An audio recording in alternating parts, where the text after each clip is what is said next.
Hello everyone, I'm Metis Balaska and welcome to the stream. So, it is time to finish off Castro's story in Fate Extella. We're on the last legs of it, but and then we're going to get into the third campaign. And so, let's get right into it. All right, so something you'll notice. Just let me put sound back on.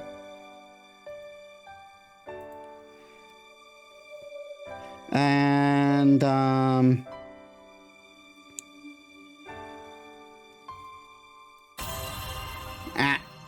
there we are. Something you'll notice on the title screen there is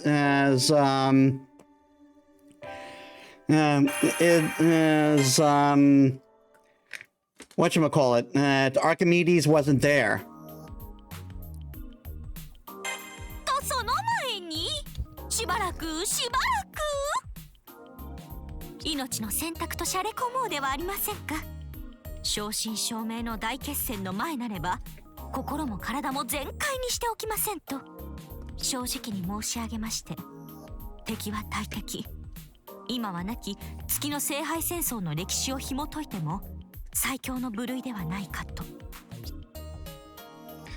That almost feels surreal, but if Castro says so, it must be true. I think we've already read this.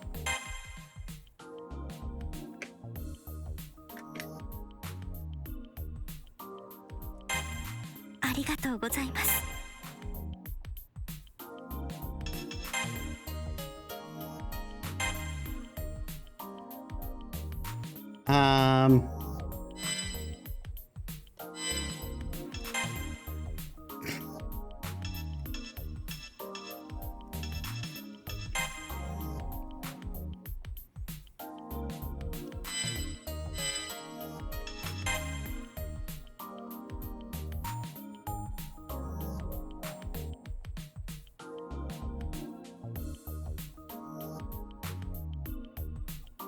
Yep, we're just fighting everything.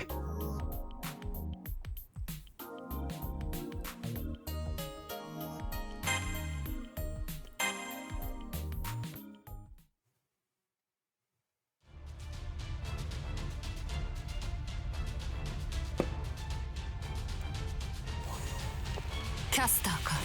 すでに制圧したセクターのいくつかへ敵勢力が押し寄せている。複数セクターへの同時攻撃。うまい手だ。 敵ながら見事と言える。防戦ではおよそ勝ち目はないだろう。打って出る他にあるまい。ジャンプ。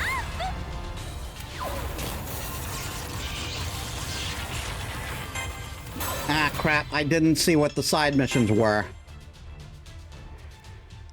1800 combo, 15,000 QP, 3 Extella maneuvers with 70 HP, with 70 HP, 18,000 combo.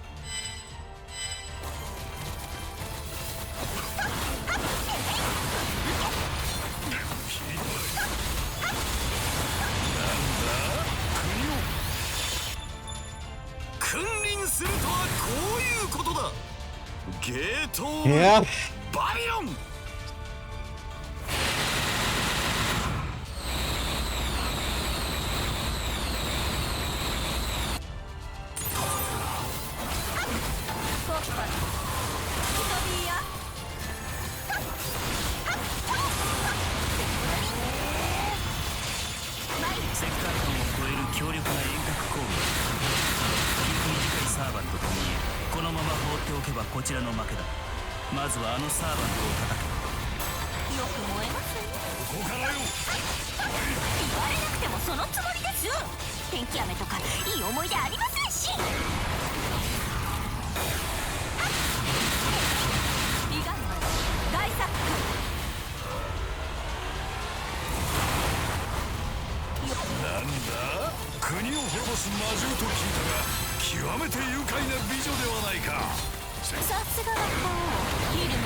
大成功。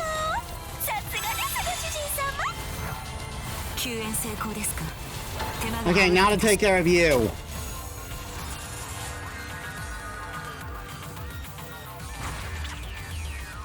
王に歯向かう不敬者がここまで多いとはな。救援成功ですか。手間が省けて助かります。しかし我が波動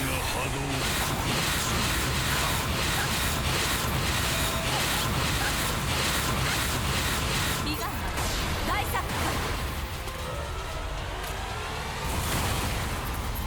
家よっ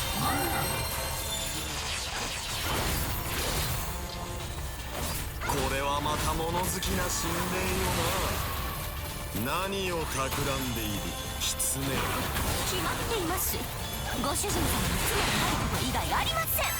見事達成ですマスター。玉も感激しました。これぐらいはしていただかないと。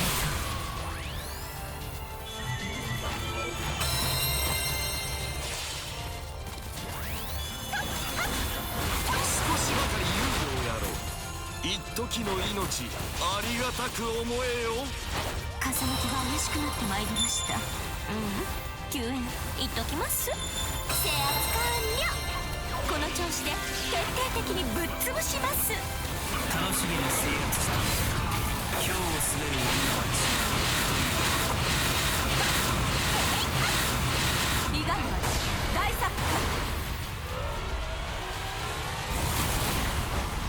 よく燃えますね。吹き飛びながら Fuck off.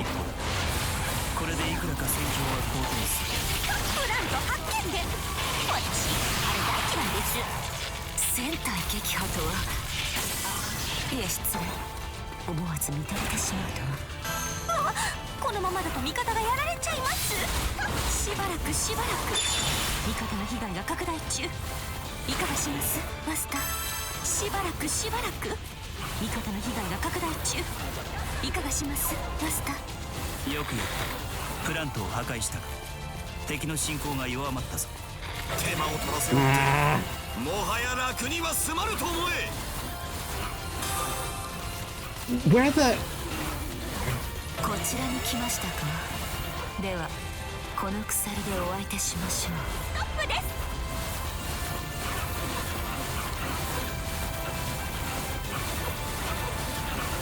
華麗に決めジャンプ。自軍が次々に消し飛んでいる。ギルガメッシュを止める。 You leave my fucking boo alone.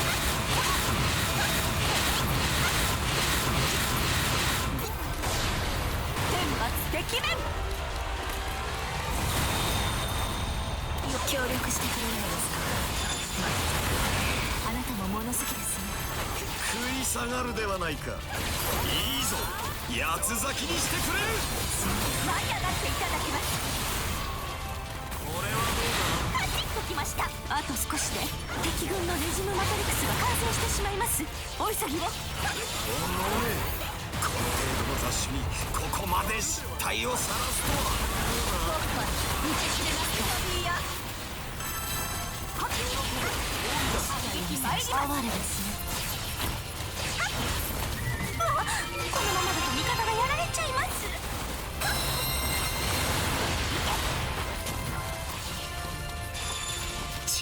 遊びすぎたか。 Where's the mode for Phantasm piece? Yes, I just unleashed. There it is.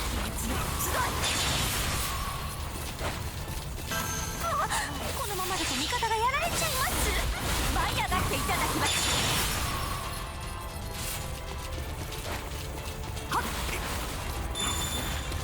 助かりました。次はもう少し早く来ていただければ言うことなしですが。プラント発見で。私あれ大嫌いです。天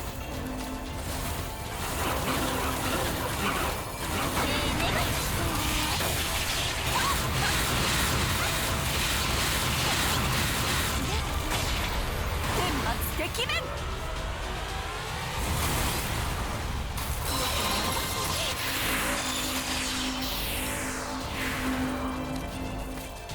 There was another plan.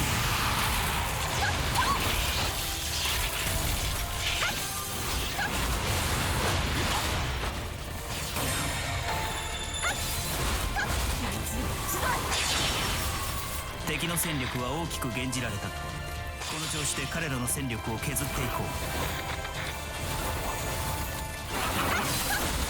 舞い上がっていただきます。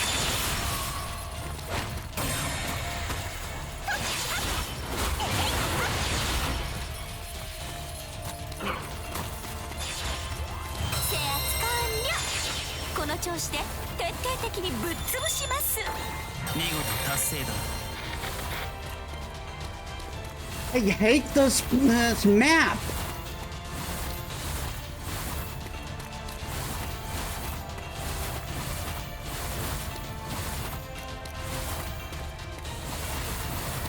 I am completely lost.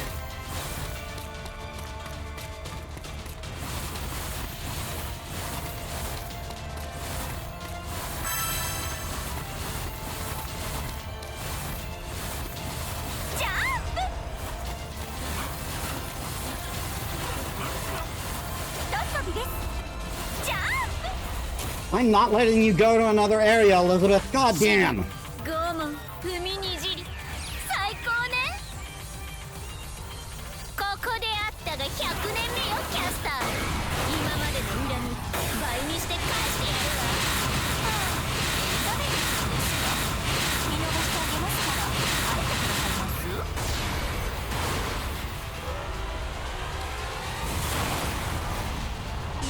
あれやば、私って押されてるの？もはや止まりませんね。どこまで行くのか見届けるとしましょう。頭痛い。目障りなのよ。早く死んでちょうだい。逃がすか。舞い上がっていただきます。まだこの程度じゃ。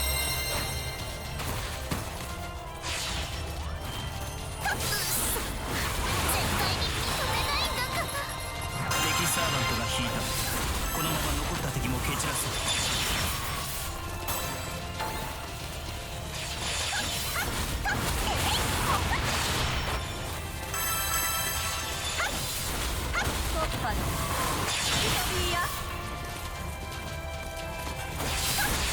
舞い上がっていただきます。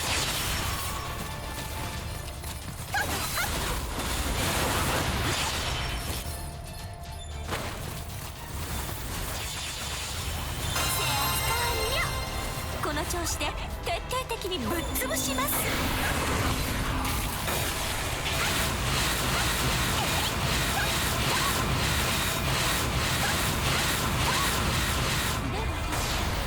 天罰敵面。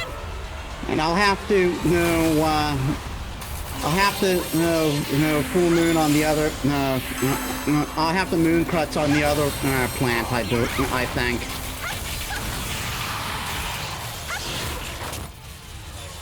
Oh, I just cracked it.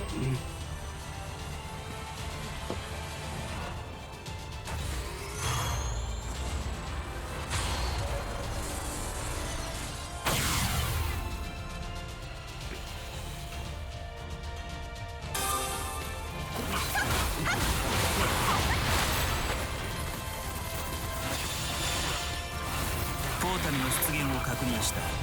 アルテラの元へとつながっているはずだ。さあポータルへ向かうがいい。ようやく親玉のお出ましというわけです。ご主人様、参りましょう。被害者大作戦。よプラント発見です。私あれ大嫌いです。お覚悟。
調子で徹底的にぶっ潰します。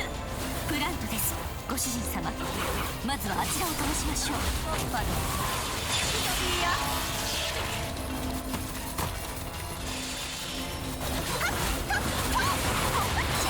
成長していますね。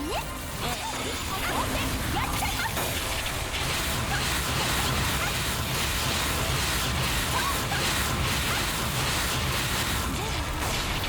天末てきめん。よく燃えますね。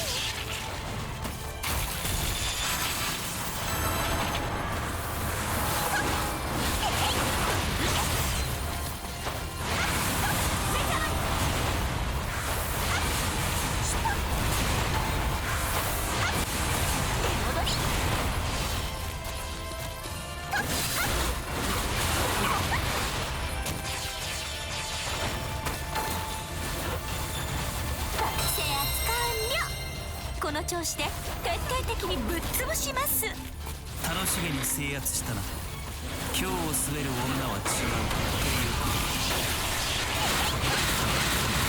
いう And after this, no more plants can spawn. 天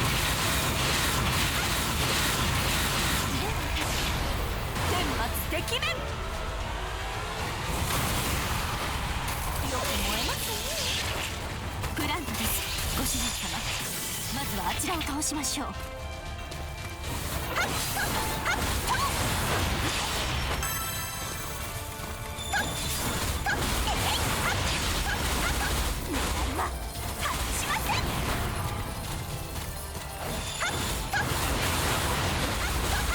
今必殺の一夫多妻女性戦。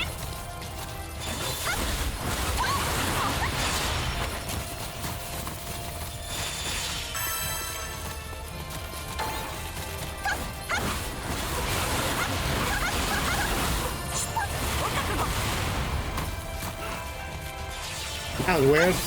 もはや止まりませんね。どこまで行くのか見届けるとしましょう。 I love the drop kick. It's just so uncharacteristic for Caster.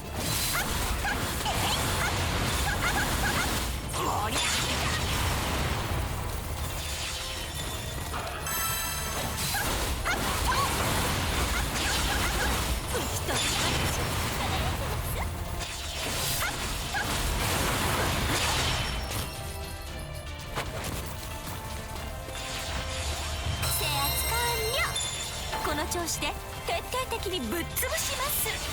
やりましたね、ご主人様。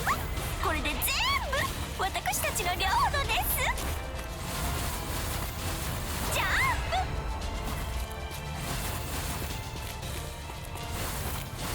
プ。 Alright, let's go. 退け。私は不要な剣を振るいたくはない。お前たちをたやすくこの腕と剣は破壊してしまう。それを知るからこそ私は。今さら何をのたまうか。破壊の大王と呼ばれた者がためらいなどと、肩腹どころか胸に穴が開こうというもの。貴様はざれ言ばかり口にする。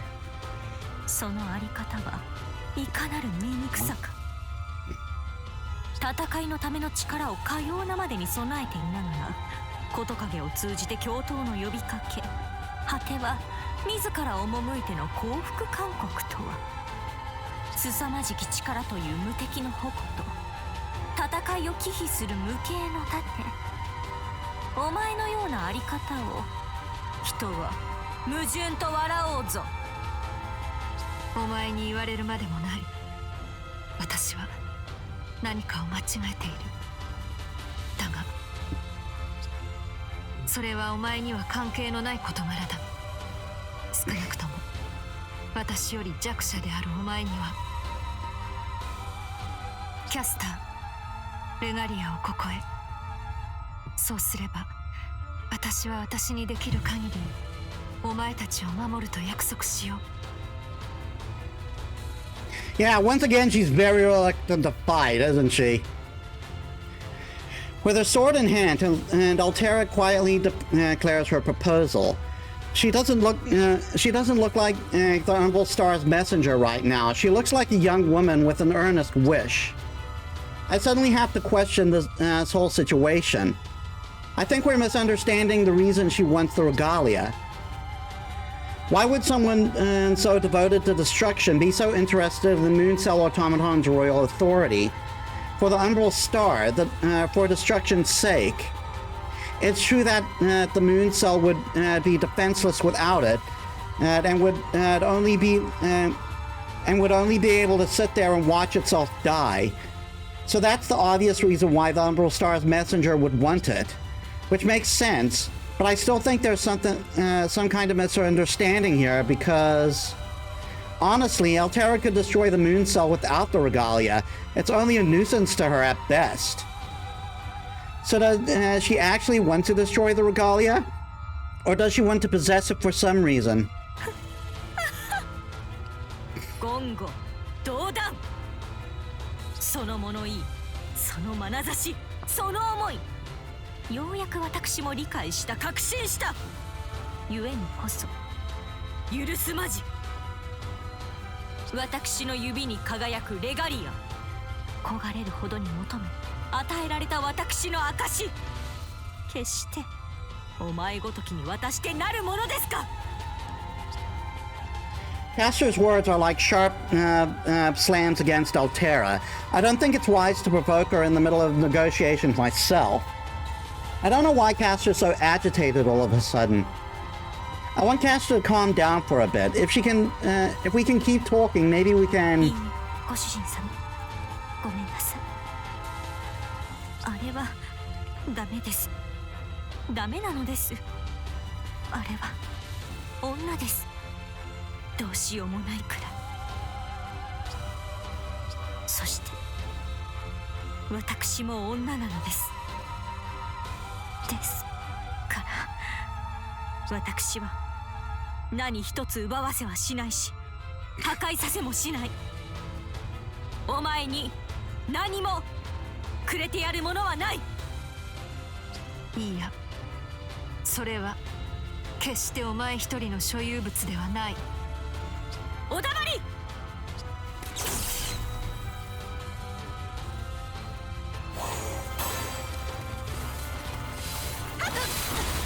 れはお前一人の所有物ではない。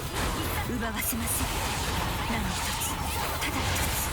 これ以上、これ以下も。と再開する。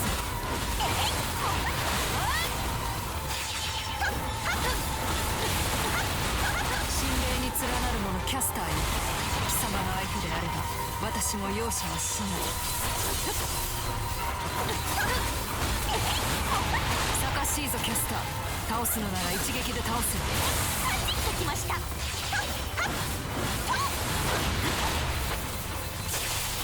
反撃参ります。ここまでやるとかくなればマルスとの接続準備を。その文明を破壊する。今必殺の一夫多妻巨聖戦。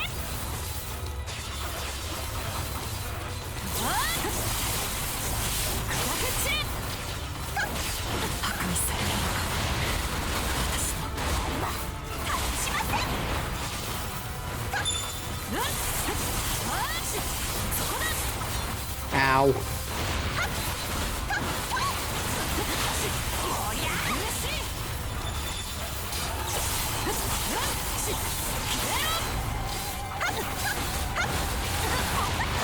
小さな英霊に倒されるなんて。しかしI guess for some reason they just don't want to use the Nova Phantasm in easy mode. Despite the fact that it did it all the time, that it did it just fine when I did it on DS. Not even once. Defeat Altera and Orchard Arc, and fuck me with my phone being like this.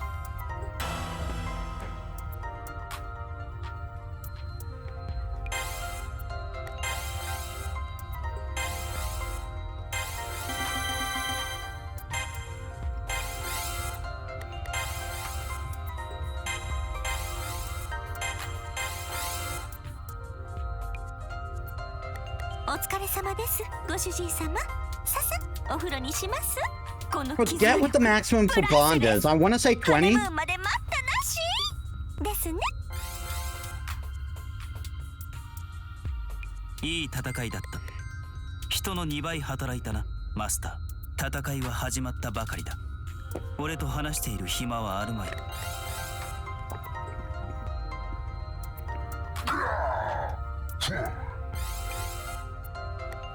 Yeah, I did not want to mess Medusa's one なかな up. かの活躍でした。今後ともその調子でお願いします。これはなかなかレアではありませんが、良い品質ですね、あなたは。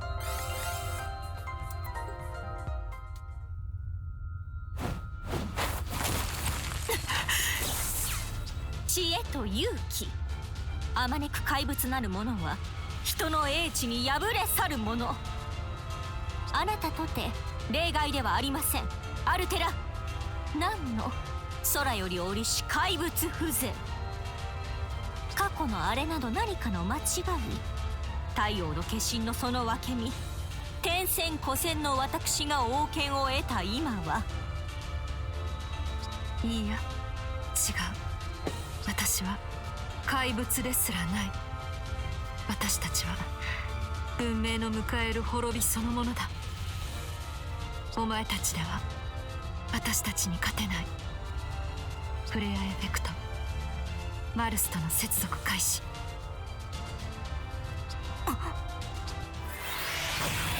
発射まで2秒。軍神よ、我を呪え。空うがつは涙の星。ティアドロップ、フォトンレイ。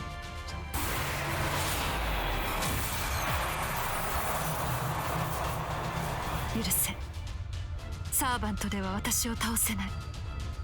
人の思いが私たちに抗うことはできないのだから。命は奪いたくはない。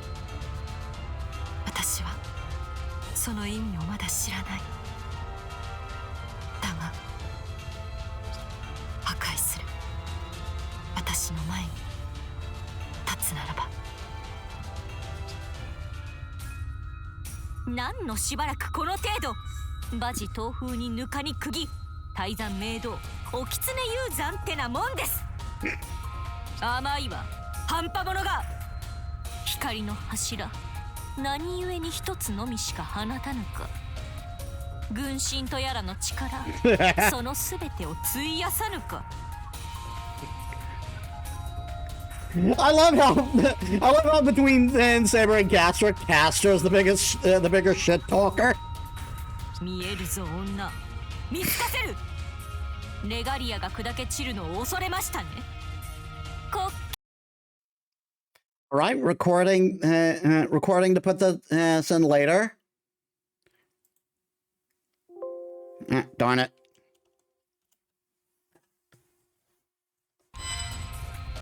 甘いわ、半端者が。光の柱、何故に一つのみしか放たぬか。軍神とやらの力、そのすべてを費やさぬか。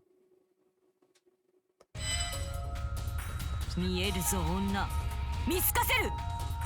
レガリアが砕け散るのを恐れましたね。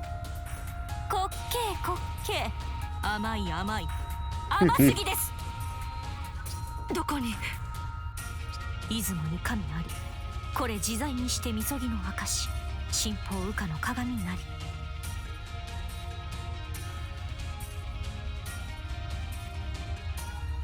水天日光、天照矢の雫石。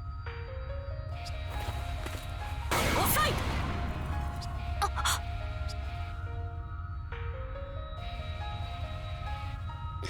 Pop consecutive attacks slam into Altera. I recognize the spell. Hyokuten Ho. No, it's the strongest spell in Castor's repertoire, and now it seized Altera's whole body. Castor pulled off the perfect surprise attack. She played on Altera's knowledge of her recklessness, then tricked her into lowering her guard. It wasn't Castro herself who was swallowed up by the pillar of light. It was the digital decoy constructed to look like her at the cost of most of the Regalia's resources. Castro herself had been lying in wait up above, hiding her presence, waiting for the perfect moment to execute the perfect attack. Castro doesn't have an innate presence blocking skill, but she was able to rig the Regalia up to give herself something similar. It cost her all the resources the Regalia had left. Of course, the Regalia is not intended to be fiddled with that way, but then that's Castro for you. 実のとこ一か八かだったんですけどありがとうございますご主人様。もう一人の私をあなたが操って戦ってくださったからこそ機会を得られました。私一人では到底彼女には届きませんでした。 Yep, that's me, decoy. お前たちの策に私は敗れたのか。溢れる星の光でさえないただの知恵が私を倒すのか。キャスター。その通りです。ほうき星より来たる者、優勢の使者よ。弱き者が強き者を打倒する。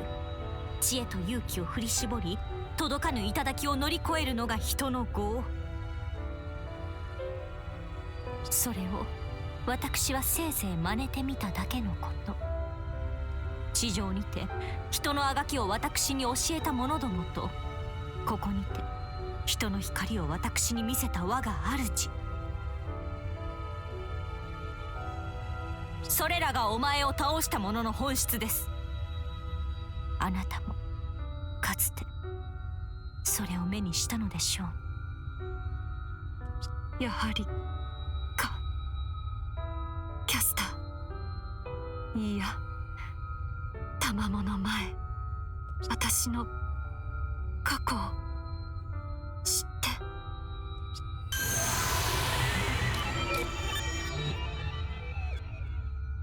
Right next to Altera, a figure who looks like me appears and stands in front of her. By now, that's the most natural thing in the world to me. It's just like I saw before, with Saber in my mind. It's the body of Metis Balaska. Even though our positions are different, there's no doubt she's me. No matter what happens, she stands up for her servant, just like I would.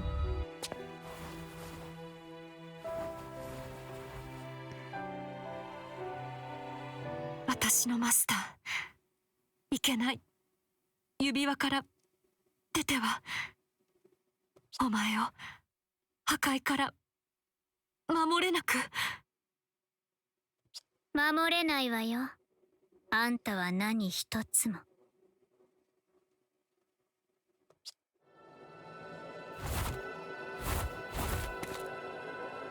守れるはずがないじゃない。だってあなたにできるのは壊すことだけ。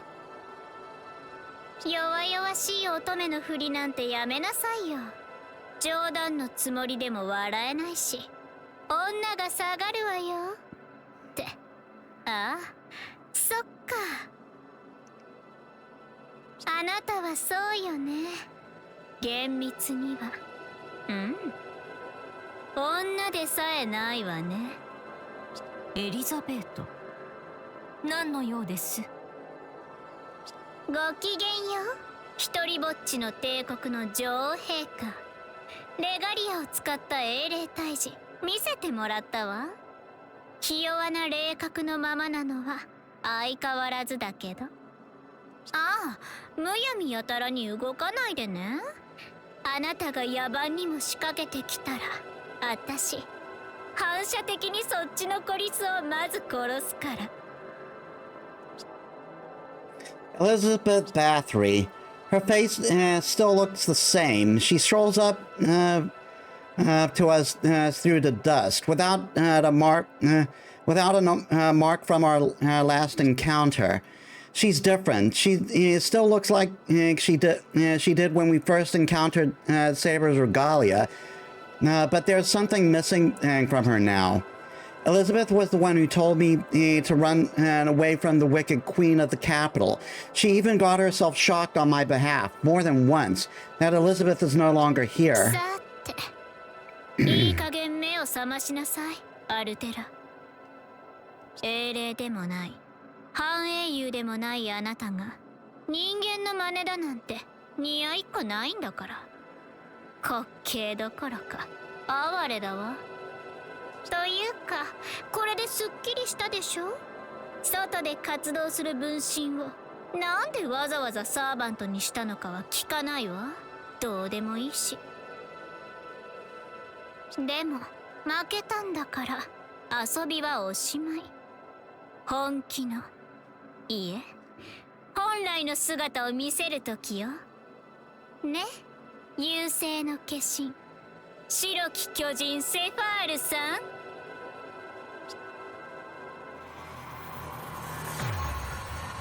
No shit. やっ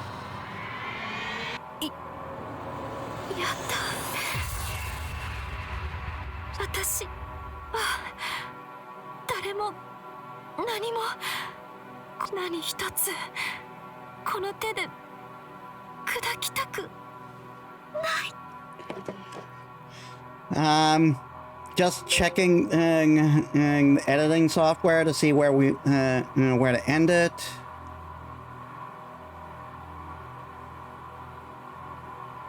All right. ご主人様、いけます。こちらに。All right. It was literally the next line. So I'm going to end the recording here. Back to stream. How much we lost there.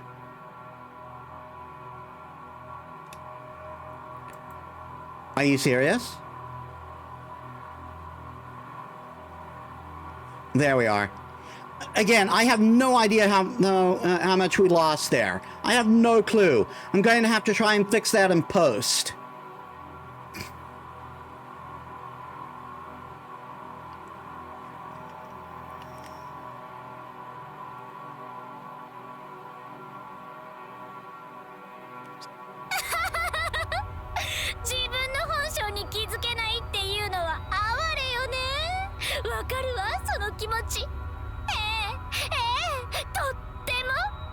I hate the fact that OBS doesn't fucking notify me when this happens. 自分の SG は自分じゃわからない？本当に？嘘よ嘘。わかってるんでしょ？アルテラ。私は優しいから救ってあげる。悩むことなんてない。嘆くことなんてないの。だってあんたは最初から悩みも嘆きもしない。よそからの獣なんだから。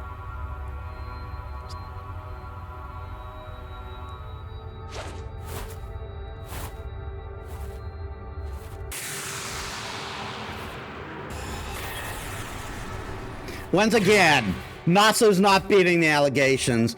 It's a giant something.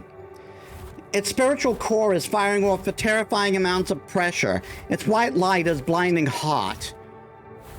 It's so large I can't take it all in at once. A human shadow. When did I first start noticing its features? When she first appeared? When I saw her in profile? Could it be when I saw the two shining spots on its head?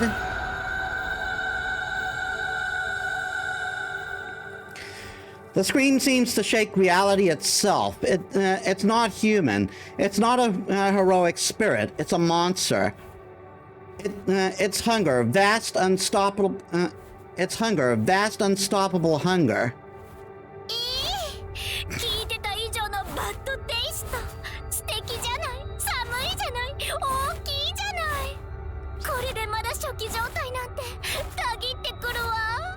壊せば壊すほど肥大化していくなら最後はどこまで育つのかしらね。さあ壊し尽くしなさい。あなたにはそれが許されている。いいえ、それだけが、破壊だけがあんたの存在を証明する。壊せ、壊せ、全部壊しちゃいなさい。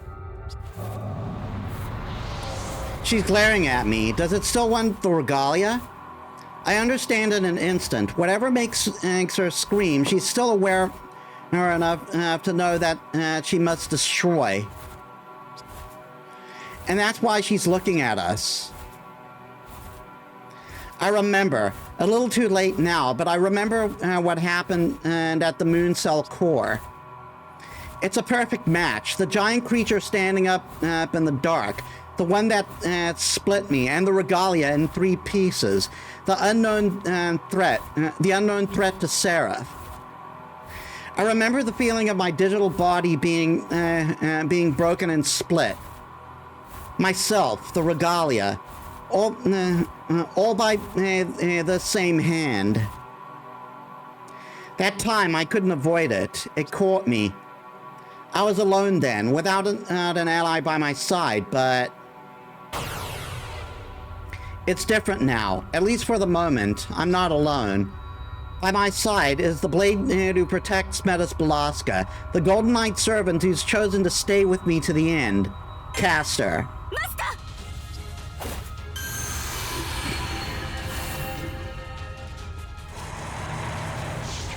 引きます。ご主人様、負荷に耐えてくださいません。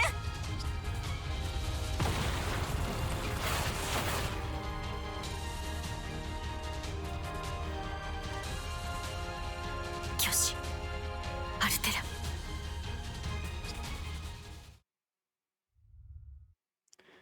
There will be a tomorrow.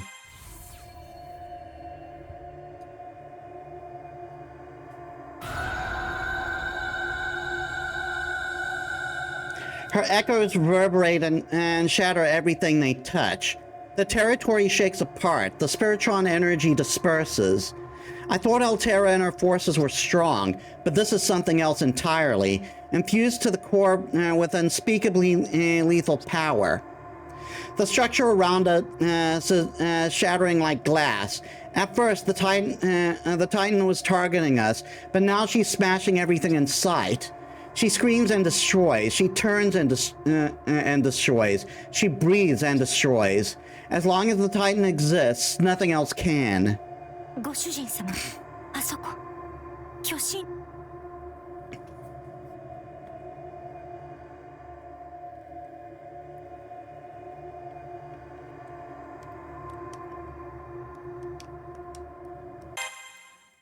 ご主人様、あそこ、巨神の肩に。I see a figure on the Titan's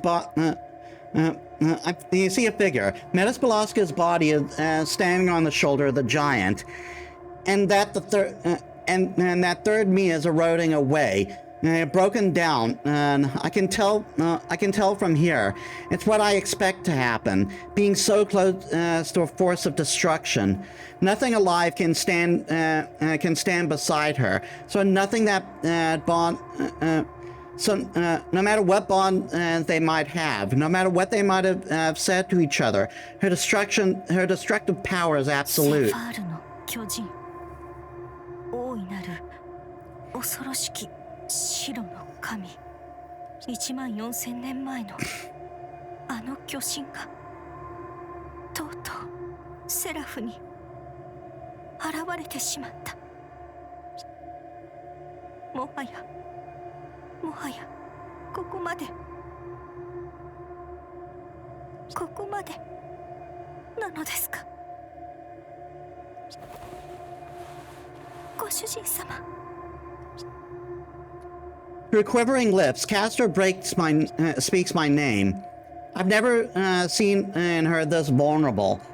No, not in the capital, not even in the Holy Grail War. I can't think of anything comforting to say. All I can do is stare back.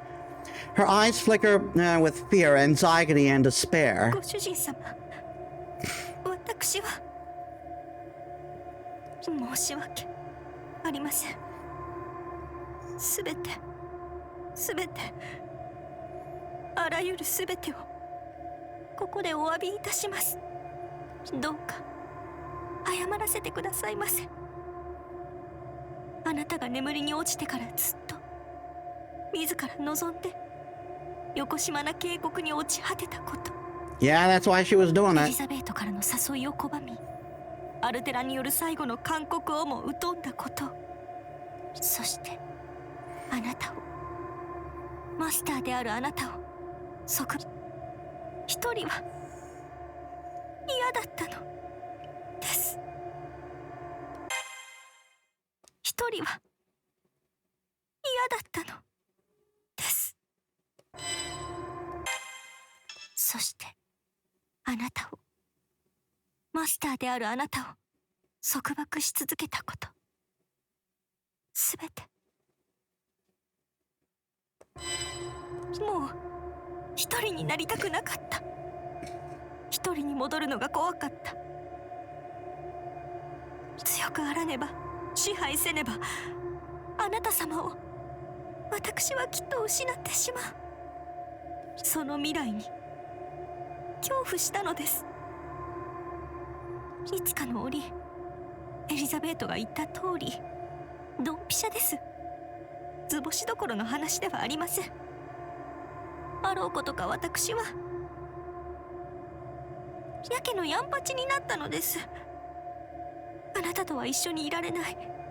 一緒にいてもどうせ不幸にしてしまう。それならばせめて幸福でいるうちに一緒に終わってしまいたかったと。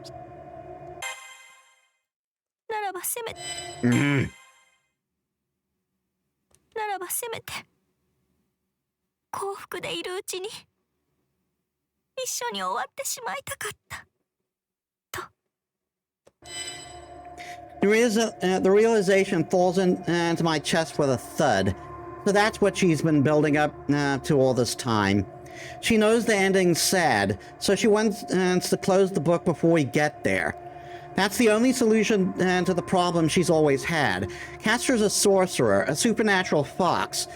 And she even holds the spark of the sun inside her. But that also makes her part of eternity, of rules she can't ever go against.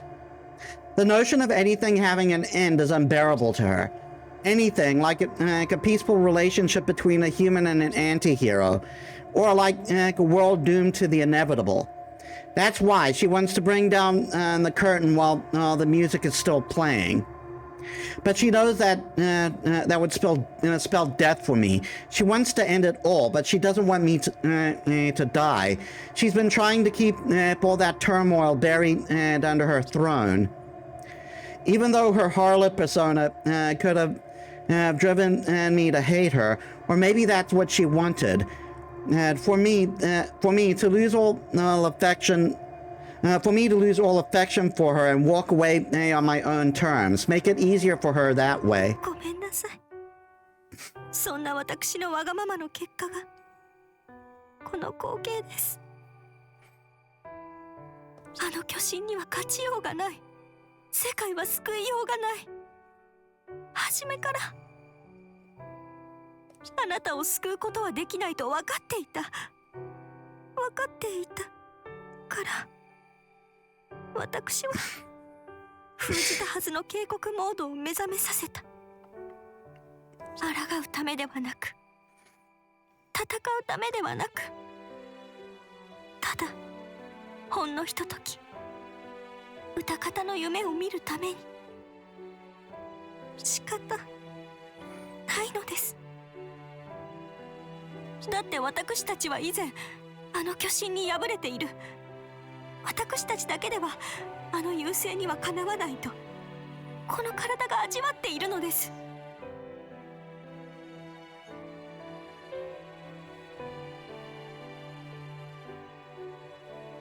私は太陽の化身、その分霊ならばこそ14000年前の全てを知っている。あれに敗れ去ったのは地上の生物だけではなく、人の起こした文明だけでもない。擬神化された世界さえも次々 Personifications. Oh my god. Someone didn't 天 proofread. 空も大地も海も太陽も穂村も森も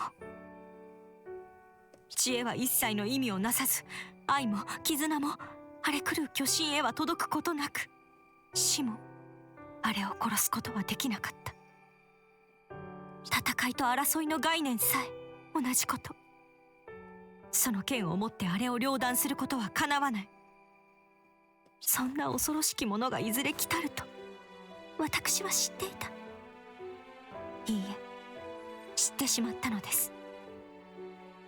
いずれではなく、時計の針がわずかに動いただけでその時は訪れると。だから私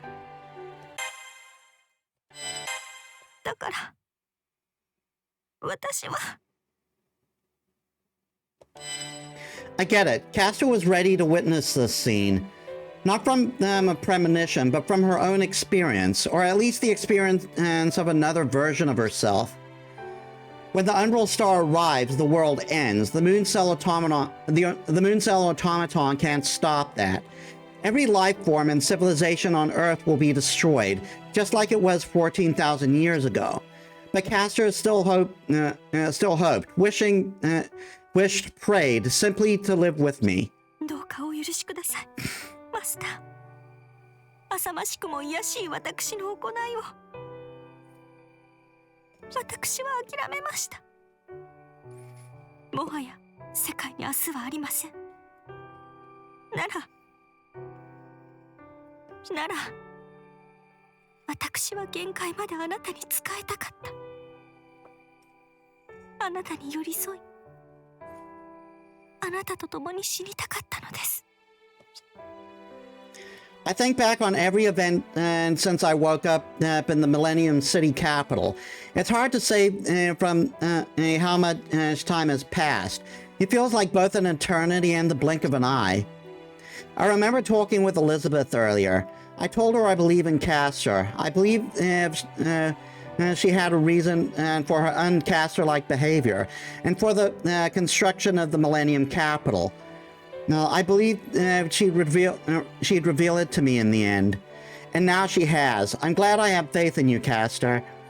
And thank you for wanting to be at my side, for choosing me even after you've given up on everything else. I want to thank you from the bottom of my heart. But ご主人様? But no, this is wrong. That sound effect. ご主人様。やはり私では叶いませんか。所詮私はサブサーバント、メインサーバントでもない身でありながら制裁を気取って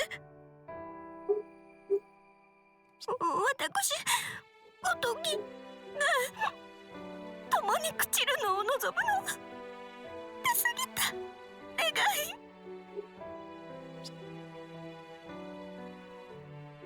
You're completely wrong. Think about it, I tell her.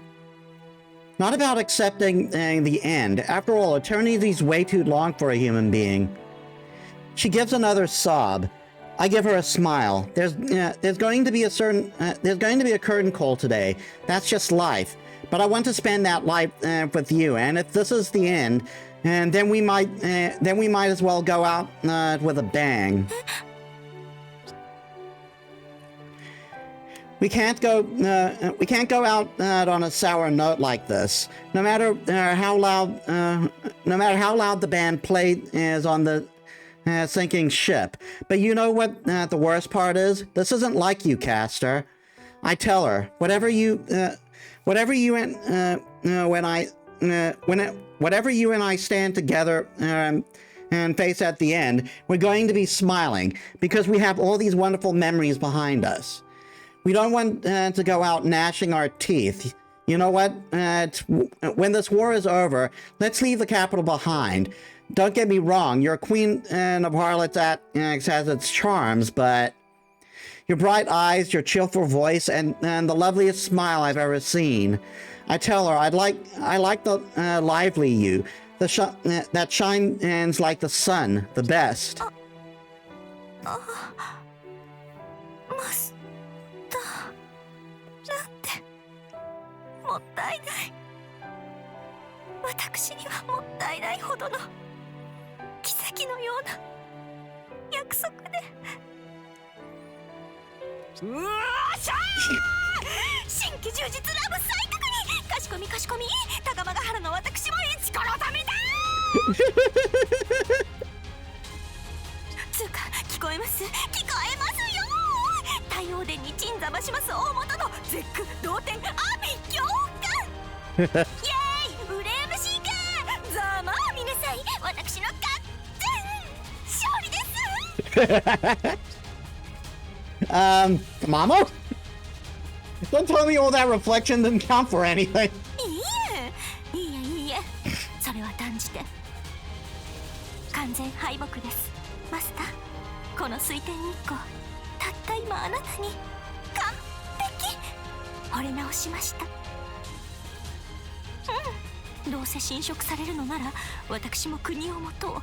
世界が滅びる瞬間までいい目を見ようなんて大きな間違いでした。ほんと私らしくないったら後ろ向きになってどこに落ちていこうとしたのやら。それじゃまるであの巨神と変わりません。マイナスにマイナスをかけてもマイナスです。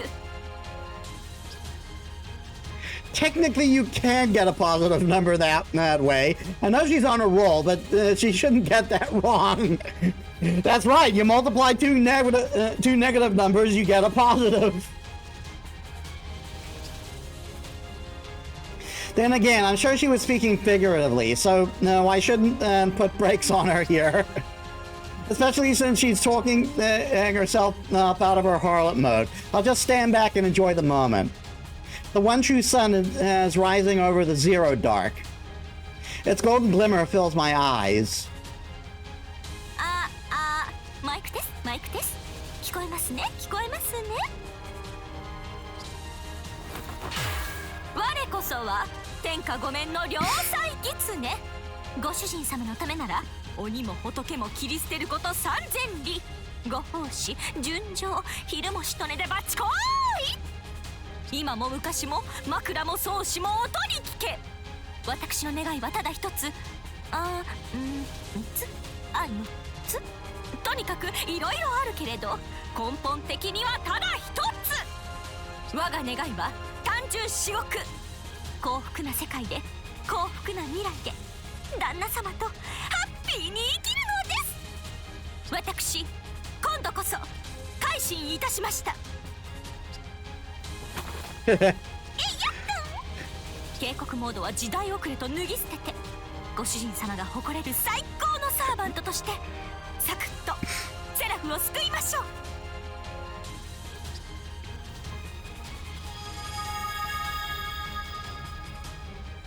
いえまあ世界なんてどうでもいいですがご主人様の未来を汚す者に容赦はねえ。愛しの旦那様に指一本触れさせません。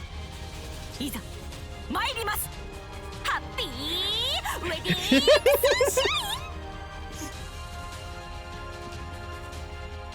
God damn it, hold on. Water bottle malfunction.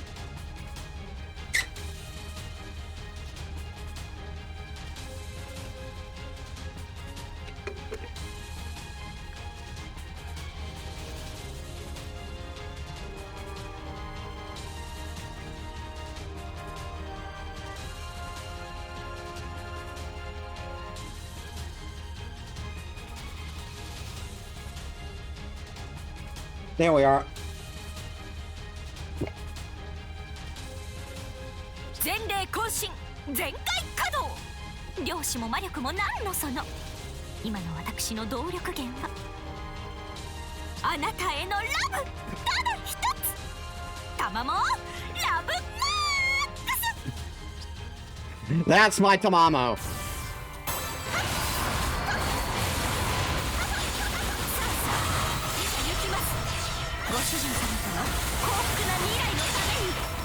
力が集中している。おそらく力の源は胸部のコアだ。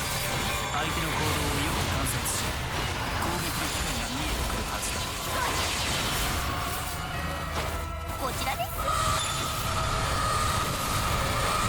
攻撃に防御 Come は on. 回避しろ。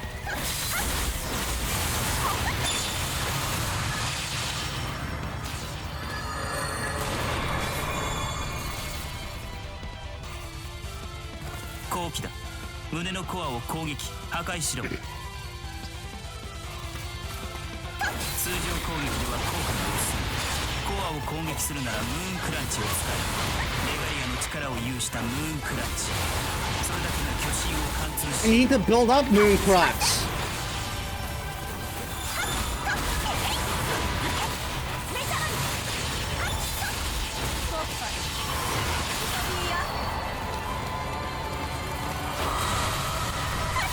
舞い上がっていただきます。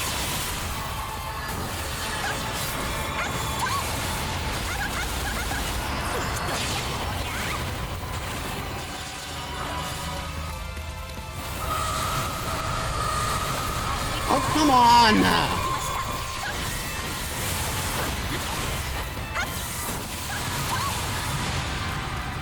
It's still not full. It's still not full. There we are. ご主人様、いざ。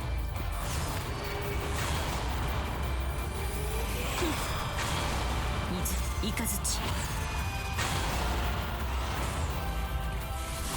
ピレフスがよい、虫けらだな。コロコロするぞ。喜ぶ。受け虫。セファール相手にダメージを与えるとはさすがは神王だがわずかの揺らいでいない。だが攻撃を続け、エース、ヤスの防御システムが解除され、さすがにメジャー。セファールを止められるわけがあるまい。確かに攻撃は通っている。しかし油断する。反撃の時に攻撃を集中させる。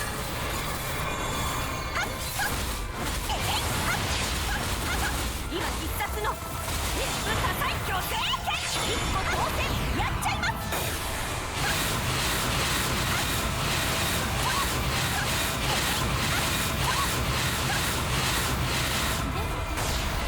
天末敵弁。よく燃えますね。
いっちゃうぞ。ミ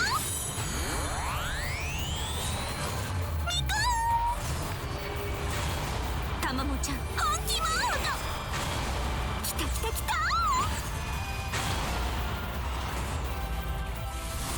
お仕置きの時間ですよ。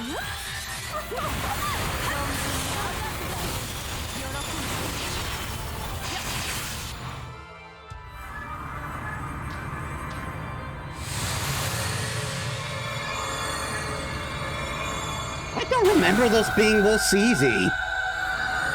Even on easy.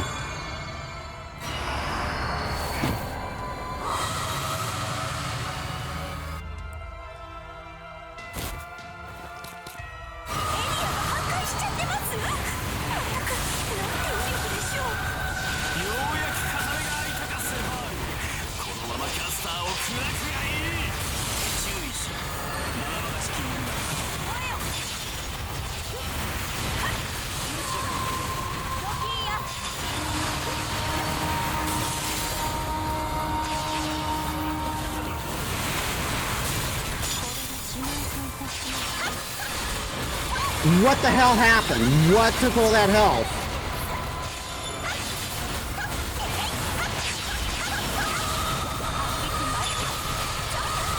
Oh my god.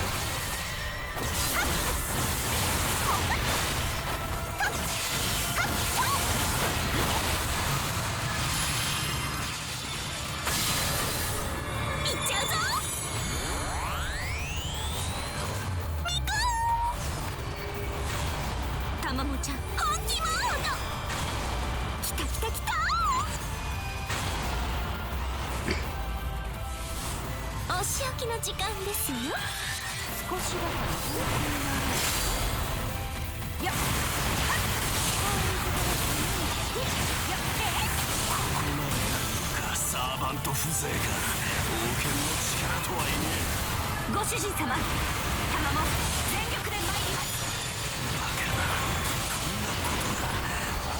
はずがないだろうが。いいえ、最後まで油断はしません。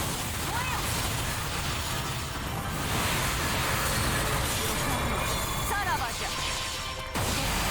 本番と申します。出雲に神あり、真偽確かに玉に息吹を。It's over. これ自在にしてみそぎの証、新法羽化の鏡なり。八根上来。第二章。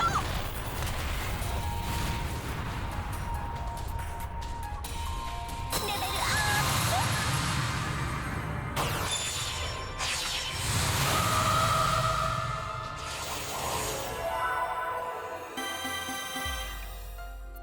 Wow, EX and damage taken?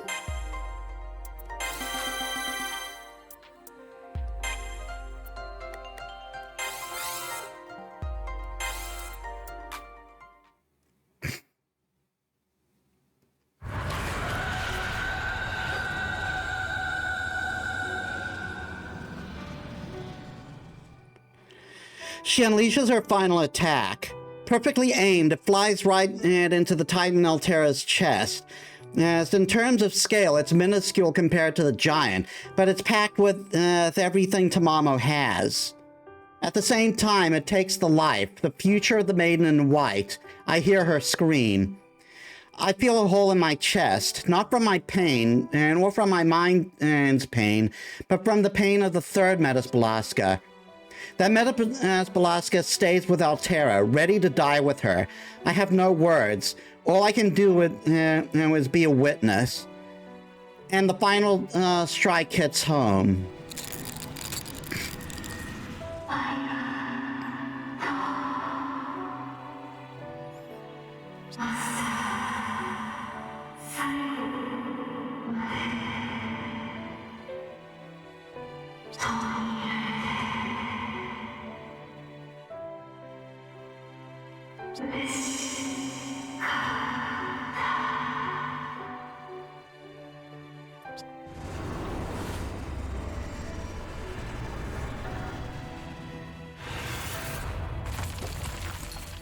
The giant goddess crumbles. Its digital body, made to walk upon Seraph, is lost, and as are its mind and soul. With its mana gone, and it falls away in a rain of inorganic wreckage. What had moments ago been a mighty titan now scatters into piles of debris. There, I see something. A face I know all too well, my own. The third Metis Balaska is standing there in the midst of the raining rubble, knowing full well what will happen next. You couldn't bring out your true power, Altera. So I'll do what I need to do. I hear a voice in the storm, a voice only the two of them were meant to share. She looks up at the cracked pieces of her servant's face. A torrent of ruin comes crashing down towards the other me. Even as I hear Castor murmur, I understand there's nothing to be done. She doesn't try to run, and she stands there, letting the debris wash over her and take him away? That's a flub. It's her decision, and I understand. Yes, even though it seems like a futile death, there was more to it than resignation or sadness. I think Metis Balaska had a reason and made that choice in order to change something. That's why I don't reach out. I don't say a word until the end. I think until the very end. In my heart, I send off the other me, who walked a different path than I, until all trace of the body is gone. Goodbye, body of Metis Balaska. She must have been a wonderful servant to you.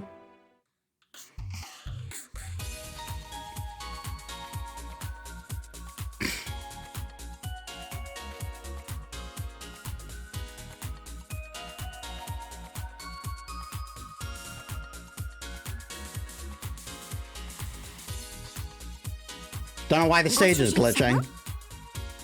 何をぼーっとしておいでです？海外しくも愛らしいサーバントがおそばにあるというのに、ぼんやり桜など見上げて何をお考え事です？ミコーンときました。さてはご主人様、優勢本体がいつ来るかとお悩みですね。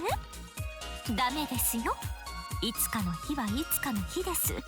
その時までは存分に穏やかに過ごそうと約束したのお忘れですか？ただでさえ魂のあなた様は風光明媚、物憂げな無言の沈黙とか反則です私思うのです。今となってはそうエリザベートもアルテラもそんなご主人様の無言の色気に当てられてああも言い寄ってきたのではないかと。何です？考えすぎ？昨日いいえそんなことはございません。それが証拠に今こうして佇むあなたを見ているだけで私辛抱たまらず。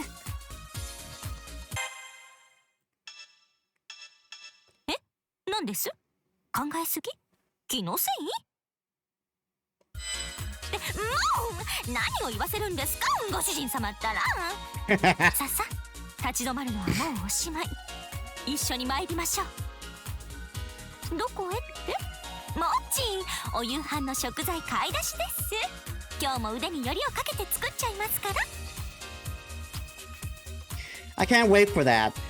So I'll do what Castor says and swallow my worries for the as of the future for now. The capital is in full bloom, and my only servant is right next to me. The brightly colored hair, those golden eyes. Yes, she's 1,000 times more lovable like this. I love that. カルナッチさんが教えてくれたんです。この先に美味しいサワラの西京漬けを売っているお店があるって。試食して美味しかったら今宵の献立に加えてしまいましょう。試食は禁止とか言われたらそれはそれセラフの救世主を前に何とすると私が警告モードでもっていえ冗談です。もう決して警告モードになどなりません。That's good, though she can be quite charming in harlot mode too. It's like how a horror movie is fun because you get to go home afterwards. This Millennium Capital is no longer the capital of the Empire. There's no queen. As a result, a lot of NPCs have moved in. Somehow they have even built an economy. There are craftsmen and shopkeepers. That means there are consumers.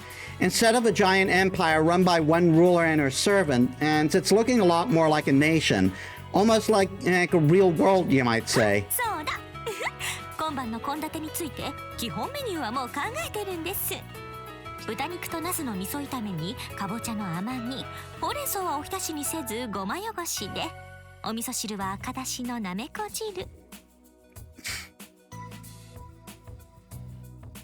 さらに噂の西京焼きをこれはライダーさんのお店で買った大きなお皿に盛りましょうね。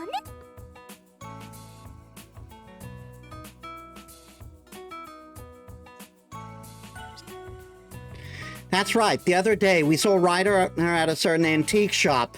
Now I get that. Now I get that because I played Hollow Ataraxia now. That's straight up a Hollow Ataraxia reference. She acted like an employee, so I think she may have been doing a part-time work there. I didn't ask for details. Her new glasses suited her well. And I told her so, but then Caster got angry. Sorry, Caster. Again, you're a very strong second, but Medusa will always be my number one. Karna is patrolling each territory of Seraph. He explores the new territories that keep appearing daily, searching for NPCs and servants, especially those related to the Moon's Holy Grail War. From time to time, he drops in to give a report, usually about which shops have the best food, and or where the best fishing and hunting spoils are. No one knows where Berserker went. It's rumored that he wandered as the Zero Dark, looking to spark a new battle. He did stop by once before he left. And he saw Caster not too long. And when he saw Caster no longer looking like her old self, he got an odd expression on his face and walked out. These are peaceful times in Seraph, even if it's just temporary. Even if the illusion only lasts a short time, these are still important days, for us especially. そうだ、ご主人様、ちょっと足を伸ばして他の領域に参りましょうか。毎日和食ばかりではいいえ、まさか私の愛情たっぷり、まじないたっぷり、パーフェクト料理に飽きるはずはないのですが。That's right. Wait, spells? たまには、ローストチキンの一つも焼いておきませんと、主婦たるものの保険に関わります。和食に中華にインドだけがレパートリーと勘違いされてしまっては困ります。たまもは世界のたまもちゃんですから。Now that she mentioned that the curry Caster cooked up was surprisingly good. It was based off of Japanese curry, but it had a deep aroma of real Indian curry and a body similar to European curry. But most of all, it had the taste of, well, family. Spicy, but gentle and welcoming.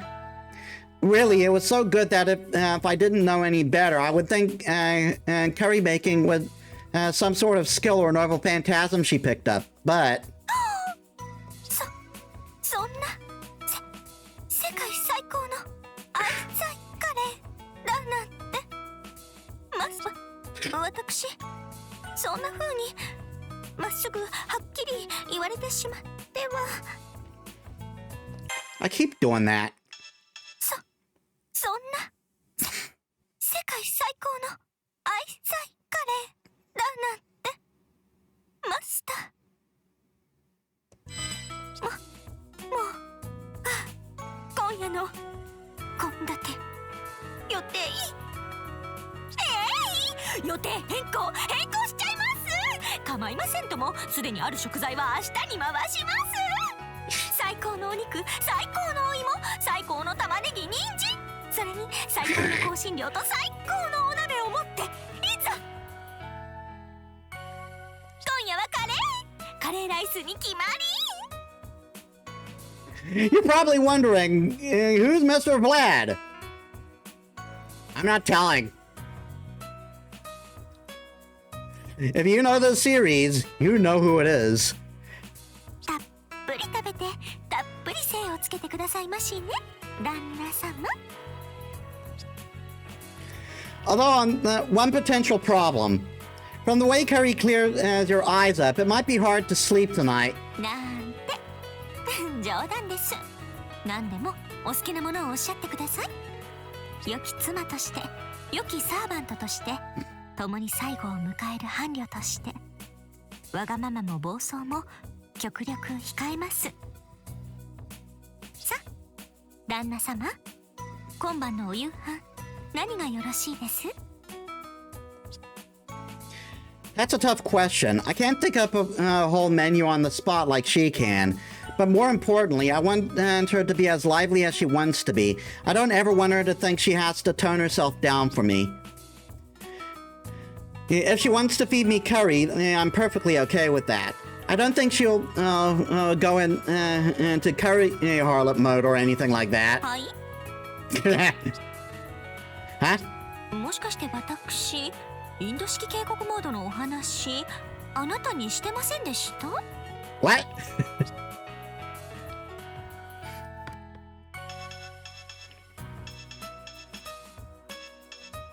How does harlotry relate 関 to 係あ curry? るといえばありますしないといえばないようなどうでしょう。ともかくあなたにそう言っていただけるのなら遠慮はしませんから。行き過ぎたら今度は叱ってくださいましね。きっと私立ち止まってみせます。いつまでもね、最後の時を迎えるその瞬間までこうしてあなたと寄り添い過ごすために私頑張ります。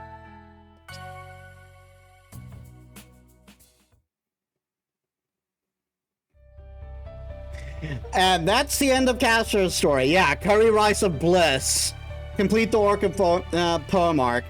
Yeah, so that's the end of Castor's story. A much happier story than what ended than how Saber's story ended, but still with the underlying doom.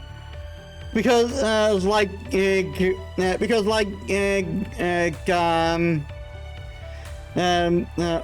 whatchamacallit, Valbar or whatever could arrive any time.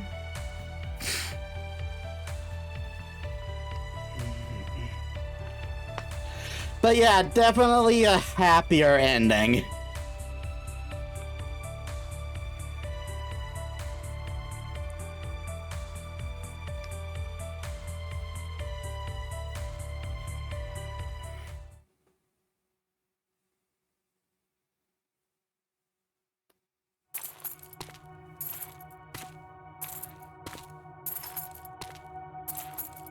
またしてもか。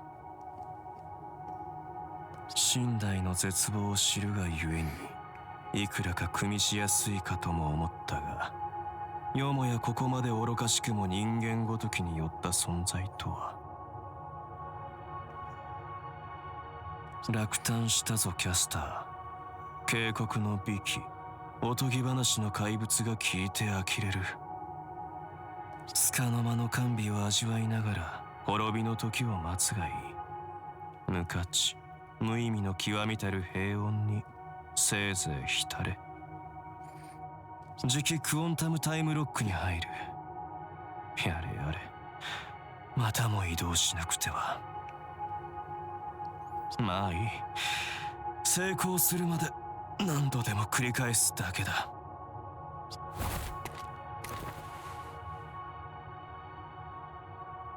お前も共に来い。これよりスライドを始める。無意味無価値ね。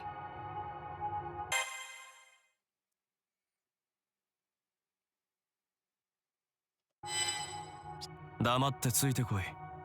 お前には別の重要な役目を与えよう。レガリアの完全なる破壊とムーンセル中枢の陥落。我らはいずれ必ず完璧にこれを果たす。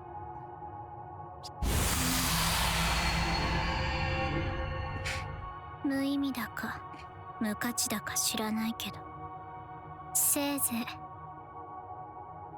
幸せな最後を迎えなさいよね、コリス。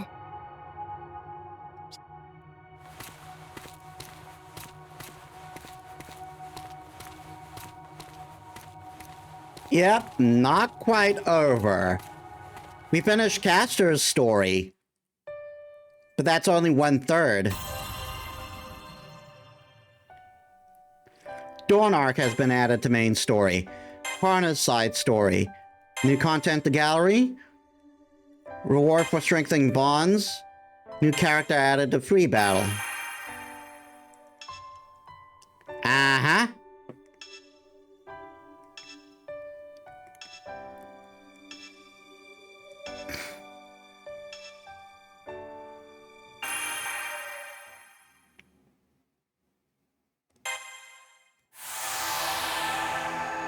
You probably saw this coming. Let's review the facts, the scholar said to me. Earth scientists have hypothesized so-called parallel worlds, other versions of Earth and its surroundings. It's expanding indefinitely like mirrored reflections. If true, that would mean that Earth has only one future. Has not only one future, but many. In other words...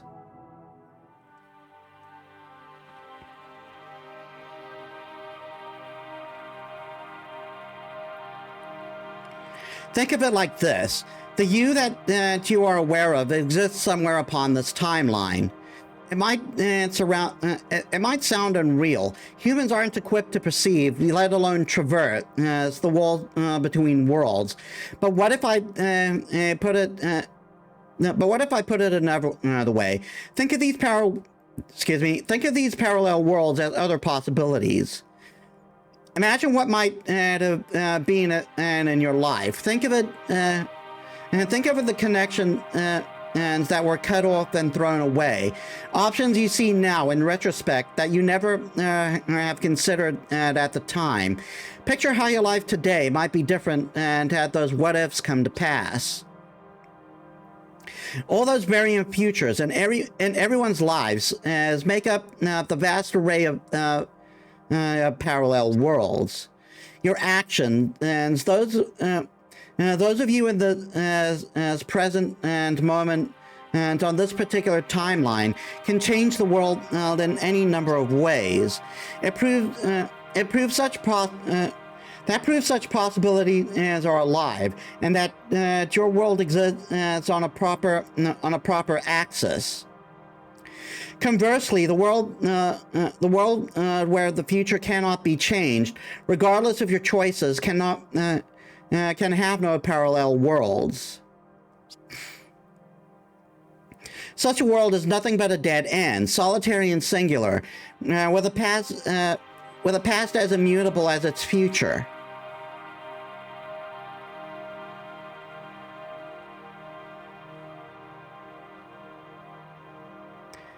This is a necessary evil, a byproduct of the way parallel worlds are structured together.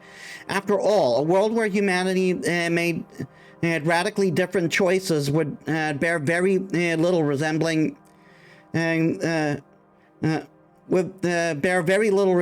to the world you know.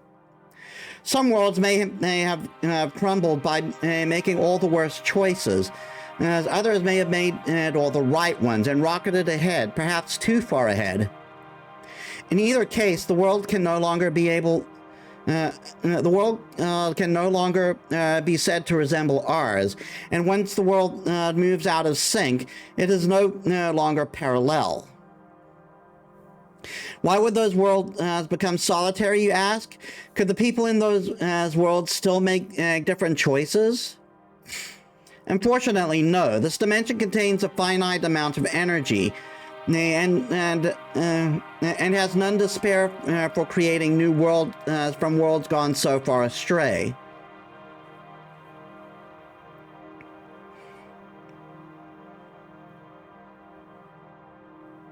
If parallel worlds continue to increase in this manner, their number would eventually exceed the capacity of this dimension.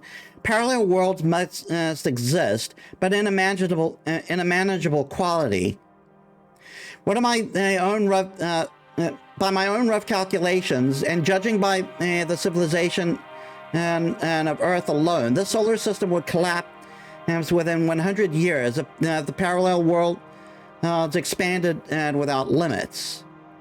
Seeing as how we do, in fact, live and multiply, the solar system is clearly not oversaturated with possibility at this time. I extrapolate that this dimension can sustain our existence for the next 100 million years. The system works thusly. At regular intervals, the dimension takes stock of the possibilities it contains, and only allows certain outcomes. For those that would not cause undue difficulty in managing the next destination to retain. As for the unneeded parallel worlds, the system closed off from their futures. Specifically, every 100 years, it calculates how many worlds will last another 100 years and supports those worlds only. Have you heard of the law of conservation of mass? This could be called the law of conservation of events.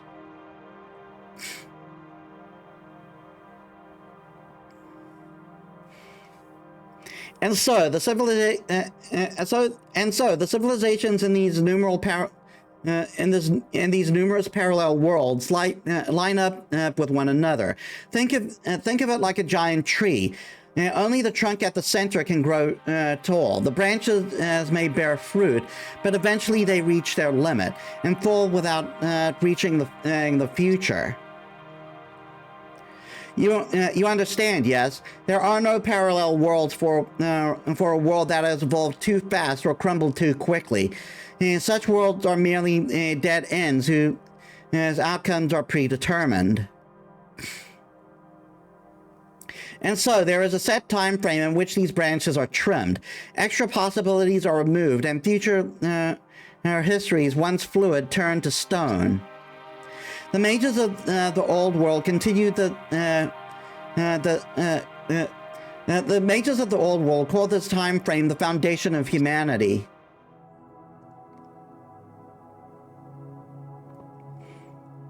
Such laws apply to the moon cell as well. The moon cell is a self-updating observatory which continues to record every incident and possibility on Earth.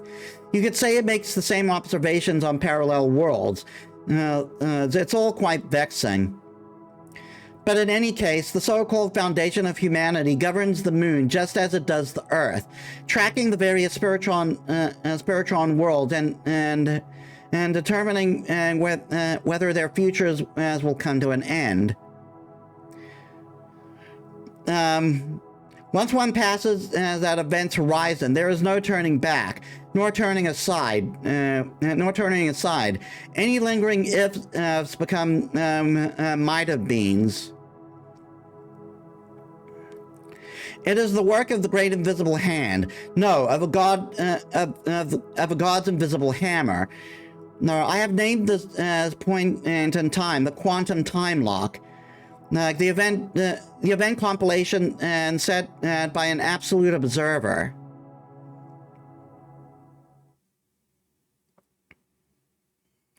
I vaguely remember being here for that long lecture. I passed through the deep, deep darkness for so long, I felt my consciousness fade to the end of Seraph, and I set foot into the forbidden territories, where even the light of the moon cell could not reach. まずはここまでたどり着けました。あなたのおかげです。この壁の向こうが未明領域。遥かな過去に虚空より飛来し、ムーンセルに食い込んだ優勢の内部です。Yeah, this is before the story began. We're finally learning that. 本来ならシステム管理者である私でさえ立ち入れない領域。ですが、あなたの助力があれば別だ。気持ちの整理はよろしいですか？セラフを守るため、あなたはこの中にいる外敵を排除しなければならない。それが聖杯戦争に勝利し、ムーンセルからレガリアを授かったあなたの義務。よろしいですね。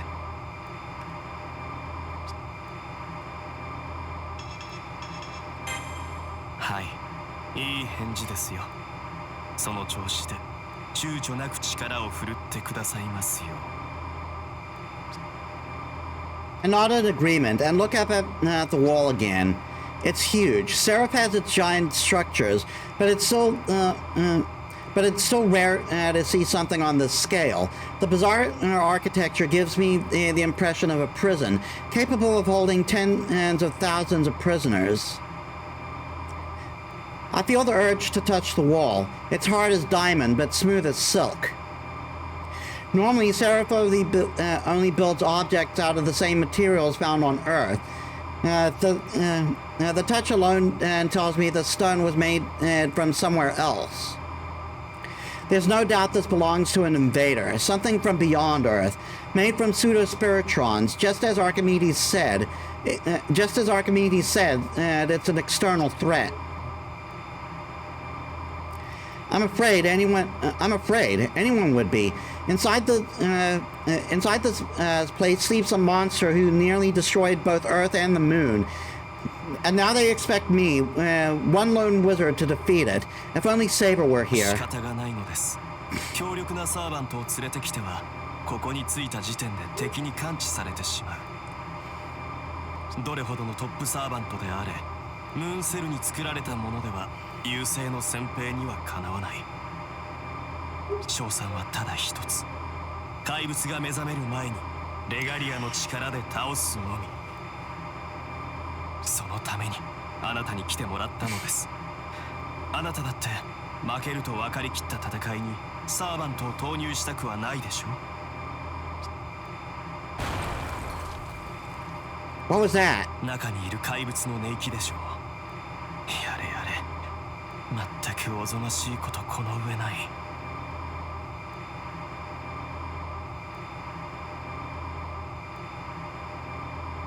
ですが、これで私の正しさは証明されました。私とあなただけなら敵に気づかれない。寝首をかくにはもってこいです。この亀裂から侵入しましょう。物音を立てないよう細心の注意を払ってよろしいですね。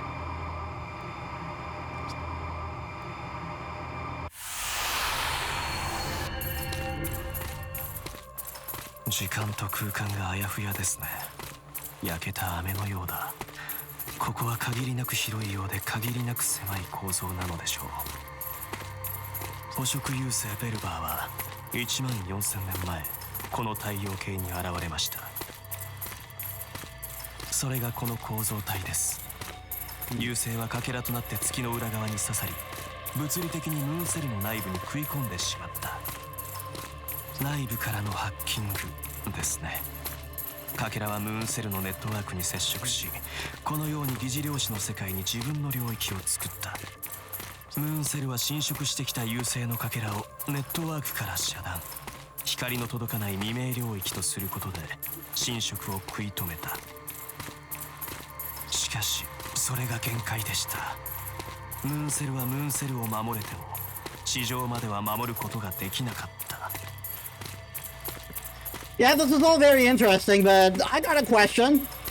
Why are my feet making? Why am I making noises? Walking? Why am I making walking noises? I'm barefoot. 優勢はムーンセル内のリソースを利用し、地上に自分のデータを送り、マテリアルボディを構築した。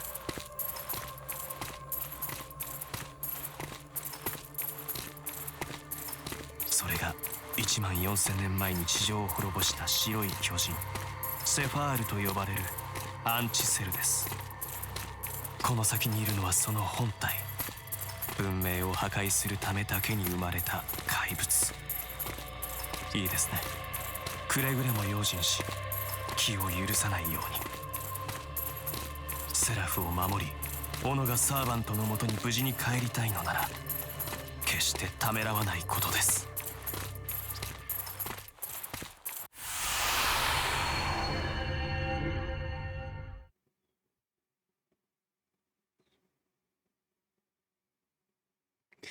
I gasp at the unexpected view. Beyond the darkness is not some alien hellscape, but an old cave. It wouldn't be out of place anywhere else in Seraph. 惑わされないように。これは地球の風景を再現しただけのもの。優勢の本質ではありません。まあ、あなたの気持ちは理解できますよ。私も意外すぎて目を疑ったものです。地上を滅ぼした巨神がまさかこんな金銀財宝に埋もれた部屋に封じられているなんて。Treasure, gold. The floor of the cave is buried in it. A vast, endless mountain of coins, slinking and falling as we walk. The shining hoard reflects the light that streams in from the ceiling, softly illuminating the room.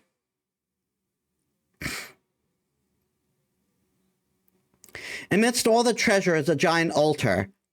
I've heard rumors of a Mayan temple somewhere underground and on Earth, and this cave definitely reminds me of some lost world relic. But I don't see any sign of the enemy. The altar seems like the most likely place to look. 静かに。音を立てて歩かないで。敵はもう目の前だと言ったでしょう。気をつけるのです。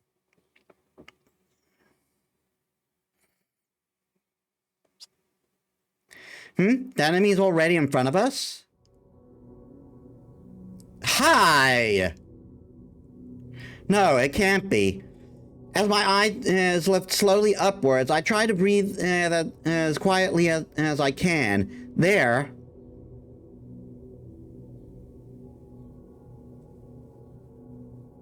Nasu ain't beating the allegations, man. A titan with white hair and dark skin is sleeping on top of the altar.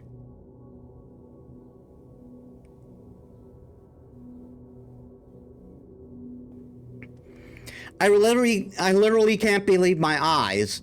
It's not that I'm terrified. It's not even frightening at all. It's just I'm not used to seeing anything that large, and my perception can't keep up.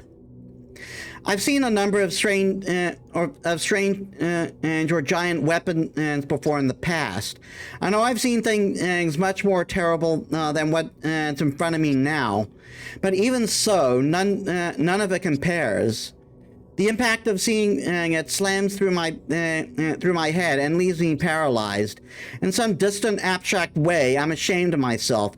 Humans can accept the existence of all kinds of creatures, but the idea of a greater, grander human feels like a threat to our very existence. これほどの質量とは、なんということか。こんなものは今の人類の手に余る。アルタミラの石碑。セファールの巨人、これが月すらも滅ぼす異様。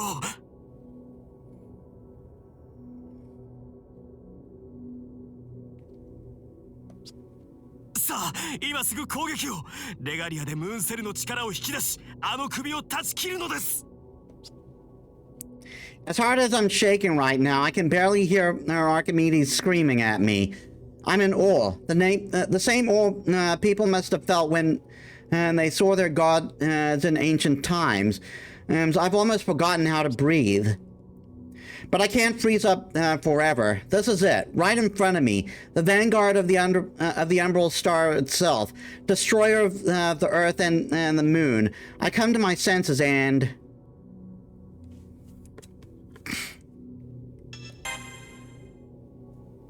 No, I shouldn't do it. I can't quite explain why, but killing it like this feels wrong.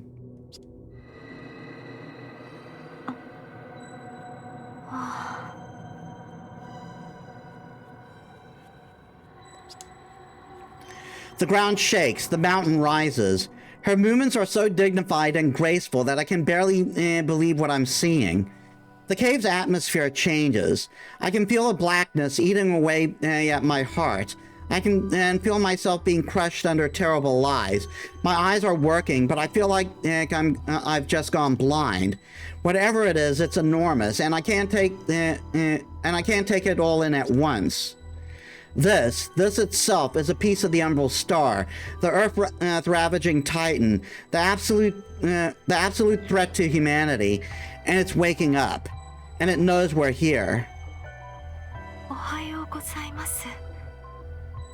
あなたはどなたですか？ She has to know that I'm an intruder, but her words are calm and articulate. 早くレガリアを。セファールはまだ目覚めきっていない。今ならまだ間に合う。早く、一刻も早くこの怪物の息の根を止めるのです。Archimedes repeated warnings echo in my head, but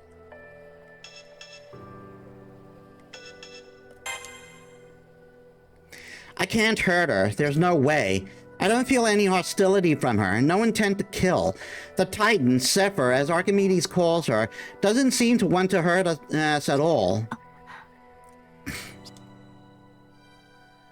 In fact, it's just the opposite. I feel embarrassed that we came to kill her just because of her size. She's trying to be considerate towards us. She keeps her movements as slight as possible in order not to scare us. She's waiting for us to make a move. In other words, now's the time to talk with her. バカな、何を言っているのです。あなたはムーンセルの代理人、レガリアを授かったセラフの開拓者だ。確かに恐れるのも当然でしょう。相手はただ人型をしただけの人間とは異なる異形なのですから。だが倒すしかない。囚われた我々が自由を得るにはそれしかない。あなたがあれを倒すしかない。だってそうでしょう。そのためのレガリア、そのためのムーンセルなのだから。レガリア、そう、ムーンセルは自閉を選んだのですね。当然の選択とはいえ芸のないこととなると、そうか、私と戦うというのか。お前はそのために我が信頼に忍び込んだのだな。The Titan's eyes fill with hostility. Her consideration is gone. I can see she's a true warrior, and I'm not. Now that she's identified a threat, I know she'll show no mercy. アリが人間に挑むどころの話ではありません。アリが巨人に挑むようなものでしょうに。ああ、まったく相変わらず人間は無駄なことだけが好きなのですね。She shows no hesitation. She turns half her body one way, and that's just misdirection.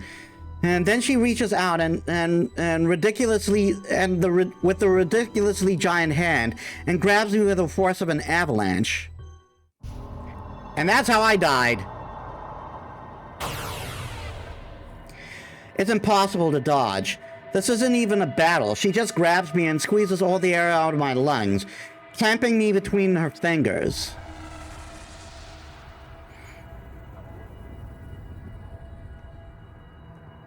I feel her raising me off the floor. I try to resist, but I can't move a single muscle. My body creaks and cracks in protest. Am I really going to be squeezed to death? なんというあっけなさ。素晴らしい、実に素晴らしい。素晴らしいぞセファール。予想通りとはいえここまで簡単に済むとはな。痛快なことこの上ない。万が一のためにと身構えてはいたが、一撃であっさり終わって何よりだ。Curse you and your inevitable betrayal that we saw coming because we saw it twice before. そしてお疲れ様。ごきげんよう、愚かな神王よ。ムーンセルも判断を誤ったな。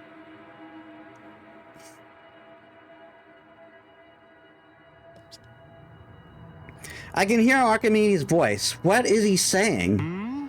まだ分かっていないのか。要はあれですよ。あなたは疑うことなく私に騙され、ここにおびき出されたのです。いやー、レガリア所持者があなたのような善人で本当に運が良かった。私欲にふける人間であれば誰も信用しなかっただろうからね。最後の教訓だ。覚えておくといい。悪人は世界を壊さない。ただ乱すだけだ。では壊すとしたらそれは誰か。無論言うまでもないことさ。いつだってお前のような善人が世界の根底を台無しにしてしまうのだから。さて、状況は把握できているな、セファール。レガリアはまさにお前の手の中だ。サーバントでは破壊できないが、アンチセルであるお前なら破壊はたやすかろう。レガリアを破壊せよ。ムーンセルの機能をダウンさせ、ベルバーを呼び寄せる時が来た。ベルバーを呼び寄せる。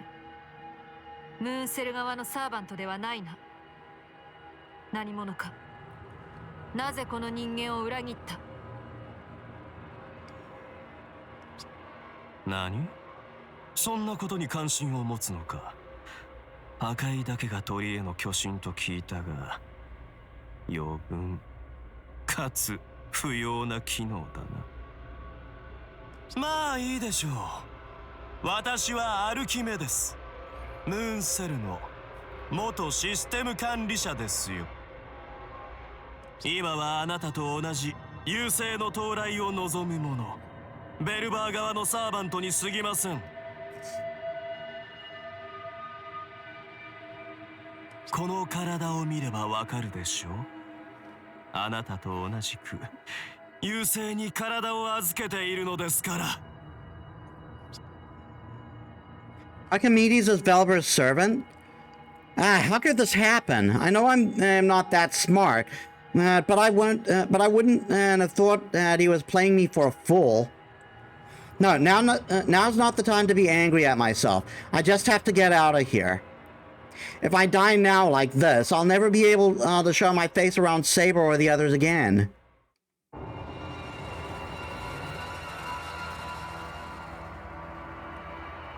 無駄なことを。それ以上あがいても苦しみが続くだけだとわからないのですか。わからないのですよ、人間というものは。あらゆる断りを手にしていながら希望だの奇跡だのといった感情で目を背けるのですからね。まあそれも愚者にはふさわしい結末だがね。いいぞセファール、その不純物をレガリアともども握りつぶすがいい。そうだな。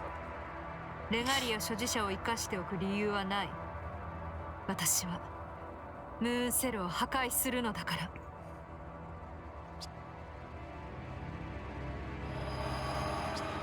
It's no use. I can't escape.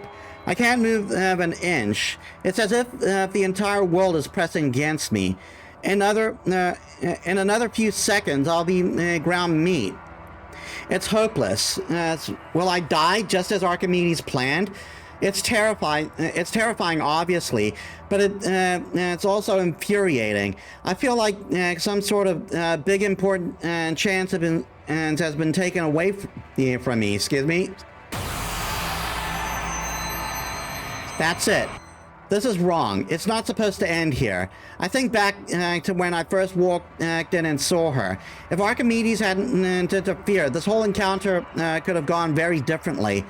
I think that has to mean something. I assess the regalia. I search for a way to break out of the situation. I find one in a fraction of a second. A physical body cannot be transferred out of this territory, but the mind and soul can be split and transferred away. This is reckless. It's basically certain death. It might not save me, but at least I'll be out of here. It's almost a kind of suicide, but all I want to do right now is disappear. I don't care. It's not like I have any other choice. Well, this isn't the first time I've been this desperate, and hopefully it won't be the last. レガリアによる転移だと。いや、だがここは未明領域。転移はできない。できるとしたらそれはレガリアだけだ。所持者は決して。待て、正気か。そんな手を本気でやるというのか、あの娘は。Bye, loser!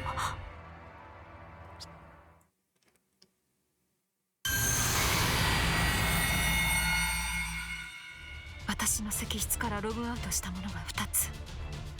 一体何が。ありえない。なんということだ。自暴自棄にも程がある。レガリアごと自分を3つに分けるだと。自身をレガリアごと3つに。それはだが、なんという無茶を。貴様がグズグズしていたからだ、セバール。なぜすぐに殺さなかった。あれは私たちの敵だったのに。それは違う。私にあの人間を殺す気はなかった。 You, on the other hand, squash. 確かにレガリア所持者を生かしておく理由はない。だが殺さない理由はできた。あの少女は私に敵意を向けなかった。その礼を返すまで殺しはしない。あの少女は私のものにする。私の許しなくして触れることはできないと知れ。That's yours, asshole. なんだと。貴様、それでも優勢の先兵か。図体ばかりか、その思考も鈍いのか。自らの存在意義をたがえるな、アンチセル。貴様は白い巨人、優勢の涙だろう。ベルバーを招くという使命は。やかましいな、貴様は。使命は遂行する。私はムーンセルを征服し、地上を破壊する。その結果としてベルバーは来訪する。私の役割、存在には何もたがえていない。だがお前は不快だ、アルキメデス。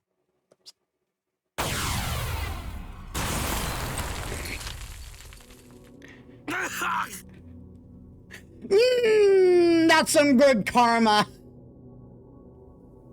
次は加減はしない。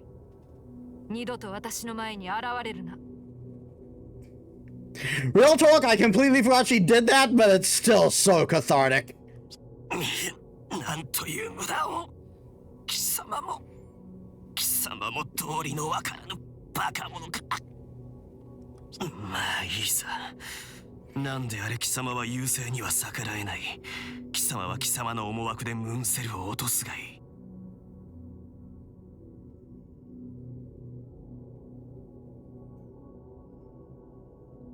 私は私のやり方でムーンセルを落とす。貴様はこの牢獄の中でその抜け殻を守っていろ。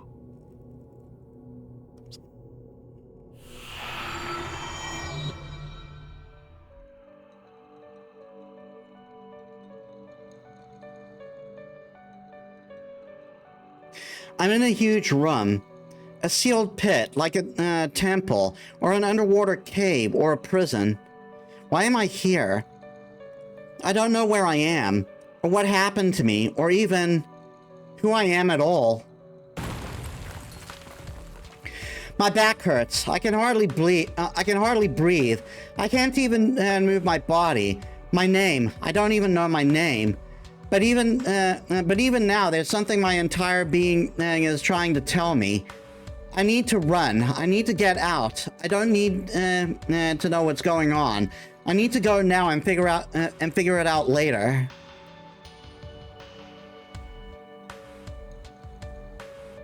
A Titan? I gasp as I try to understand. I don't understand. Of course I don't. This is a dream. That's why my head feels so light. Anything can happen right now, but if I close my eyes, I'm sure I'll wake up. I'll wake right up.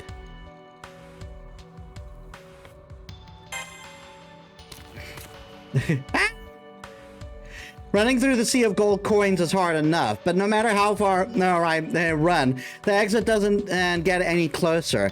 The space has been altered somehow. I'll never reach the exit, and I know it.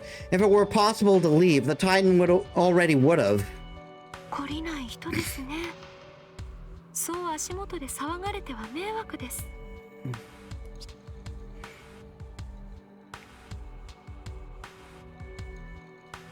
Her giant hand swoops down towards me.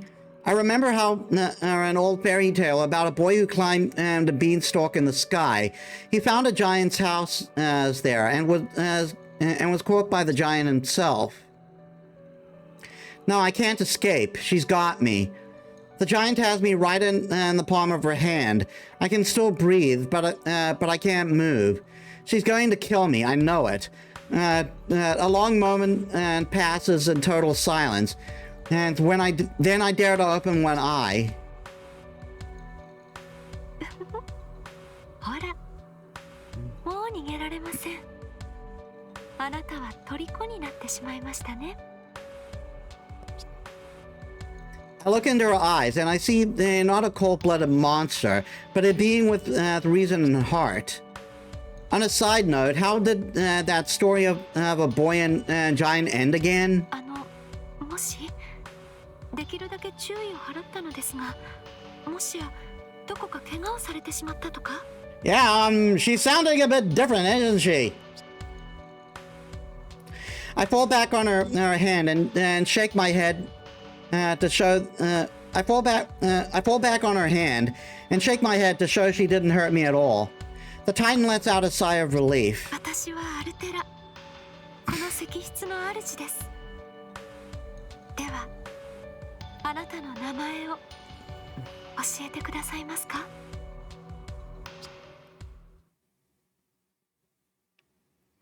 Awakening on thin ice.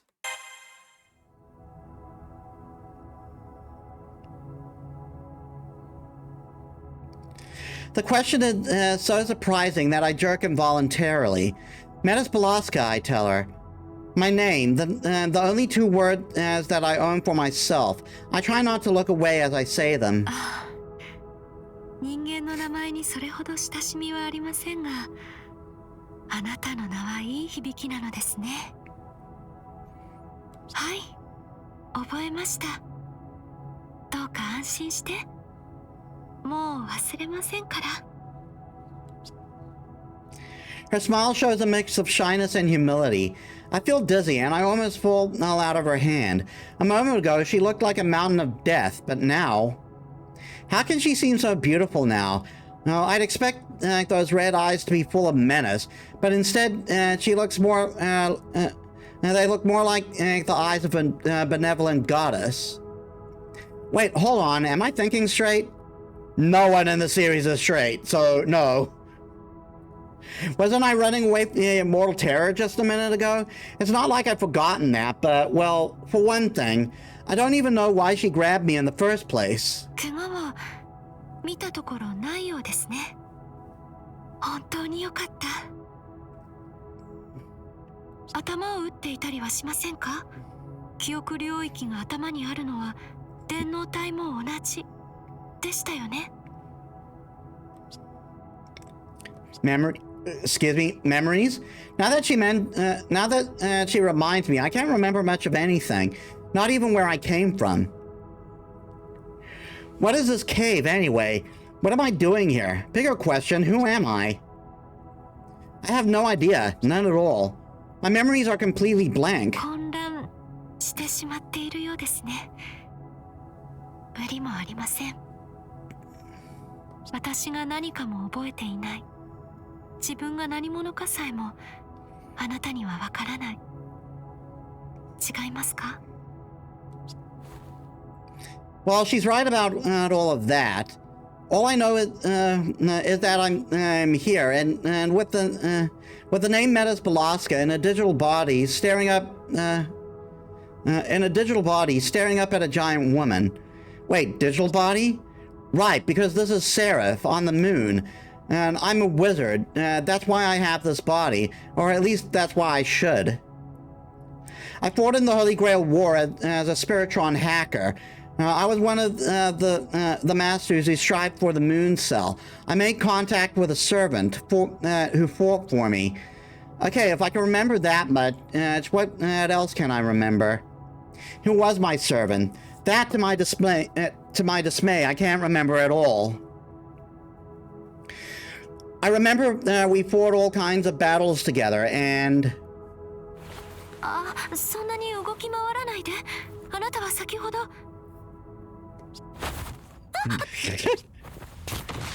Ow.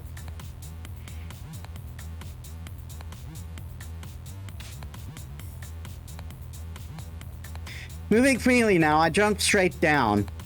There's something I need to do. I don't remember why, but I know I have a duty, and the drive to do it is burning in my chest. And for some reason, Elizabeth's theme is playing again. Protect Seraph. The words ring throughout my mind like a bell.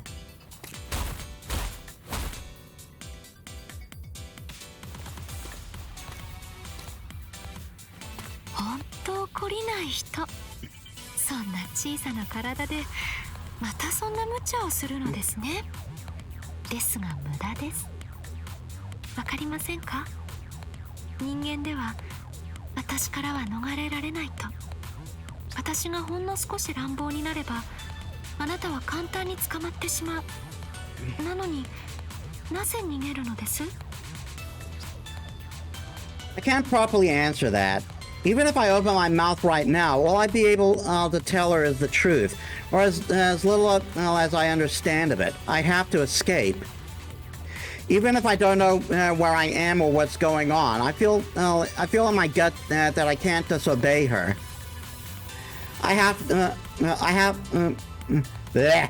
to go against her. That's right. It's like that purpose has been burned into my heart. そうなのですね。そんなことが起こり得る。話しかけてきたのはあなたの方だったのに。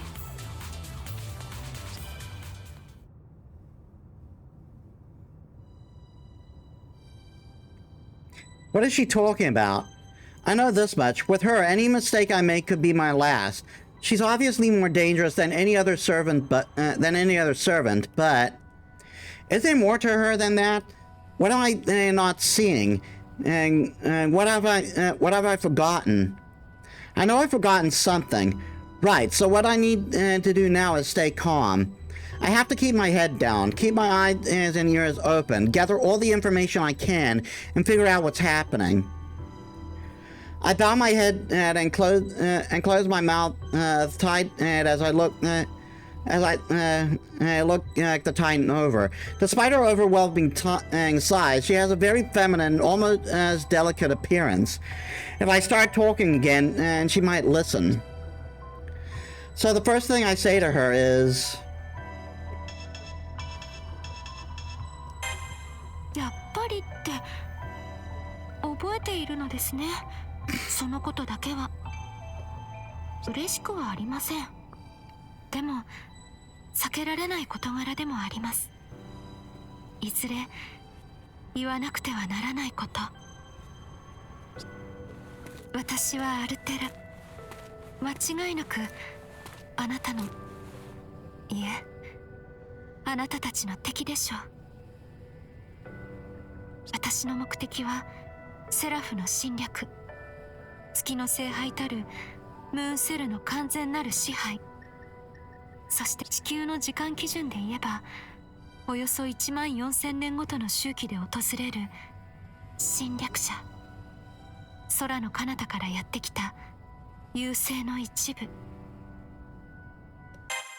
私の目的はセラフの侵略、月の聖杯たるムーンセルの完全なる支配、そして同時に星の全文明の破壊と吸収。I'm going to take a bio break. Give me a bit, guys. Alright, I'm back.「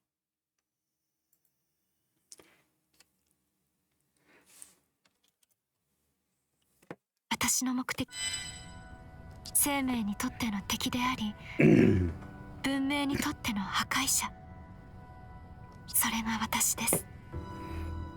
いつか誰かがセファールと呼んだ白い巨人。 What she said sounds unbelievable, but I know it's the truth. Not because she triggered some other memory of mine, but because her voice and her expression convinced me beyond any doubt. A monster with power with the power and the bearing of a goddess, and she's declared war on humanity. She said so herself. 勇敢ですね。そんなに怯えているのに、私に飲まれまいと奮い立って。さすがはムーンセルに選ばれた人間というところでしょうか。ですが、そんなもの抵抗にすら見えません。あなたに自由はないのです。この通り、私のマスターなのですから。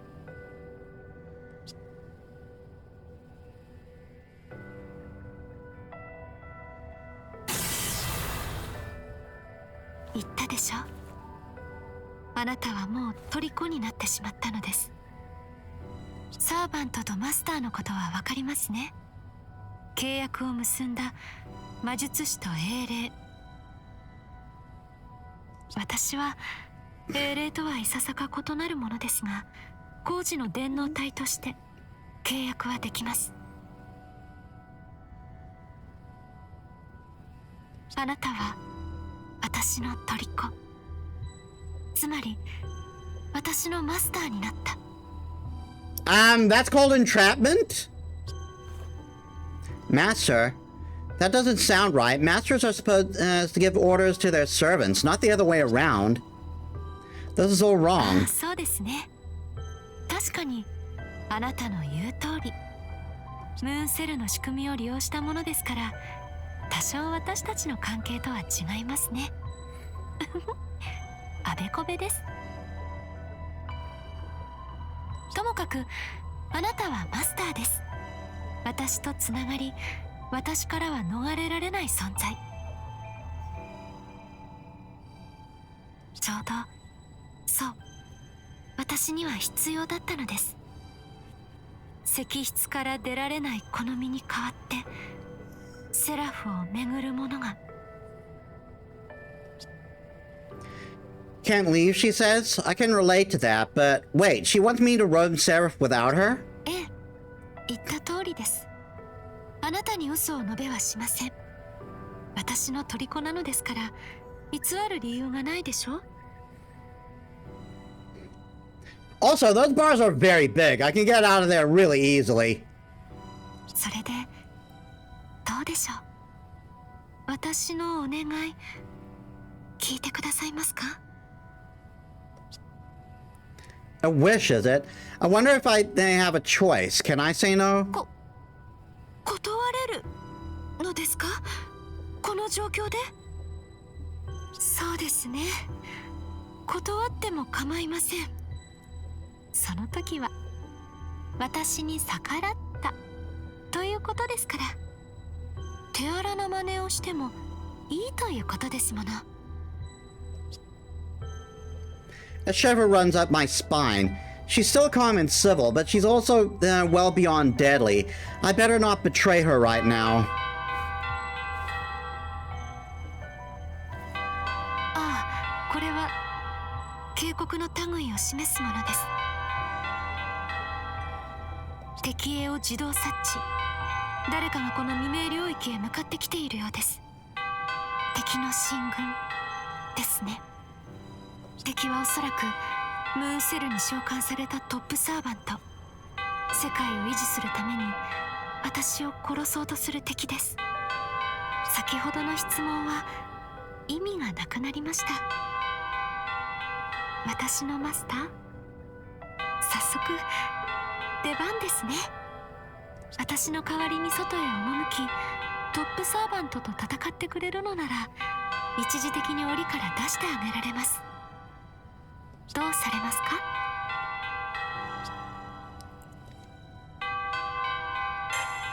ありがとうございます。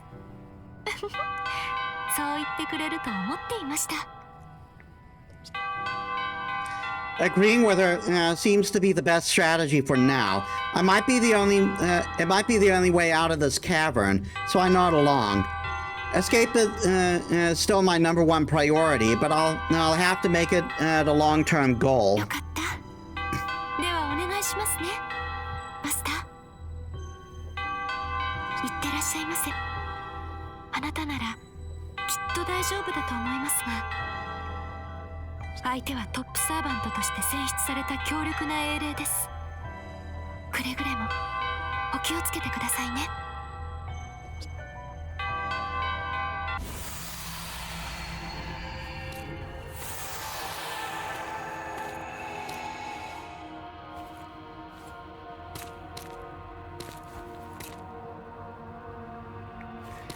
Ha! No one's here. I wasn't sure I could ever escape, but I certainly didn't think it would be this easy. But what was she thinking when she let me leave? Does she really need me to go fight for her? Was she counting on me to listen to her without any way to force me to keep my promise? Well, I'll have plenty of time to think about it once I get out of here. I need to find some place as quiet to sort out what's been happening. 逃げられたとでも思ったか。残念だったな。お前は虜だ。石室の中でも外でも。Altera's in front of me. She's the size of a normal human now, but it's still definitely her. Same smooth skin, same bright hair and clothes. She said she couldn't go outside. I don't think she was lying, but then the woman in front of me is... Honestly, I have no idea. There she is, looking just like the bigger Altera I left behind. I failed to escape, I know that much. 驚いているようで冷静だな。お前はマスターとしての経験か。肝が据わっている。戦士として好ましい。まあいい。本体は石室からは出ない。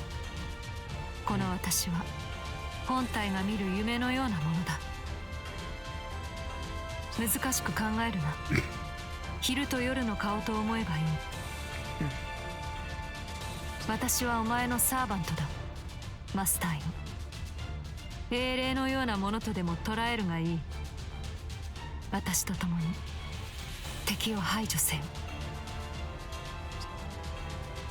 I don't quite get it, but I'll take her at her word. I'll call her Altera too then. 好きに呼べばいい。私もお前を好きに呼ぶ。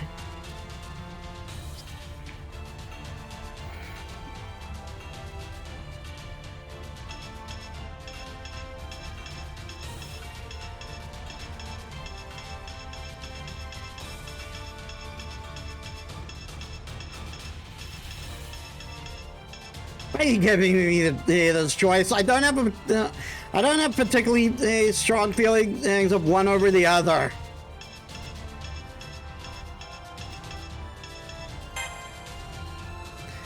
I don't know how it works exactly, but the Titan and the cave must be the main body. They look the same except for their scale, but if I had to pick one as the most beautiful, I'd go with the taller one. The bigger one made the stronger impression, and is what I'm trying to say. そうか。その感想はよくわからないが、石室の私が聞けば、それなりに喜んだだろう。So if the two of them are the same person, okay, let's make this easier. I'll call the one in front of me Hero Altera, and the one in the cave Titan Altera. Let's see what she thinks about that. 余分な付け足しだが、それでも構わない。名付けによる利便性は認めよう。さあ、行くぞ。速やかに外敵を排除する。だがその前に、お前の持っているものをよこせ。Give her what? I can't think of anything right now. All I have is my life and this digital い body. や、持っているだろう。指輪を。それをよこせ。そうすることでお前は真に私の虜となる。拒否は許さない。早くしろ。無駄な時間を費やすな。She can't threaten me into giving her what I don't have, but as soon as I try to tell her that, I remember. I have my life, my body, and this ring on my left hand. Is this some sort of mystic code? No, it isn't. It looks like one, but it's far more powerful. Should I hand it over to someone like her? I'd love to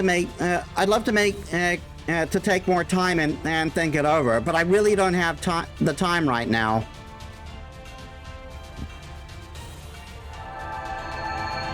そうじゃない。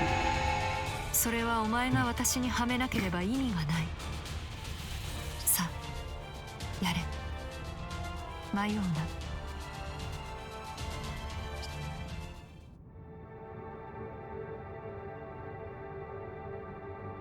It's a strange feeling. I imagine this is how a knight might feel when stripped of his sword and rank. Actually, it's almost like I'm taking her in holy matrimony. お前は正しい選択をした。これこそセラフを滑る指輪、ムーンセルの代行権限を凝集させたレガリアだ。この譲渡行為によって私とお前の結びつきは完成されたと言える。霊樹のつながりを感じるだろう。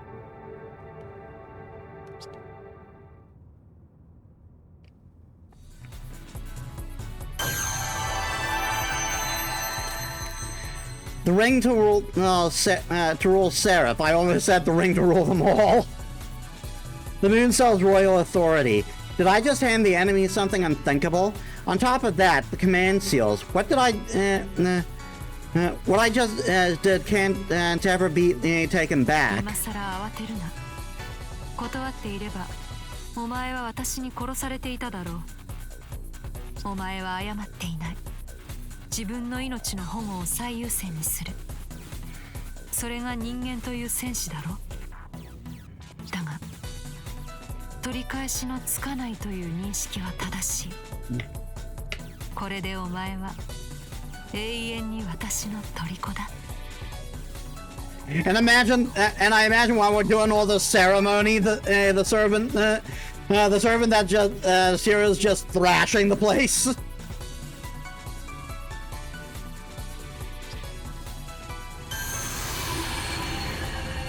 さあ、敵を排除しに行くぞ。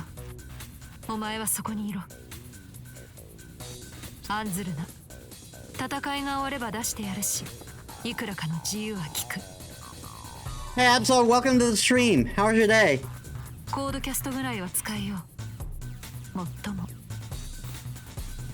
お前が私に力を貸す気になればの話だが。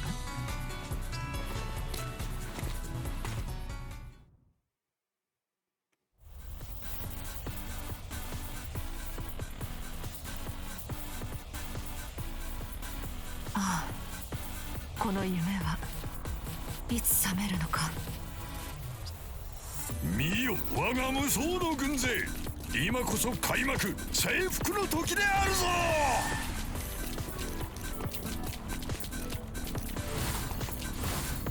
髪はなびくなプラットめ。好き勝手を。倒すべきは何か分かっているなマスター。そこだ。全てを消し去ろう。砕け散れ。 I forgot what that bar is about.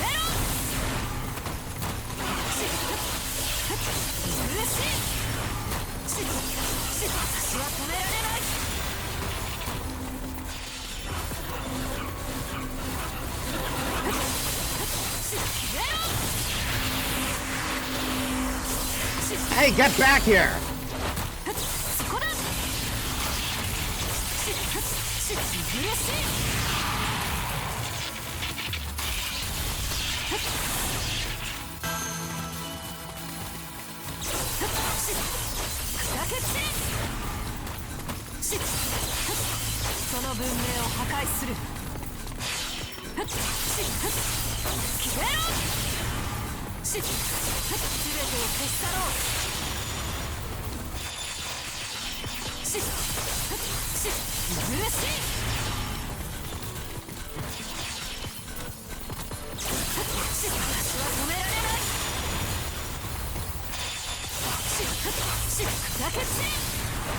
We might still be on easy.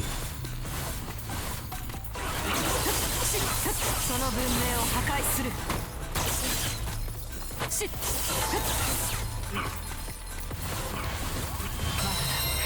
まだ足りない。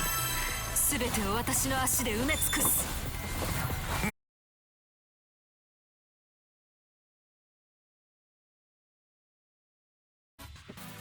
I'm coming. Okay, I gotta take a food break. You know the drill. I'll extend the stream for however long I'm gone. Give me a bit, guys. I'm back. Sorry about that. I was gone for longer because I forgot to unpack the dishwasher. And about 22 minutes, so that's going to be our extension.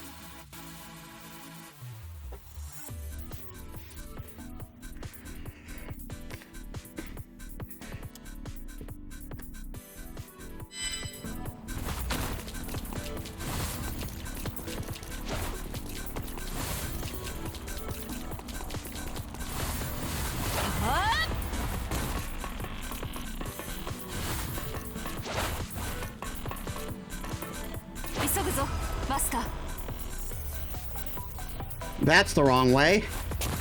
進行する。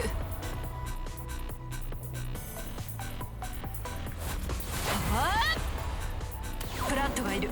我が虜。先にあれを始末するぞ。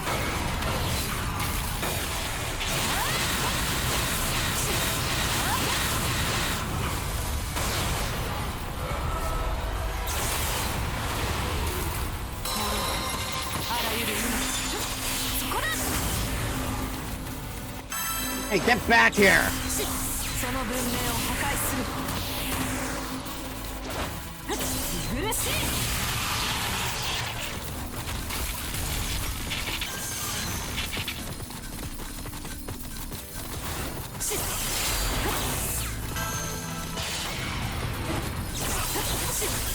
砕け散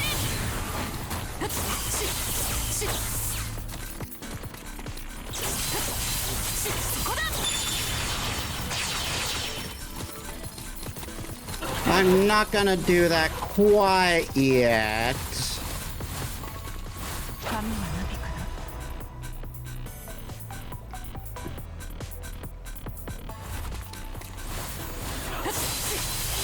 消えろ。全てを消し去ろう。軽いな。砕け散。その文明を破壊する。消えろ。そこだ。苦しい。私は止められない。その文明を破壊する。苦しい。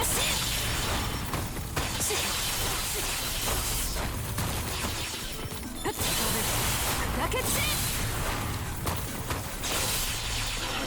私は止められない。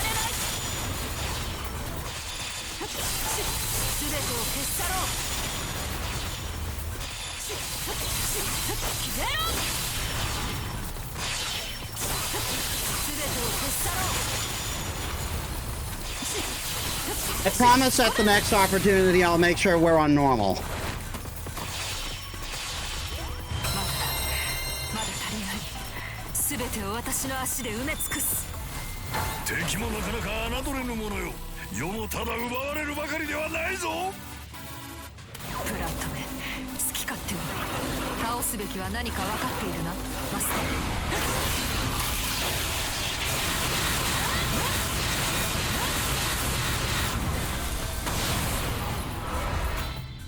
Out of curiosity, what's this ready thing? I completely forget.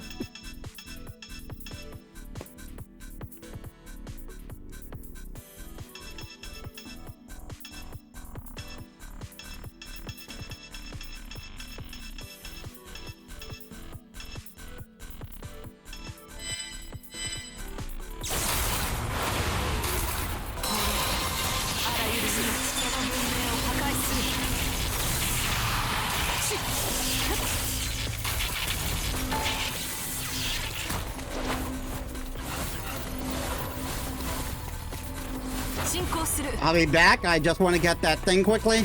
急ぐぞマスター。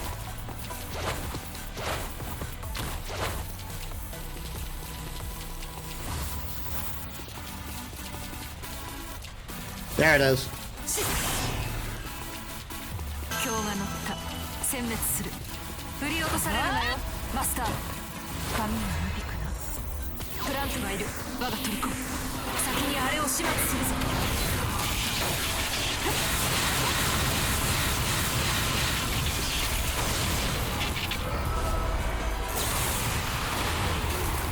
両親の力我が手にあり。まだ足りない。全てを私の足で埋め尽くす。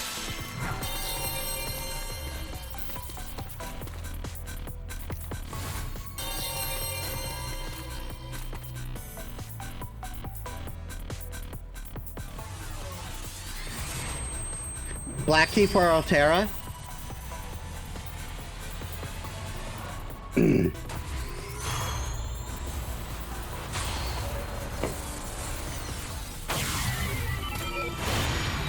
Oh my god. あの男の元へ向かう。 Water bottle 邪魔をする malfunction 者は破 again. 壊するのみ。 Oh my god. Well, I can't fix it right now like that. I have to do it the harder way. この領域は蹂躙し尽くした。あとは敵将を撃つのみだ。油断はしないマスター。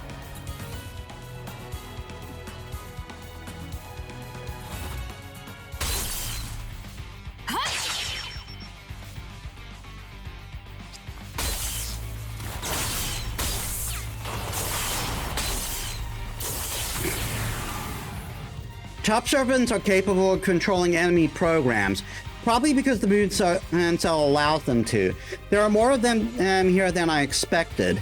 Enemy programs, attack programs to put it more precisely, coded by the moon cell, they attack enemy targets automatically. A normal wizard would have trouble controlling even one, but here there's an army of them. And Hero Altera destroys one after another with her calm, cold precision. She's like a fighting machine, reaping through her enemies without hesitation or remorse. Knowing she aims to destroy the world, I wasn't planning on helping her with my code cast, but I guess that's a moot point. And since she clearly doesn't need them. 私は戦う者。殺戮の機械だ。他のことは何もできない。必要もない。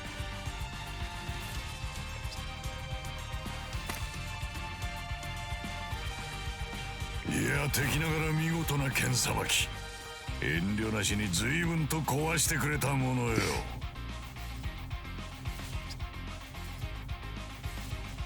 構成プログラムといったか。魂も意志もない連中ではあるが、これでなかなか可愛いところもあってな。Just hearing this massive meat say the word cute.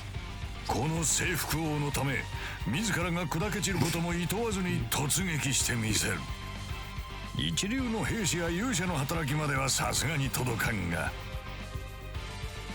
にしてもお前いくらなんでも壊しすぎだろう。もう少しこう情緒というものは持てんのか。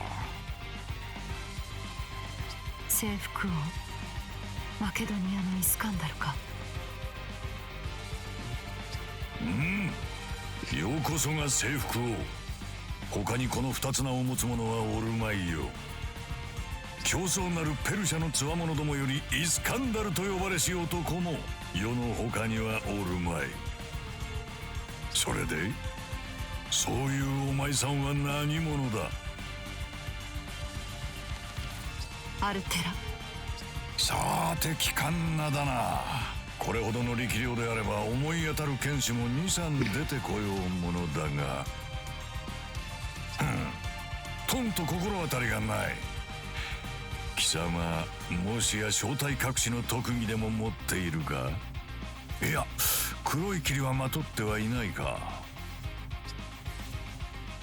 He's so relaxed even as he chats with us on the battlefield. We haven't yet experienced the depths of his mana or the power of his noble phantasm, but it's really clear he's a great hero. This is the top servant who was meant to save Seraph, a great hero summoned to defeat Altera. 神明が何であれ世の知ったことではない。当然知っているな。世はセラフの異常を修正するために召喚された。巨神とやらを破壊するのが目的だ。見る限りお前さんは巨神というには小柄だな。大層な宝具を有してはいるが、さっきはああ言ったが悪いことは言わん。世の道から引いておけ。断ると言えば、そりゃあ押し通るほかあるまい。回り道はしない主義だ。ならばそうしろ、征服王。やれやれ、久方ぶりの限界だ。少しは世の話に付き合おうとは思わんものか。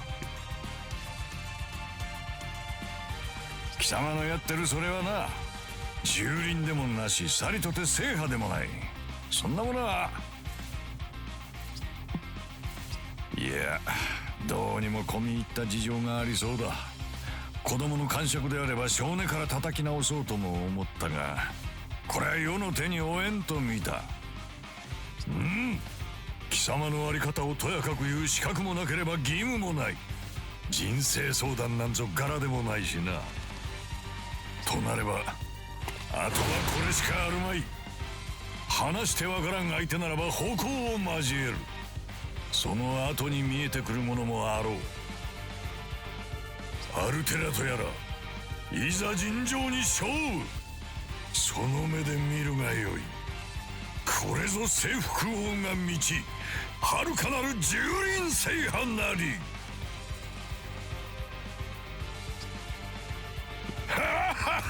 勇しを得るのはどちらかな。お前と話す気はない。ここで破壊する。苦しい。聞いたわい。もろすぎる。消えろ。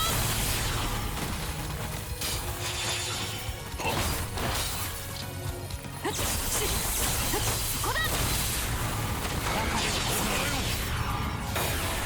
It's fine if it's not a direct hit.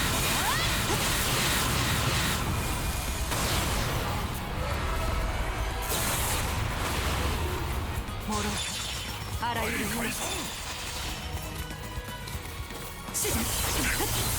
だけつ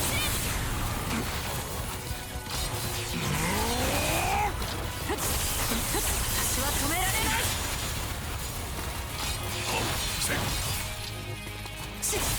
骨があるではないか。どれ、もう少し殴り合うか。邪魔だ。苦しい。せい。すべてを消し去ろう。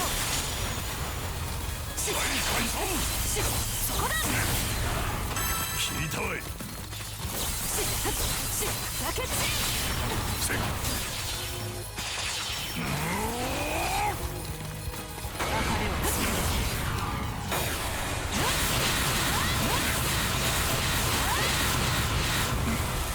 I don't remember what that bar under the maneuver meter is for. たまらんの。勇者との戦いとはこうでなくてはな。すべてを消し去ろう。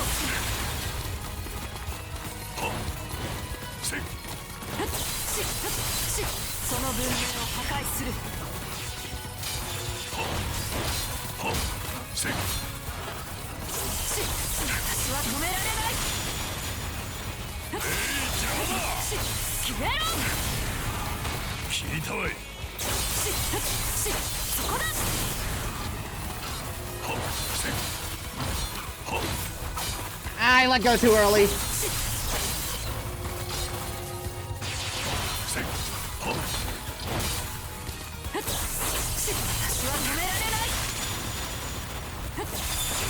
全てを消し去ろう。なかった。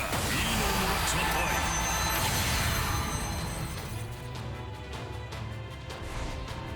マルスと接続する。発射まで2秒。ディアードロップフォトンレイ。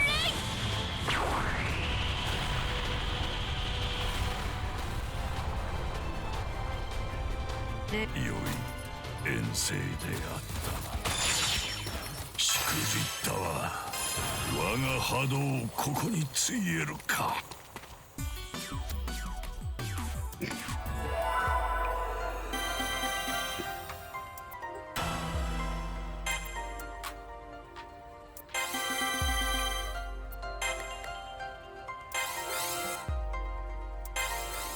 Nothing new, nothing new, nothing new. .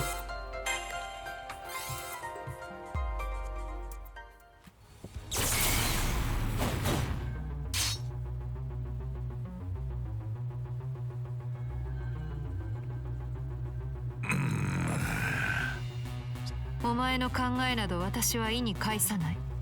これが結果だ。Oh, wait, wait, wait.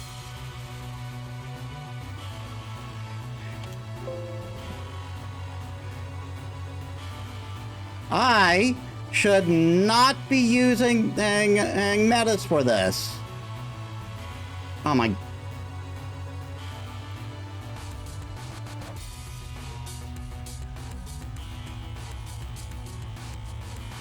Bup.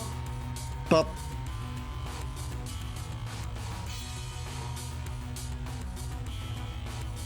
たとえ手を抜いていようが、お前は間違いなく私に敗北した。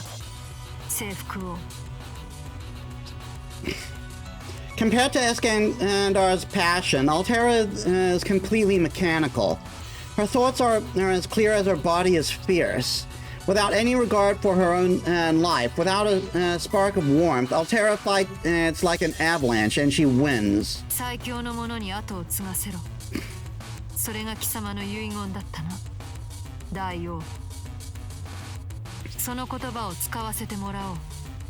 最強の者に従うがいい。それを持ち出されてはグーの音も出ん。よかろう。負けは負けだ。貴様に従おうではないか。Yep, that's how that happened. ライダーイスカンダルはこれよりひとときアルテラなる白き英霊の軍門に下るとする。世の力存分に使ってみるがいい。無論使いこなせるものであればな。I don't remember ever feeling this kind of ecstatic excitement before. It must be coming from him. Even if he has his own agenda, he admitted his loss right away. The King of Conquerors, Extella. I don't think we've ever met, but I know his name. He was one of the greatest kings in the world. He commanded many ferocious warriors and heroes.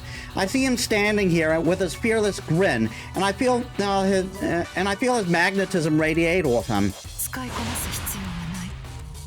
私の作る破壊の道をお前にもたどってもらう。これより後の戦いこそがお前にとって最後の戦いになるだろう。星の文明は終わりを告げる。故に最後だ。But what will that mean for Altera herself? She's the polar opposite of the King of Conquerors, a cold, calculating destroyer. You've defeated the protector of the world. Will you ever be anything but my enemy? .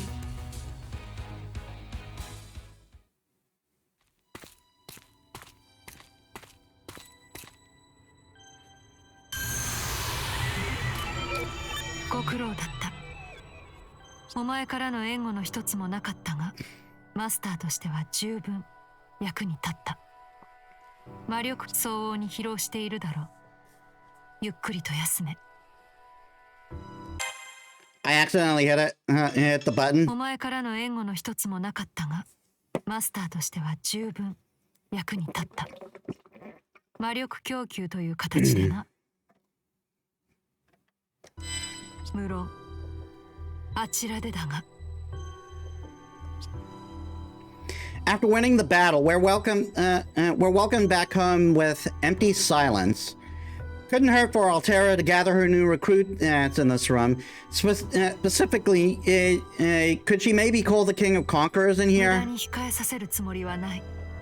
かの王が戦う時が来れば、その時に召集する。ここは未明領域だ。私と私のマスターであるお前しか居続けることはできない。That makes sense. And so if this is the Emerald Star's territory, it would be hard for even a top servant to keep materializing here. After all, this place belongs to the world's greatest enemy. So Altera has no friends in battle. なんだ。私に言いたいことがあるなら言ってみろ。なら石室へ戻れ。必要が来ればまた出陣になる。魔力の回復もお前の重要な役目だ。いいな、マスター。Prisoner or not, I am her master. I can channel mana and use command seals, even and if not exactly the same in her case. The principles are similar. So maybe there's something I can do for the world. Not necessarily something heroic per se, but...ー。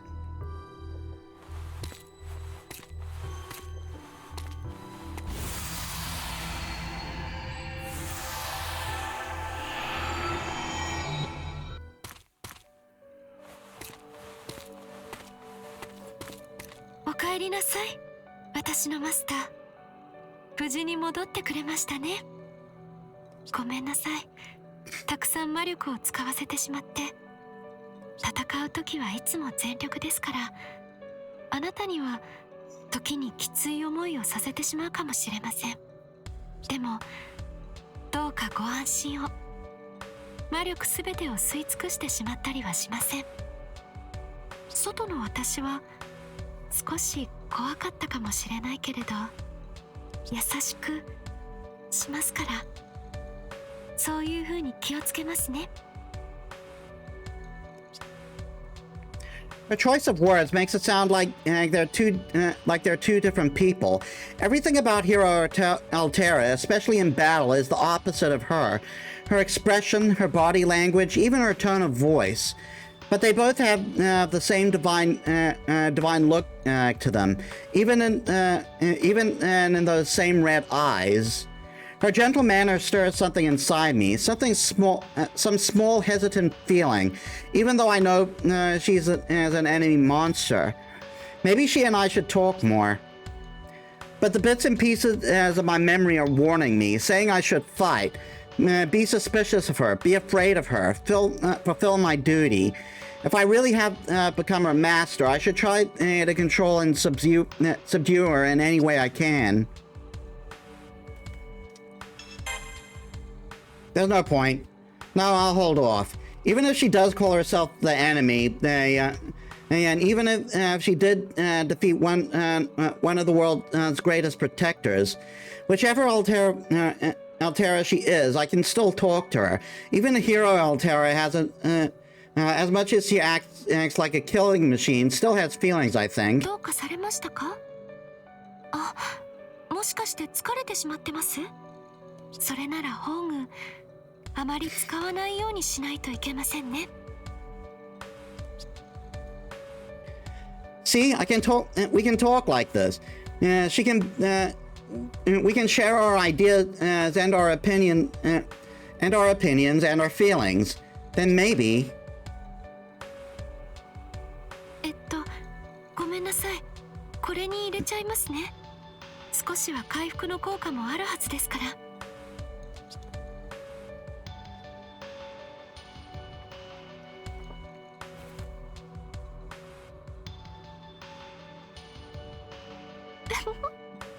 ちょこんとして可愛いですね。念のために言っておきますね。もうあなたには必要ないかもしれませんが、すれ違いは悲しいですから。私のマスター、私の虜、あなたにはこれからも今日のように外で戦ってもらいます。もちろんもう一人の私と一緒です。決して逆らわないでください。逆らったらあなたの電脳体を破壊します。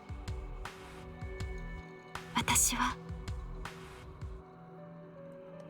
は通常の英霊とはあり方が異なる。仮にマスターを失ってもいくらか体力を多く消費するだけで活動は可能だ。 It's not really that much different than how servants would operate. It looks like I should forget everything I know about masters and about how masters and servants work together. I'm the one I'll have to obey her. Controlling her with command spells is command skills is out of the question. それが人間でしょ。その本能に従ってください。何も恥じ得ることではないはずですよね。私を恐れようと嫌おうと、一向に構いません。ですがあなたはもう私のマスターです。それをお忘れなきよう。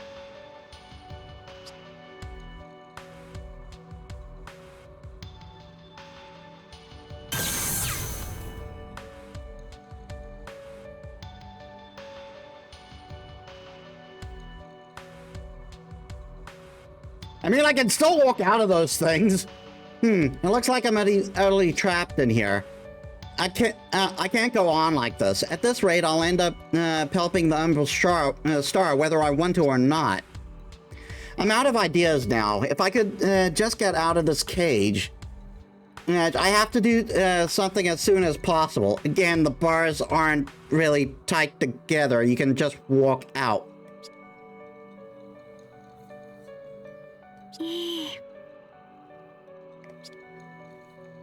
She's watching. She's definitely watching. It's like her eyes are boring a hole in me. Does Titan Altera even sleep at all? If not, is she just going to keep staring at me? Titan Altera doesn't seem violent, and she seems willing to talk.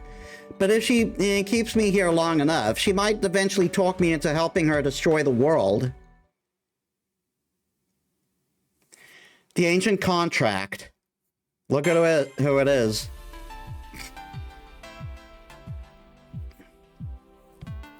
I'm being watched. She has been watching me like this the entire time. The awkward silence. I have no idea what to say, or whether I should say anything, or whether she is even thinking about talking to me. Just like that, all day, literally, she's been staring at me continuously with that smile, without her ever getting tired or bored. Did I say all day? It's been in a week. That's how long it's been since she beat the King of Conquerors. Yep, 1 week, 7 days. 1 week, 7 days, is give or take. Space doesn't work the same way in here as it does outside, but time still does. And here we are, same cavern, same treasure on the floor, same cage, same Titan. I went out, staring at the same four walls for the last 7 days has gotten me an incredible case of cavern fever. But I can't go anywhere. All I can do is do what she's doing. Stay right here and watch her like she's watching me. そういえば空腹ではありませんか？ここにいてくれるだけで電脳体の維持に支障はありませんが、でも人間はお腹が空くものでしょ？ごめんなさい。私は自分のことばかりでそんなことにも気づかなくて。どうぞ。栄養たっぷりのリソースです。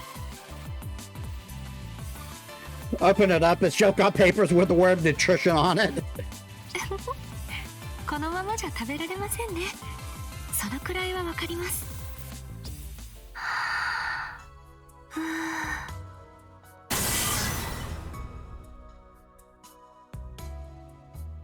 どうですか？これならあなたの口に合うと思うのですが、データの外装を変換しただけでちゃんとしたお料理とは少し異なるものですけれど、美味しくなるように精一杯設計しました。美味しくなるように精一杯設計しました。あなたの口に合うといいけれど。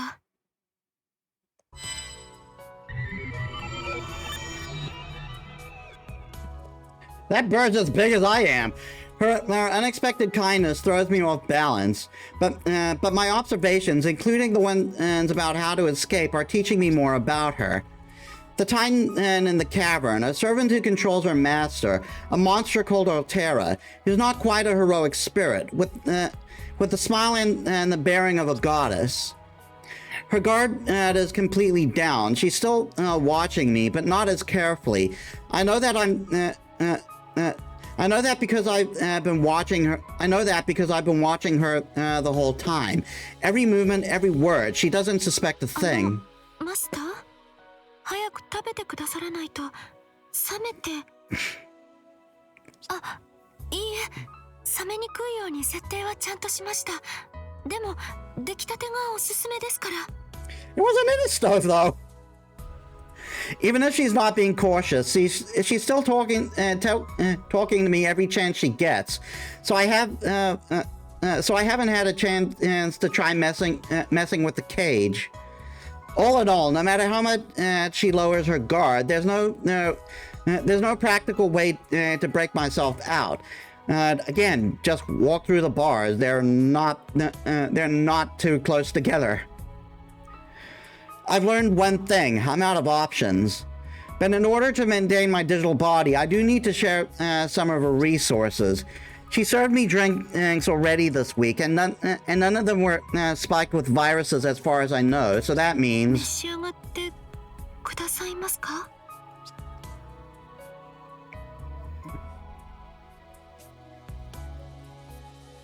よかった。あなたにちゃんと食べていただけて。Talk about eating your body weight, am I right? それから1週間も気づかずにごめんなさい。飲み物だけでは感覚が充足できませんよね。人間のことは少しは理解しているつもりだったのですが、あまり身についていません。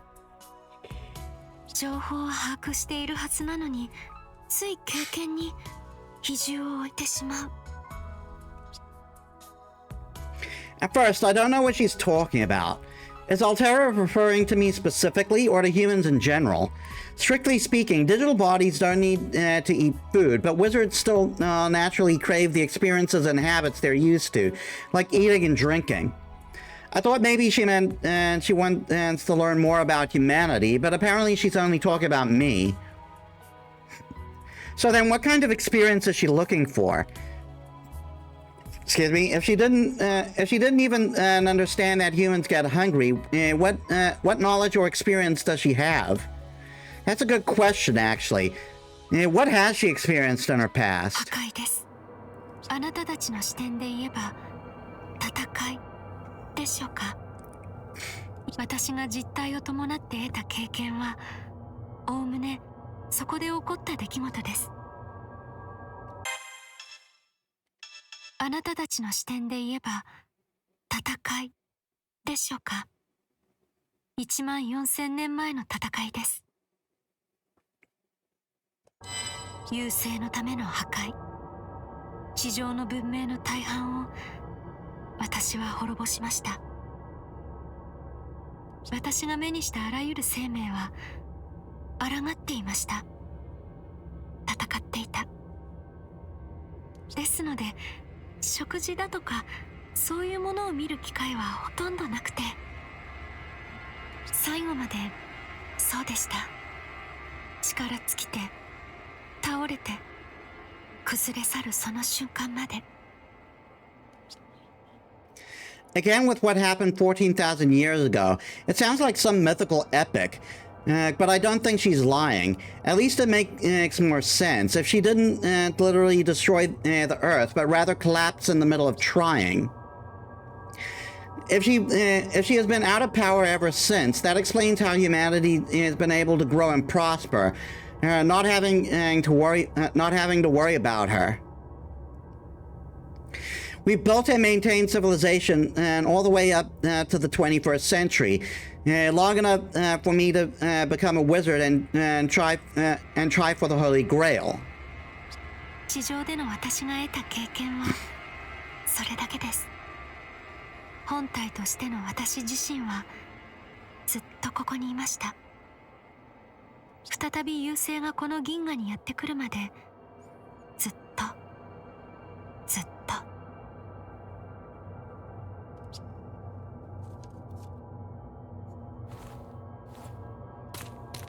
だからごめんなさい。不便を感じさせたくはないけど、私はきっとまたご迷惑をおかけすると思います。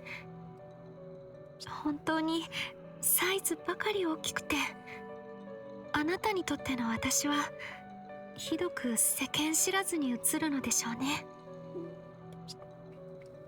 She's ashamed of her inexperience. Whatever she does know, she's never had a chance to put it into practice. I don't know if it's my place to call her ignorant. But that aside, I understand what she's trying to say. This kind of understanding doesn't come naturally to her. She doesn't get how humans work at all, not even how they eat or drink. She may look like a human, but since she's been in here this whole time, in this cramped room by herself for 14,000 years. 大半は眠って過ごしていましたし、それにここは安全ですから何も問題なんてありませんでした。Looks a little cramped for you, if you ask me. I mean, your legs must be killing you after 14,000 years.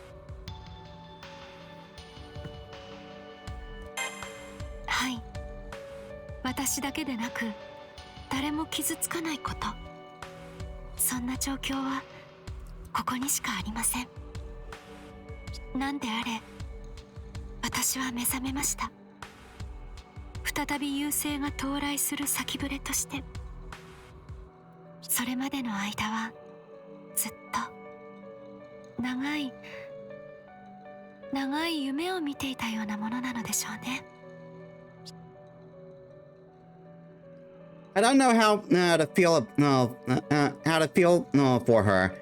Sleeping here for all that time, and from the look on her face, yes, her dreams weren't always pleasant ones. I start to say something about that, but I keep my mouth shut instead. If I start to pity her, I'll get sidetracked. My first and foremost priority is to get out of this cage. I'll have to ask her for more questions. I'll have to ask her more questions to gather more information.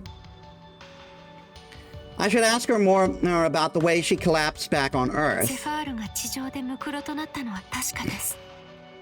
ですが、それで私が消滅したわけではなくて、セファールの本体はここにいる私です。この私がある限り、セファールは何度でも地上に現れます。必要な条件さえ揃えば、私はまた本物の肉体を得ることが。Necessary requirements. I wonder if that means taking full control of the moon cell. If so, if I told Altera I'd help her create that body, would she let me out? ありえない話はしないように。そんなことは絶対に起きません。絶対です。何があってもあなたはそうしないはずです。セファールを地上に下ろしたりはしない。あなたはセラフを守ろうとするでしょう。ムーンセルを制圧しようとする私とも敵対する。それにどうあっても結果は同じ。他に方法があるとしても、私はムーンセルを壊す他にないのですから。Again, she gives that gives me that lonely expression. I thought she wanted to materialize on Earth and or destroy the moon cell, just so she could leave this cavern, but apparently that's not the case. So what's Altera really going for? 教えてあげましょうか。そいつの望みは破壊することだけよ。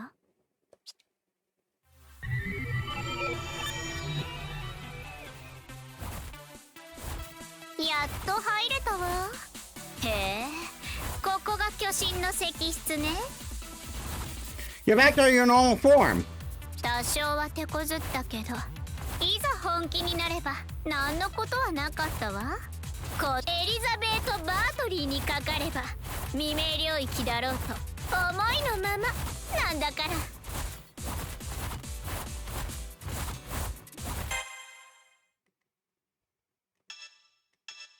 多少は手こずったけど、いざ本気になれば何のことはなかったわ。このあたし。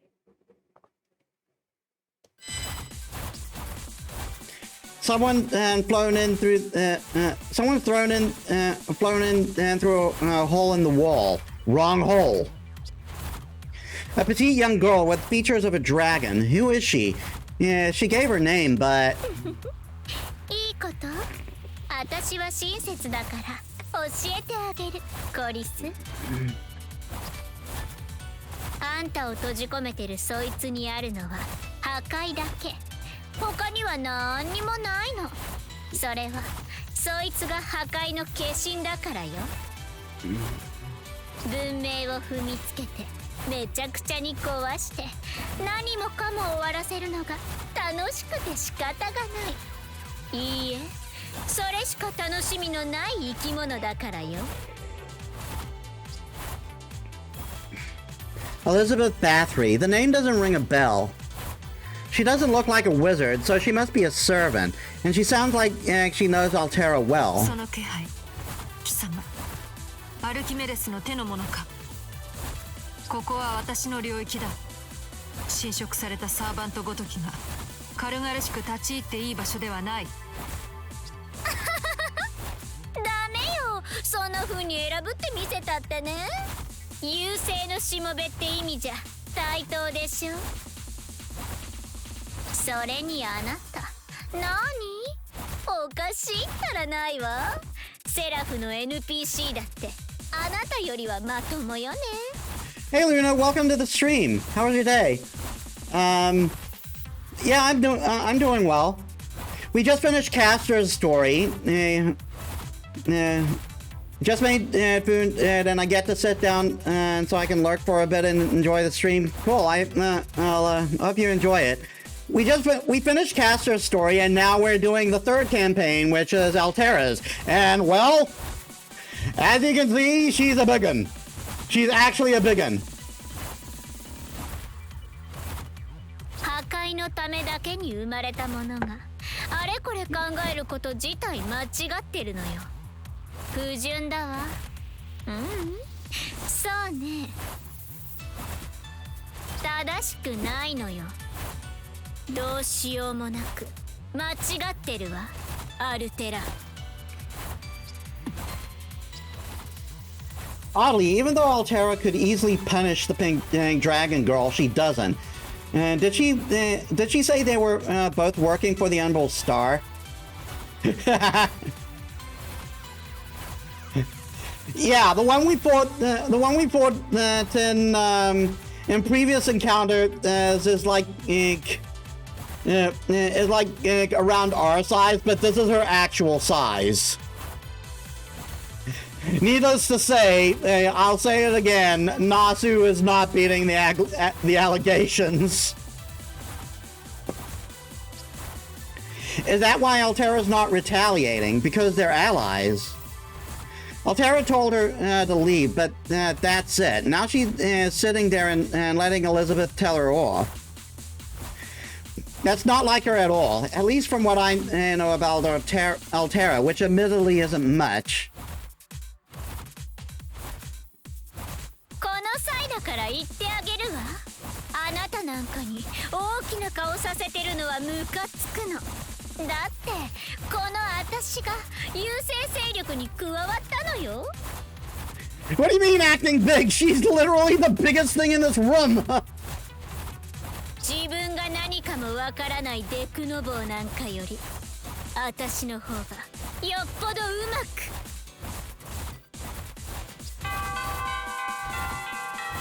何よ、いいところだったのに。敵への自動察知機能よね。もう文字通りのお邪魔虫じゃない。間が悪いったら。ああ、もうムカつく。また来るわ。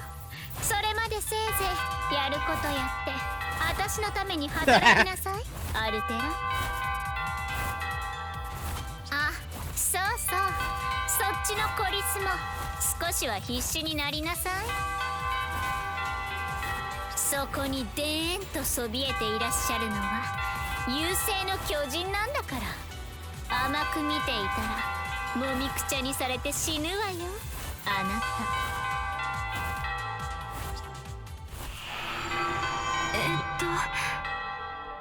ごめんなさい。次のお仕事までは静かに休ませてあげたかったのですが。I mean, technically that's what we did. 彼女が言った通り敵の進軍です。前と同じように未明領域をまっすぐ進んでいる模様です。今回もどうかお願いします。私のマスター、無茶だけはなさらないよう。外の私にリソースを供給するだけでもあなたには相当の負担なのですから。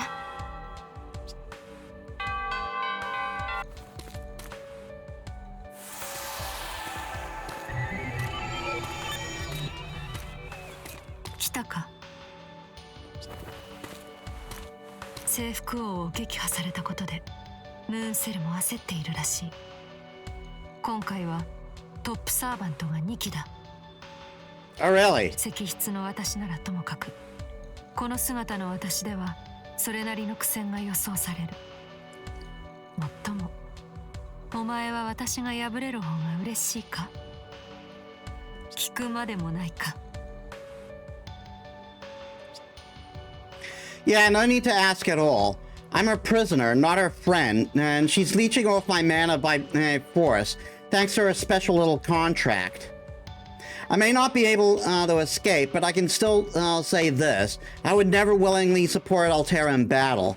All I can do right now is keep gathering information and wait for my chance. きっかけさえあればいつでも逃げ出してみせるという顔だな。それでも構わん。お前はただ私の傍らにあればいい。どうせ離れることはできないのだから。レガリアは私のものだ。そしてお前も私のものだ。話はしないし、いかなる英霊であろうと渡す気もない。ただ気をつけろよ。お前の行動いかんではお前は戦場で死ぬ。トップサーバントとの戦いとはそういうものだ。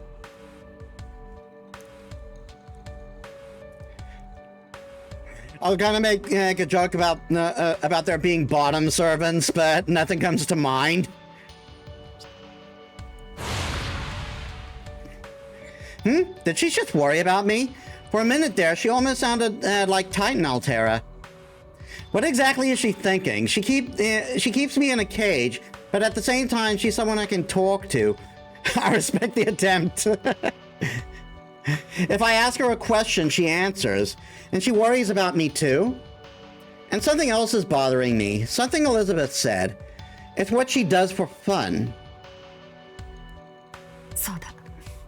あの女の発言に間違いはない。私はただの破壊の化身、殺戮の機械だ。他には何もない。必要もない。And there's definitely someone into that. そしてお前が私とは違う考えを抱いているのも知っている。それを改めさせる気もない。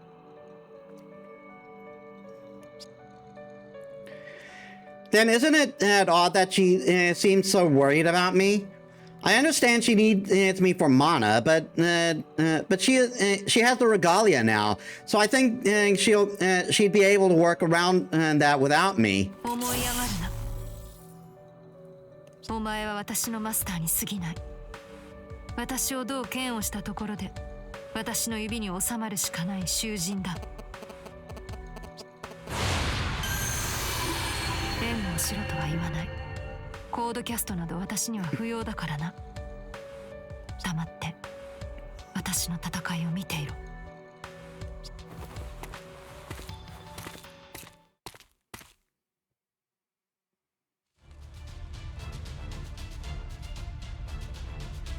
ああ、この夢はいつ覚めるのか。ムーンセルより選ばれたルーラーとして私は使命を果たします。殺意の Just one to the other, huh?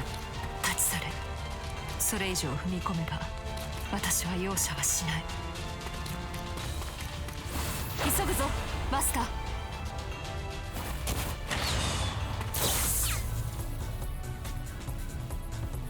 名高き征服王を制したと聞き及びましたが、ここまでの力を持っているとはさすがと言うべきでしょうか。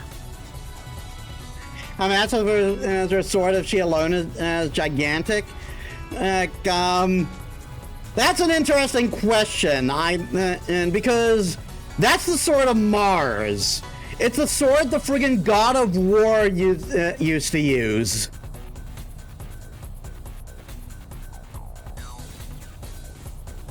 優勢の先兵、人の営み、その全てを奪わんとする者。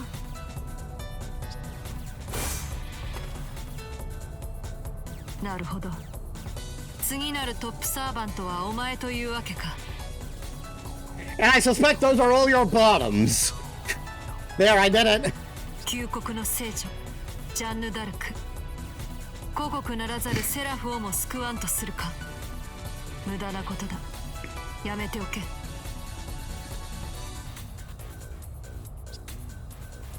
Following the King of Conquerors, here comes the Holy Maiden of the Nation of Salvation. Her true name is Jeanne d'Arc, a world-famous hero from France's 100 Years' War.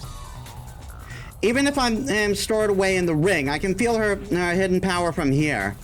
If the King of Conquerors has intensity is like an onrushing tank, the Holy Maiden is like a flow of cool, clear water. Beautiful, but also intense. After all, enough water can bring down a mountain. 英雄としてのお前は多くの命を奪い救ったのだろう。だが所詮はその程度だ。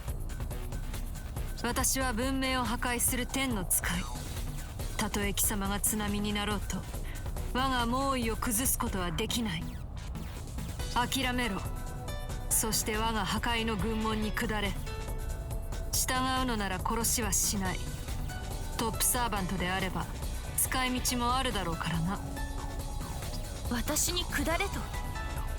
ムーンセルから伝達された情報とはいささかイメージが違いますね、あなたは。ですがそれは無駄な降伏勧告です。月の王権たるレガリアを有してはいませんが、私にはこのクラスがある。本来であれば聖杯戦争を管轄裁定するためにこそエクストラクラスを与えられた身ですが、今はこの力を戦いのために使いましょう。アルテラ、あなたの全てを封じるために。そうか。そこで殺すと口にしないのは貴様の心情なのだろうな。甘い考えだが、戦場でその甘さを徹底できる者は真の強者であることを私は知っている。そういう戦士も地上にはいたからだ。いいだろう。愉快な心持ちになったぞ、ジャンヌ・ダルク。まずはその聖なるものを私は破壊しよう。Well, that'll be a mission. どうでしょう。あなたは本当に世界の全てを破壊できますか。I mean, you're looking at the woman. You're looking at the woman whose faith wasn't shaken, even when she was burned at the stake for being a witch. 無論だ。であるからこそ、ムーンセルはお前たちを使わしたのだからな。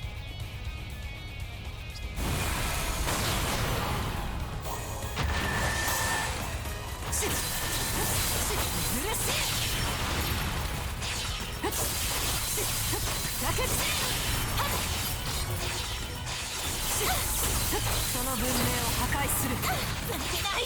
全てを消し去ろう。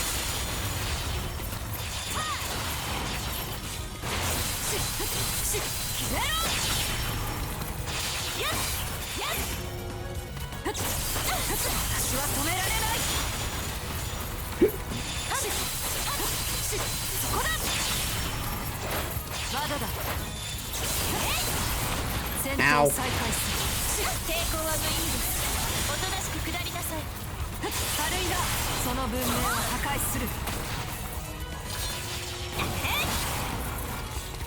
あくまで抵抗するのですね。ではここからは本気を出しましょう。覚悟するがいい。決めろ。この程度。I activated something and I don't know what I did. 静まりなさい。全てを消し去ろう。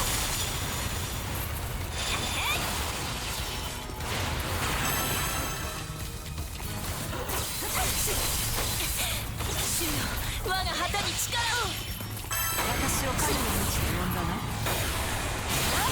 I don't know what you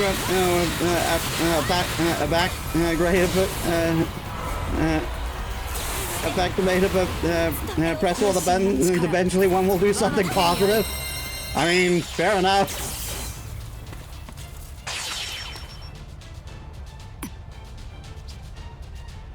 A storm hits. No, more than that. I'm getting chills. Even locked away in this ring, I can feel them. An overpowering existence is coming very close. Someone like the King of Conquerors? No, not at all. And not like Jeanne d'Arc either. In the blur between that instant and the next, a hellish rain drilled straight into the ground all around us. Yep, here he is. Such an asshole!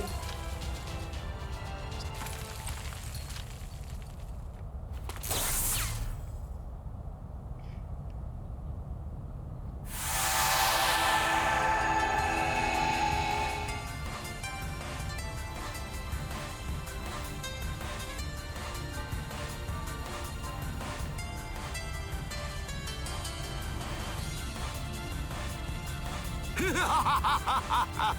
飽きもせずまたぞろ雑種の争いか。トップサーバントとのたまっていたな。よもや貴様ら自らが至上の英霊であるとでも、ムーンセルの水郷にも困ったものよな。The only top here is me. You're all bottoms. ならば俺が貴様ら雑種に拝謁の光栄を与えてやろう。刮目せよ、絶望せよ。この俺こそが真に至上にして唯一の英雄である。黄金の英霊。なんだ、雑魚を率いる雑種はすでに戦意喪失か。だがもう一匹は騎乗よな。この俺の姿を目にしてなお果敢にも刃を向けてみせるとはな。どしがたいアホか。でなければなんだなあ、雑種もどき。時を無駄に消費するな。口を開いても構わんと言っているのだぞ。俺はすこぶる機嫌が良い。貴様次第ではさらなる宝剣をくれてやる程度にはな。何しろセラフがこの手の揺らぎを起こすのは珍しい。あまりにもキーであったがゆえ、何わざわざ教会を切り裂いて出向いてやったのだ。 In other words, he's here. He's not here because he was told to be here. He actually came here on his own because he thought something was interesting. わかるか雑種。万に一つの光栄を貴様らは得ているのだ。これを喜ばずして何を喜ぶ。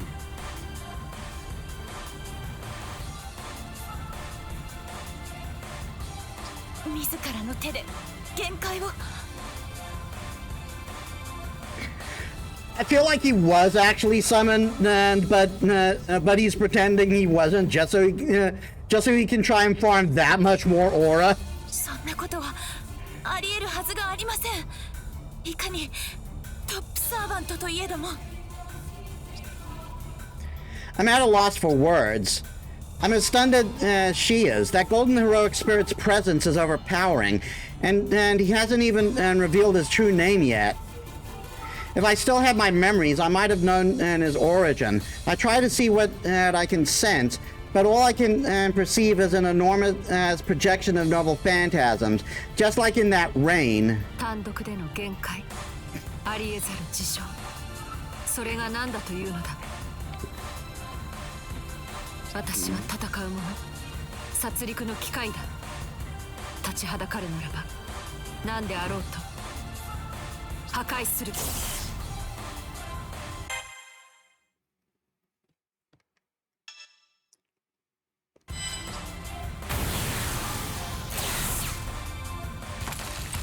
古い文明の匂いがする。お前は人間よりのまっとうな命の流れにいないな。黄金の鎧と無限の宝具、これに該当するサーバントは一機のみ。呼ばれもせずに現れたか、英雄王。英雄王、世界最古の英雄ギルガメッシュ。匂いとは優勢のしもべらしい野蛮さよ。食うことのみに執着する獣のようではないか。だがその言葉、貴様の比類なき肉体に免じて受け取ろう。 Don't word it like that. Don't word it like that, dude. I know how toxic you were with Saber in the Fate series, but still. 褐色の戦士よ。星に刻まれた伝承がまことか否か、俺に見せてみるがいい。 The King of Heroes, Gilgamesh. That's the name of the hero from the oldest epic known to man, the first human to have his deeds passed on in legend. He was a cruel king who reigned in the city of Uruk, collected many treasures, and then defied the gods. How could this be? Even by top servant standards, he's incomparable. Any wizard in the Holy Grail War would know his name. Hell, I've lost my memories, and even I remember him now. No, it's no good. We can't possibly beat him. And yet, Altera still has her sword raised. 戦士文明の末端、私の足から逃れた末裔風情が大きな口を叩くな。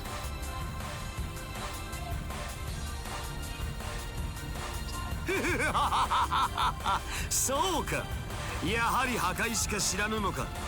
よいぞ、俺を飽きさせるな。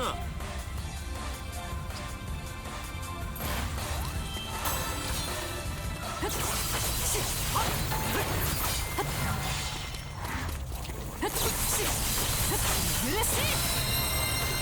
るではないか。私が至らなかった。主よ、お許しを。やるではないか。私は止められない。私は止められない。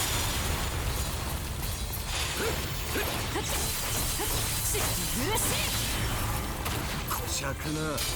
喜べ、褒美だ。なんのだ。野生犬にも牙はあった。Ah, he countered him! I mean, I totally meant to do that. 全てを消し去ろう。裁きの時だ。神戸を垂れよ。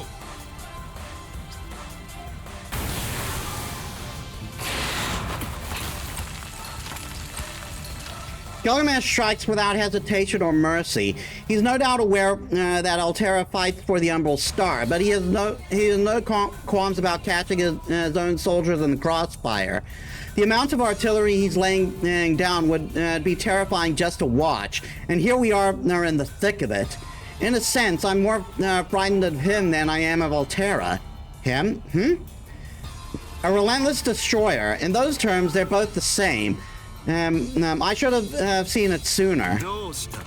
あの姿にはならぬのか？小生意気にも俺を散らすか？白い巨人になれば俺を圧倒できよう。英霊もどき程度では物足りん。遠慮はいらぬ。さあ、何もかも破壊し尽くすがいい。怪物の類にさしたる興味はないが、こと人類の完全なる破壊者ともなれば話は別だ。He's such an asshole. かつて神を殺した巨人、地表を蹂躙したおぞましき者、まさに我がエアを抜くにふさわしい。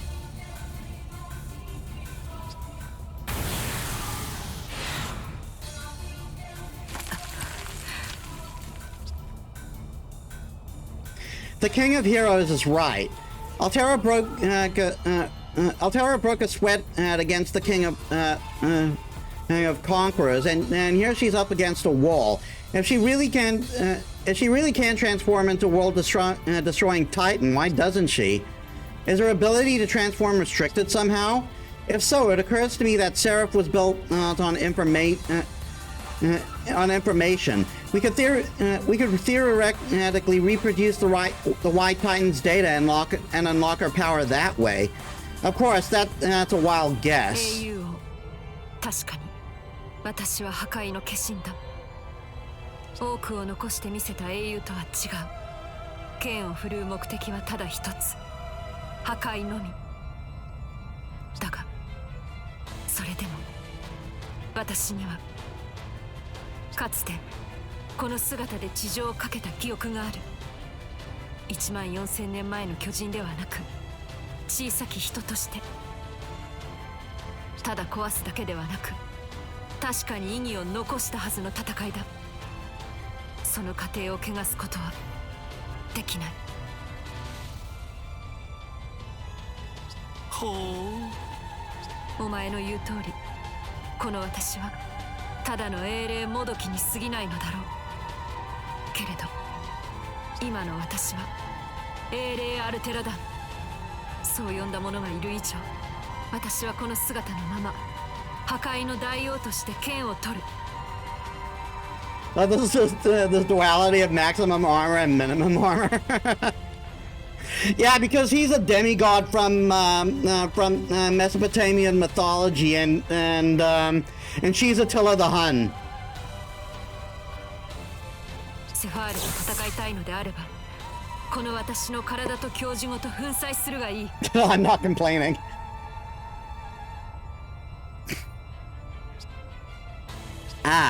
And now, for the first time, I understand something about her.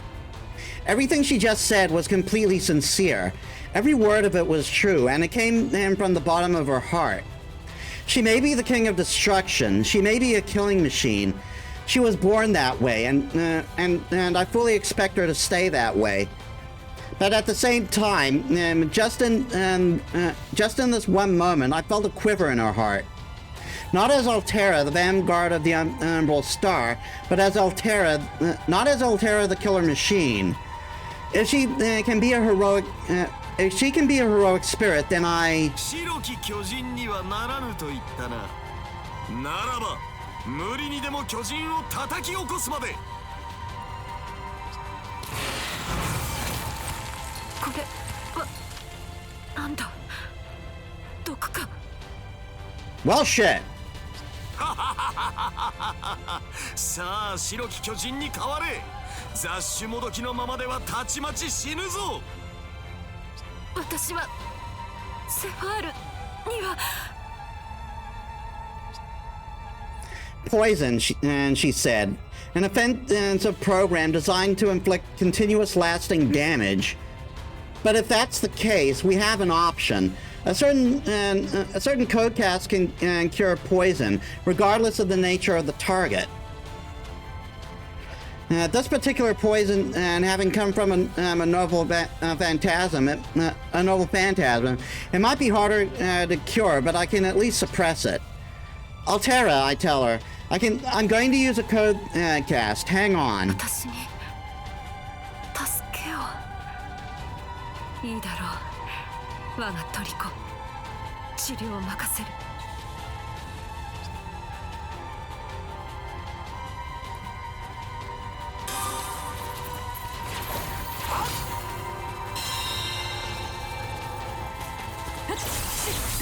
そこだ。これなら戦える。私は止められない。飛ぶ。下がるではないか。いいぞ。八つ咲きにしてくれる。やるではないか。止めてやろう。 I almost let go too early. その文明を破壊する。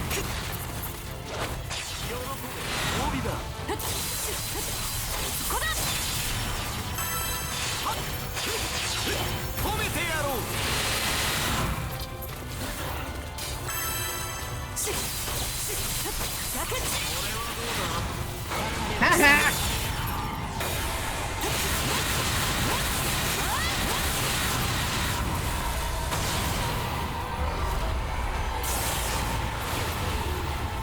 おのれ、この程度の雑誌にここまで失態を晒すとは。許しい。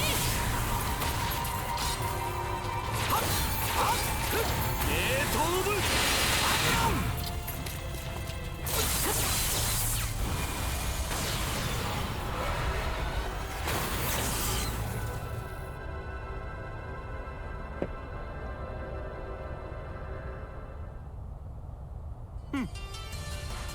何のつもりだ、英雄王。見ての通りだが、何、俺が話をつける相手は狂信の方だったのだがな。あれにならないというのであれば、貴様に用を押し付けるしかあるまい。優勢の先兵、いや英霊アルテラよ。 He is such a dick. 貴様はまどろみの中で全てを忘れたようだがな。我が王国と貴様とは多少の因縁がある。かつての地上の話であり、俺が誕生する前の契約であり、その相手は貴様ではなく貴様の方にだが。 Yes, but he is the dick character, so it makes sense, yep.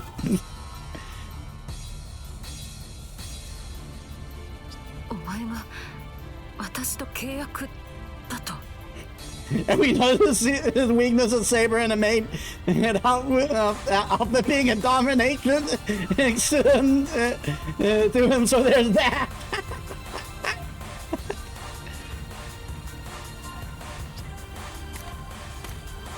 何、身内の恥というやつよ。ゴーハラだが、俺の父に当たる者どもは貴様に一度見逃されていてな。その折に貴様は神々に誓わせたのだ。この借りは決して消えぬ。代償をもって返却せよとな。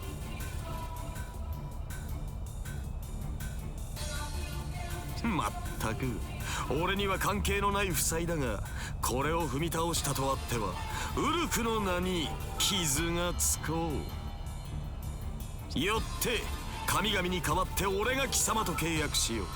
一度きりだが貴様を助力してやるとな。それはつまりお前のようなおかしな男が私の軍に加わると。 That's the understatement of the century. 加わるかたわけ。英霊として立とうという貴様の方針は理解したと言ったのだ。それを笑うことはあれ、阻むことはないだけよ。 It seems there's no more animosity between them. Good. The relief floods through me. I can almost feel my consciousness collapse from all the tension and fatigue, all melting away now. Now that I've heard him out, it seems he came to test us rather than kill us. Though he no doubt would have killed us if we hadn't fought so hard. 指輪の中にマスターを収めているか。哀れなる領袖よ。貴様の言葉も間違いではない。何しろ伝え聞いた巨人の姿ではなかったのだ。俺も慎重に様子見をせざるを得なかった。しかし、そうさな。Hmm? He gave me a look just now, or did I imagine it? ほう、そういうのか。面白い。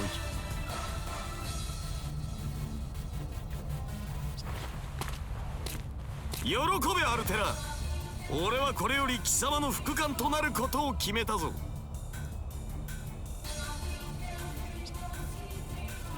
What? The ancient king of heroes playing second fiddle?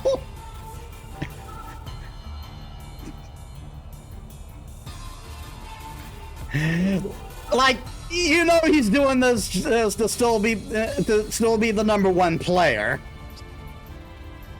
To Altera, who's working for the Umbral Star, which wants to destroy the world.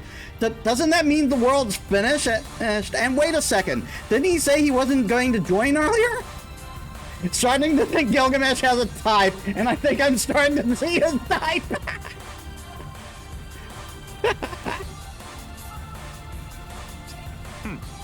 勢いで口にしたことゆえそれは忘れよ。いや、アルテラだけであればこのまま立ち去るつもりだったがな。Can you believe this guy's alignment is chaotic good?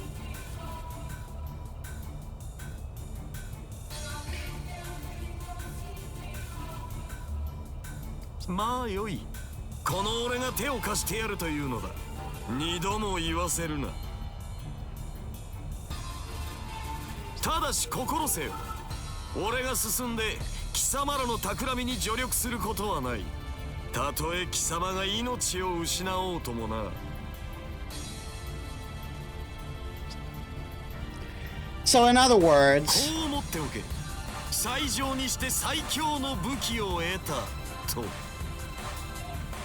最上の武器。I see. Then maybe the world isn't going to end tomorrow. If that's what he means by being Altera's second in command. Although I'm afraid that the end did just get a little closer.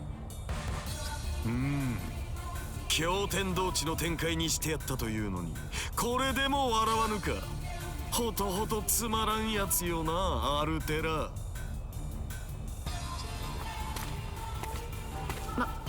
待て、英雄をどこへ行く？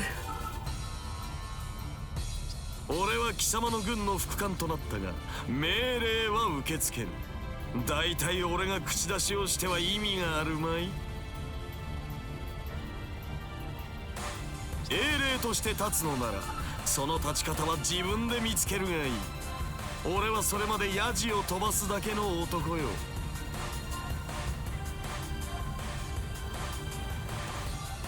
So he just wants the title, pretty much.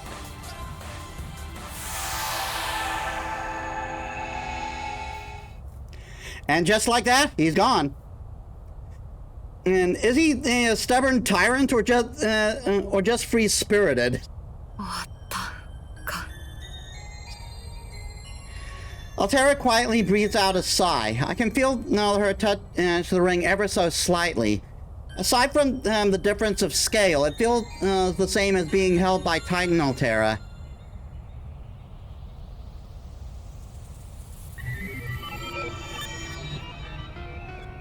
どういった意図なのですか、英雄王。まさかあなたのようなサーバントが世界の破壊者たる優勢の軍門に下るなどと。なんだ、生きていたのか聖女とやら。ならばすでに俺の述べた言葉を耳にしていよう。それ以上でも以下でもない。俺は決して言葉をたがえることはない。貴様こそなんだ、ムーンセルに呼び出されたようだが、サーバントとは契約者に仕えるもの。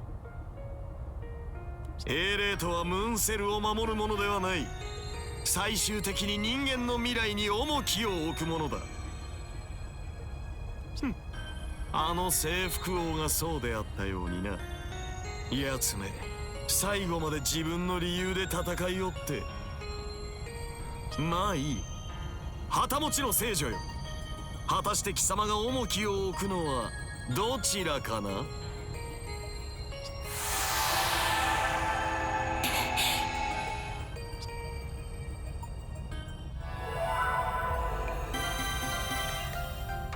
All EX, baby. I mean, I don't think that there was any way you could get lower than EX unless you really screwed up. Like this was a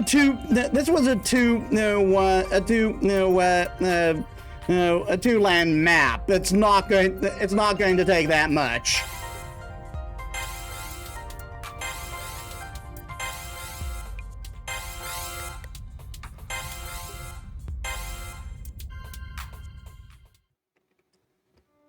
A decent attempt.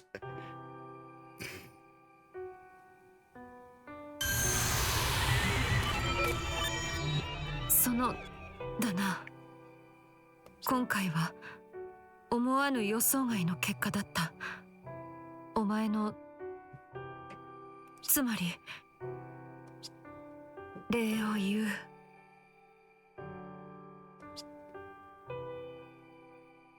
かりそめの英霊である私には英雄王はあまりある相手だった。だが勝利を果たした。破壊せずあそこまで持ち込めたのはお前の力だ。サーバントとしての魔力供給を受けるだけの私のみでは到底かなわなかった。お前の助力、私は嬉しく思う。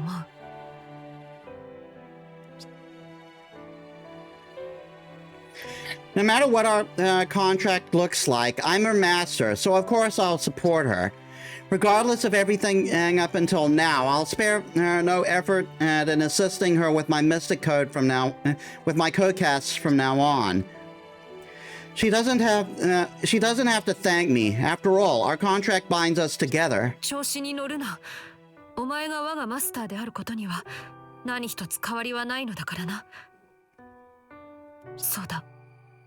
これまでもこれからも。Regardless, I feel like something has changed. Am I imagining it? It feels like we're both taking a step together.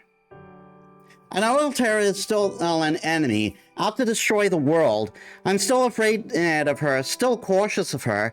But even so, something happened between the two of us today. なんだその顔は。納得がいかないが、いい。分かったら、もうあちらへ戻れ。魔力の回復は前回と変わらず重要な役目だ。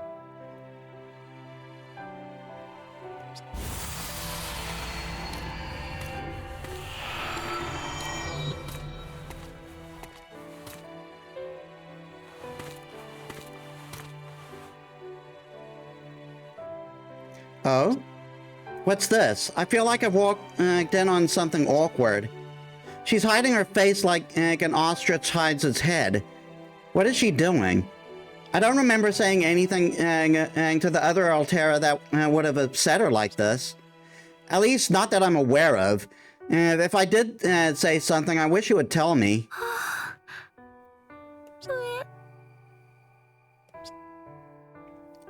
Huh? Did she just whimper? Is she afraid of something? No, afraid isn't the right word.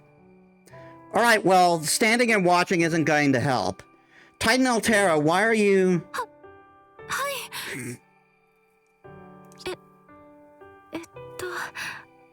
おかえりなさい。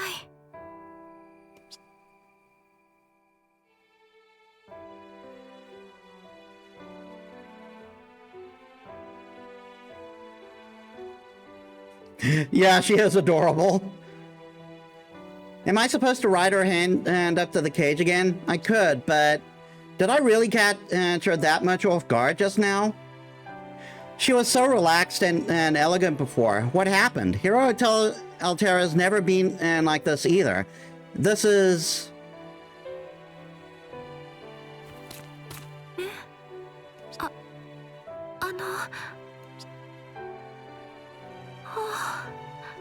そんなどうしてですか？あなたは私のマスターですよね。 Yes, I am, and her prisoner. But some things are no longer necessary. Some things need to end. やめる？そんな本当に本気で言っているのですか？だってさっきあなたはマスターだって言ってくださって。 So she does know about our exchange in front of the throne, which means she should already understand. There's no need for the cage. I won't run away. Even if we're not exactly a traditional master and servant here, that doesn't matter. I made up my mind, and when I used that code cast, because I'm your master. She acknowledges herself as the great king of destruction, but she wants to be a person too. Excuse me. I don't know a lot about the Umbral Star, but I think I know enough. I know Altera enough to trust in who she is now. And I don't want to leave until I know who she will be. 私のことを信頼してくれるのですか？あなたは虜なのに。私はあなたを捕らえました。脅しもしました。痛い思いもさせました。父である戦場へも強制的に赴かせて、無理やり指輪を。なのにあなたは言うのですね。この私のマスターであると。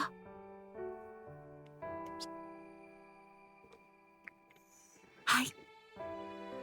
なら私もあなたの決意に応えなくてはいけませんね。約束させてください。もうあなたを檻には入れません。I mean, again, even if she could, even if she did, we could just walk out. My guess is that's why she put it that high. It's like, oh, these balls are the holes in this cage are the size of a small planet. I might want to put some distance between the cage and the ground. 檻は破壊します。あなたには別のふさわしいものを用意しますから。 How strange. I don't feel any hostility anymore. My first impression of her comes back to me. How beautiful she looked. Her red eyes, the face of a benevolent goddess. She knows your weakness is fall damage. My fear of her hasn't gone away, but there's something else in me now. Something to counter that fear. It's the conviction that Altera. It's the conviction that Altera is someone worth fighting alongside, even to the death. でも檻檻を壊すのは明日からです。だってやるべきことがあるんです。そこは従ってください。よろしいですね。ありがとうございます、私のマスター。今夜まではどうか檻の中にいてください。それから今日は本当にお疲れ様でした。いっぱい食べていっぱい休んでくださいね。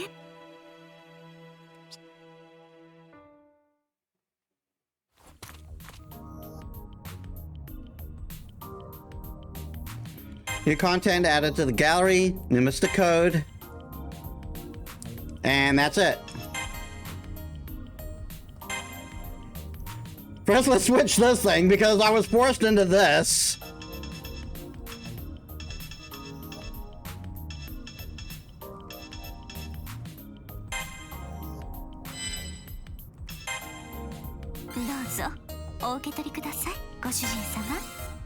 What? これを送ろう。受け取ってくれるか。贈り物ですが何か Yay, gift from Medusa. 適当に拾ったものですからお気になさらず。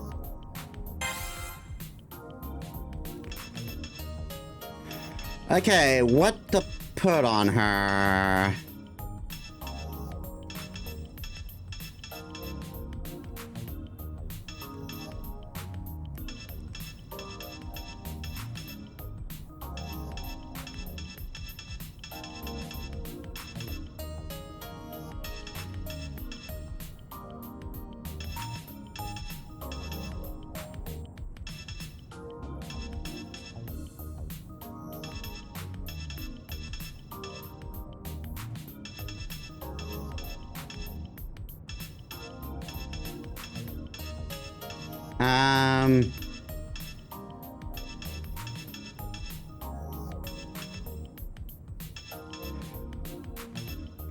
I don't know if, I don't know if Goobers will give Volterra that much trouble.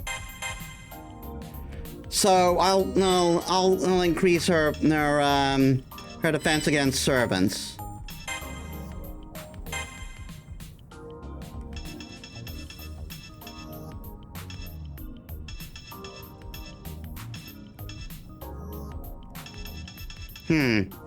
I might want to wait a bit before I make a new thing. See what kind of traps we're going to deal with. 質問ですか？つまりお話ですね。あ、いえ、私は構いません。マスターとして知識を求めるのは当然の権利ですから。ですが、ごめんなさい。あくまでお答えできる範疇での回答になります。それでもよろしいですか？ Of course, I have no memory at all right now, so I'll take what I can get.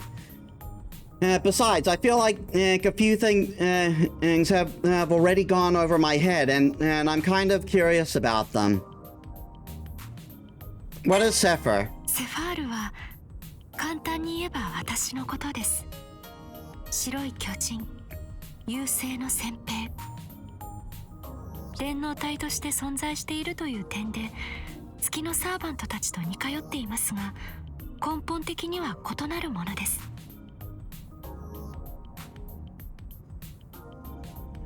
ムーンセルで召喚されたサーバントには不可能なことですが、私は地上にアバターを送り込めますし、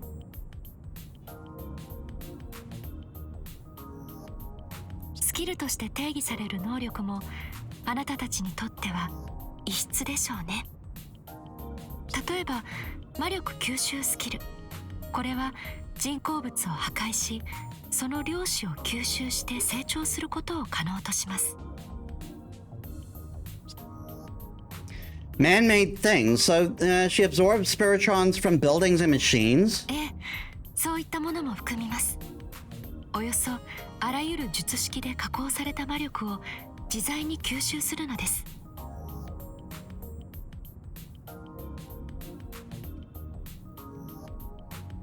でいう術式とは技術、知識、文明。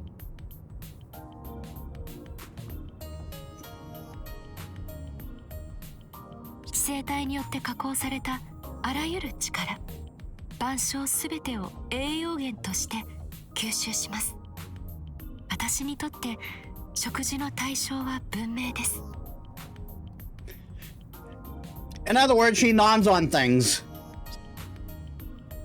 So she feeds on civilization, literally, and she explained it so casually, like describing what's for dinner. 地上に送り込む分身も同じです。分身としての白い巨人セファールも同様に魔力吸収スキルを有しています。地上に現れたセファールはムーンセルから送信された私のデータをもとに地上の量子で構成されたマテリアルボディです。効率的に効果的に地上に権限した私は文明を捕食するでしょ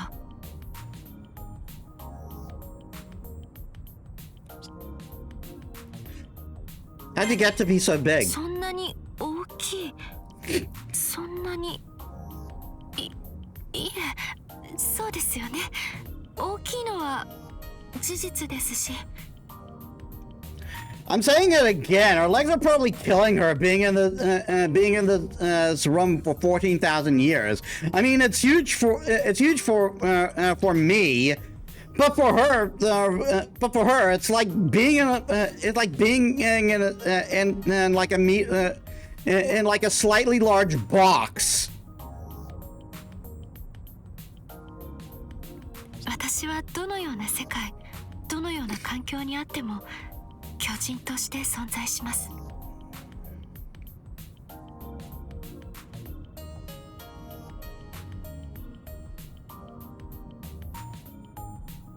多文明における人の10倍の規模を持つ。それが私の基本条件であり、私が生まれた星での常識でしたから。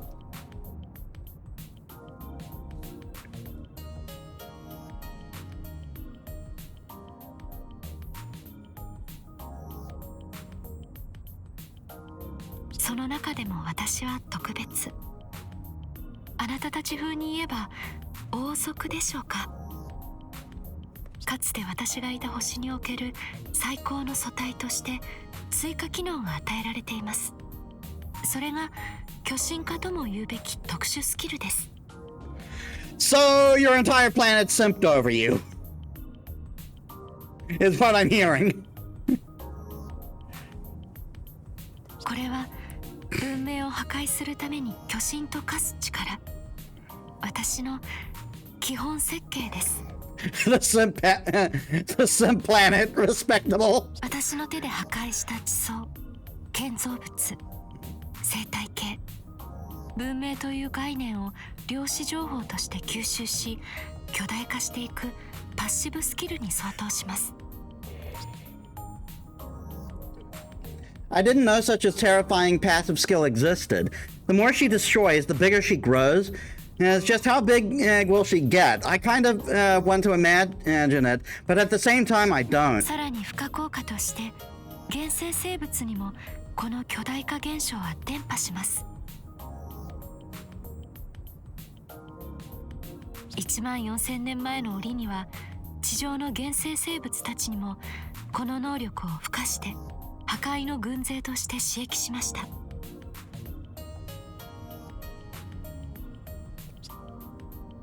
So since I'm close to you now, would that affect me? いいえ知性体には効果がないのです。文明を壊すものが文明を成長させてしまっては本末転倒でしょ。それに私の巨大化スキルはウイルスのようなものです。過去原生生物たちは巨大化しながら次々と崩壊していきました。短命になってしまうのです。生命のあり方を歪めてしまうから。 What's the body paint for? 私の体の模様ですか？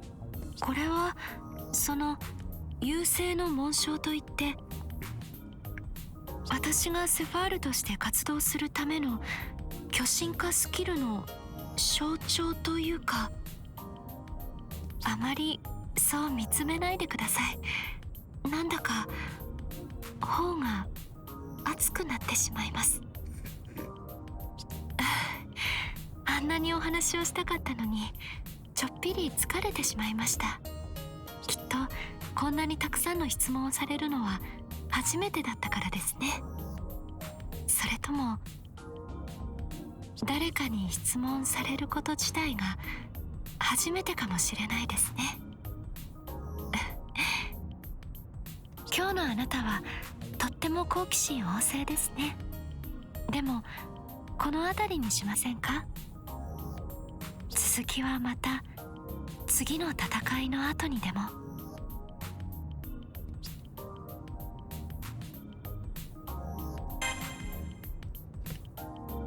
All right.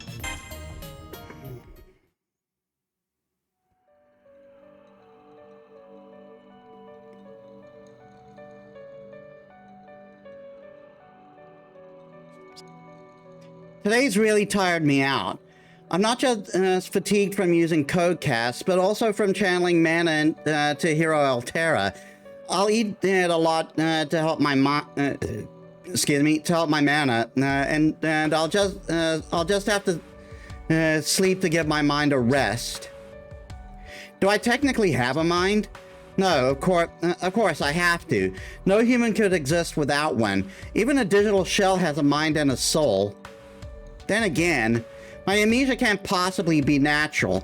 If my mind and soul were missing somehow, it wouldn't surprise me. Phew. In any case, so I should try to process my thoughts a little bit before I close my eyes. About the Umbral Star as well as Altera. Before today's battle, she said her duty was to conquer the Moon Cell and manifest on Earth, then destroy all civilization. But that's a little different from what Archimedes said. And he wanted to interfere with the Moon Cell and call forth the Umbral Star. Yes, he definitely. Well, both of them want to control the Moon Cell, but maybe they differ on the details. Wait just a minute. Who's Archimedes? Oh dear. Sword of Mars, Spear of Jupiter.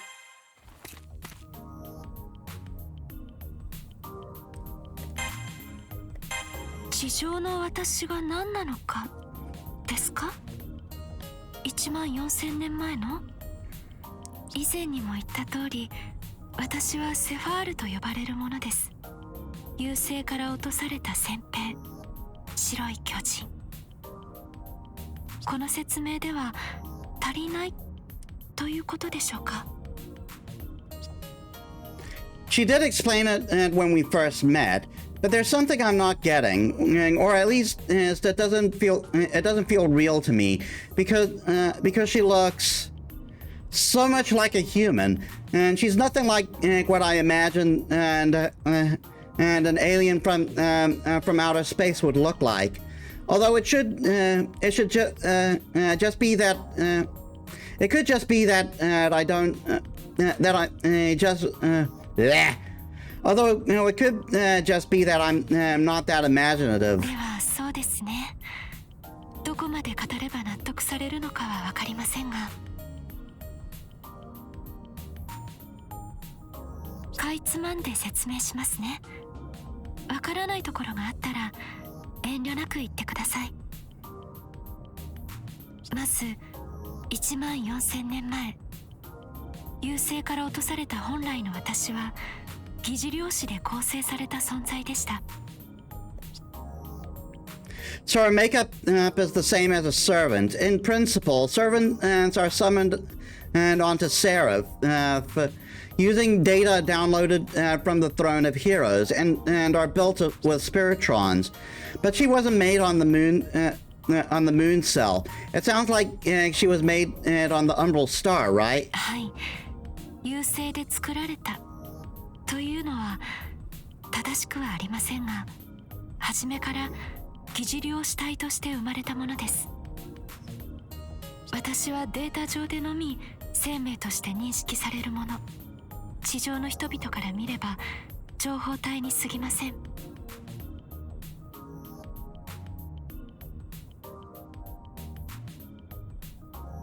ですから地上で活動するためには、この私のデータを地上に再現したもの、私がここへ落下したのはそのためです。ムーンセルの機能を掌握して地上殲滅のための分身を作り出して。 Oh no, you shouldn't do that. Ask Spider-Man. He's had a bitch of a time with clones.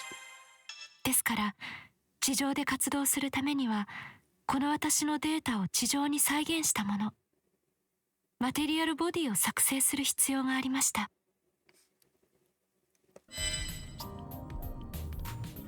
In other words, she used the moon cell like a 3D printer? はい、そうですね。かなり正解に近いと思います。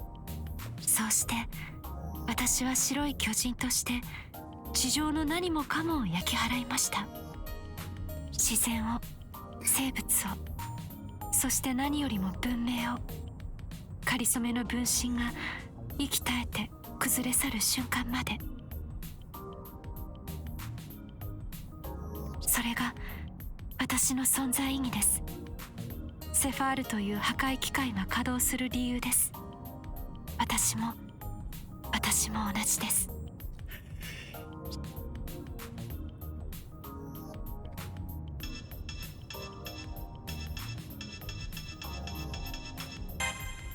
そうでしょうね。私は優勢の先兵としてこの中域にある文明を根絶やしにする。セラフを侵食し、ムーンセルを掌握して、もう一度あの青い星の地上に降りて、降りる手段は何でもいい。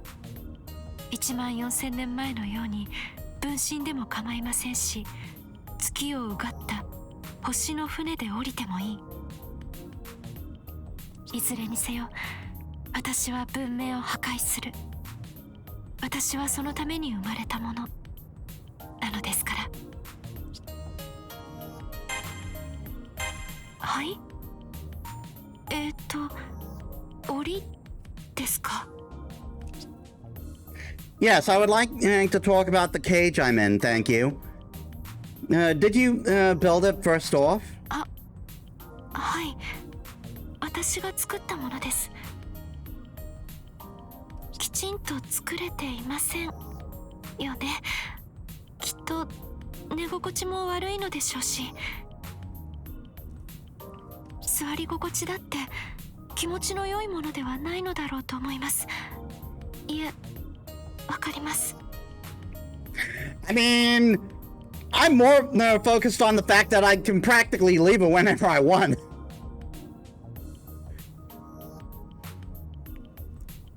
ごめんなさい。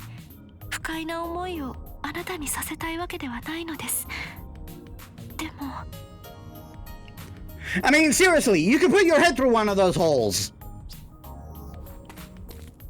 この手は何かを作り出したり生み出したりするためには設計されていなくて、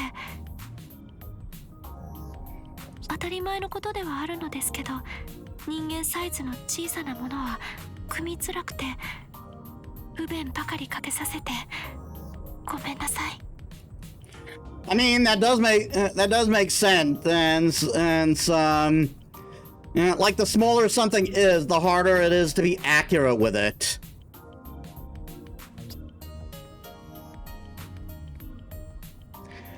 It may have been cramped mentally and physically, but it wasn't that bad. And it was actually easier to sleep in than you might think. But no, what I really want to know is why she went out of her way to build it in the first place. やはりそこから出たいのですか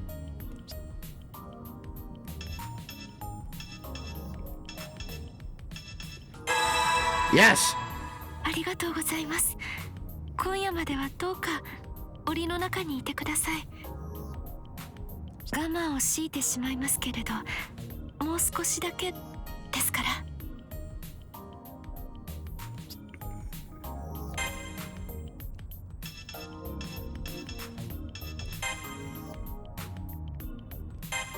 Side missions available. Servants has been added to side missions. Okay, so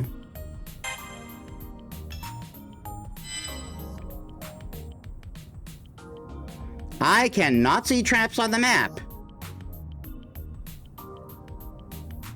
And oh no, you see that, right? There's a rider right there.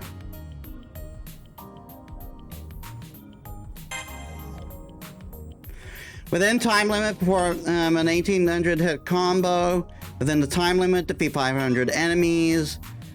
Eat 4 yakisoba bread. With 70 HP left, defeat 500 enemies.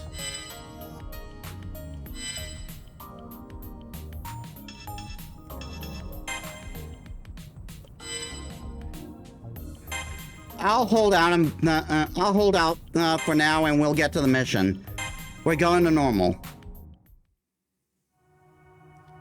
I see a dream. A dream that feels like it should be a memory, but I don't know if I have anything left to remember. My experiences, my memories, pretty much everything that make up Metis Balaska is gone. But even with that, I'm looking back into the past. So maybe it's Altera's dream, not mine.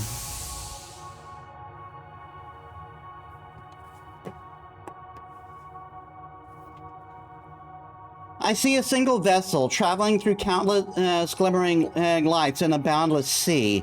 No, not light. It's not a sea. They're stars in space. I don't know whose vessel it is, but I know that she's inside it. A lone traveler amongst the stars. She flies faster than light for a length of time beyond all human measurement. Could that vessel be the Umbral Star itself? It doesn't look like the way I imagined it. Not like a vessel of destruction at all. It looks majestic, beautiful, almost like a jewel. Of course, I'm seeing it from a distance, and so I have no way to calculate its size. And I wonder how big it truly is, and whether I could even comprehend that kind of scale. It continues its long voyage. Its journey seems endless. It simply sails through space, illuminated by glistening stars in the blackness. And inside, she waits. Not only to physically arrive at her next destination, far off as it is, but to reach the right time, when the civilizations within that destination achieve their pinnacle, ripe for the harvest. Eventually, the Umbral Star finds something. Its brother, one might say, a pure photonic crystal, one-sixth the size of the planet it orbits. It's the seventh heaven art graph created by an unknown race, the Moon, also known as the Moon Cell.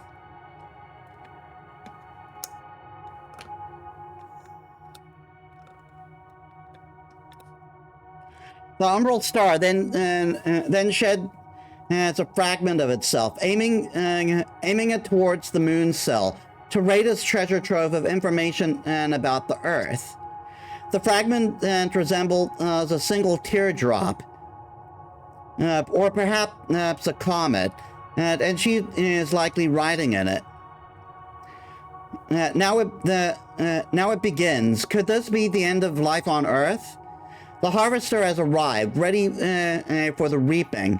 It aims to take the Moon Cell with all its recordings of all events on Earth. Even the records of the earthling souls are engraved in its code. And at the same time, it will destroy the lives that inspired them.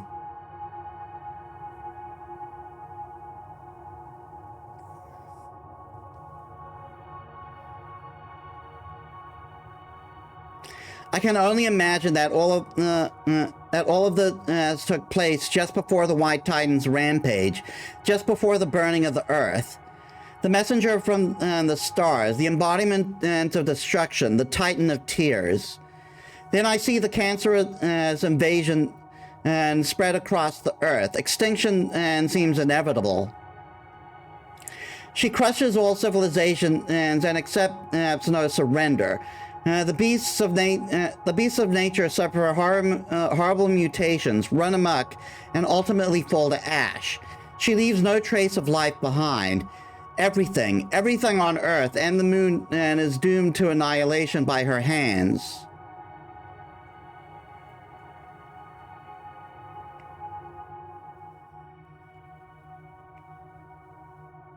Simple and calm, almost like a machine, the Titan smashes everything by order of the umbral star, converting life and civilization into her own mana. She grows, transforms, and transcends all limits. And all the while she thinks, 何をしているのだろう。この行為にどんな意味があるというのか。破壊、破壊、破壊。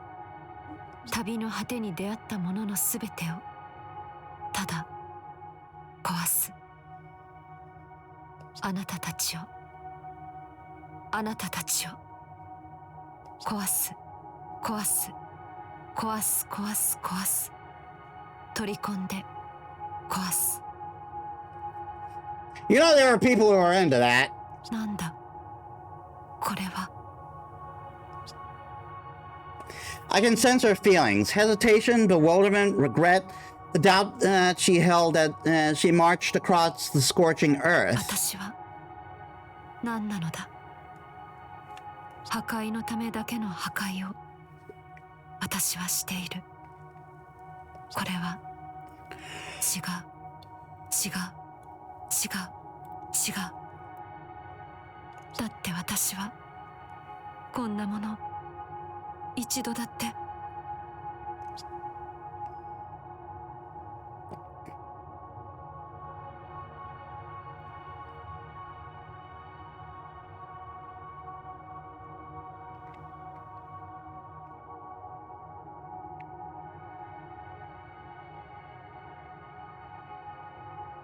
The White Titan can't stop herself. Most of the land is in ashes now. Ancient civilizations have been erased. The galaxy's original organisms have begun to die out. They've been shattered, burned, and exterminated. Our Earth and Moon are no different to her than the other planets she's been to. She's only fulfilling her duty. She'll wipe everything out, to upload all the information she's gathered back to her starship, and then, as per her programming, she'll self-destruct. Her journey will finally end. At least that's the plan.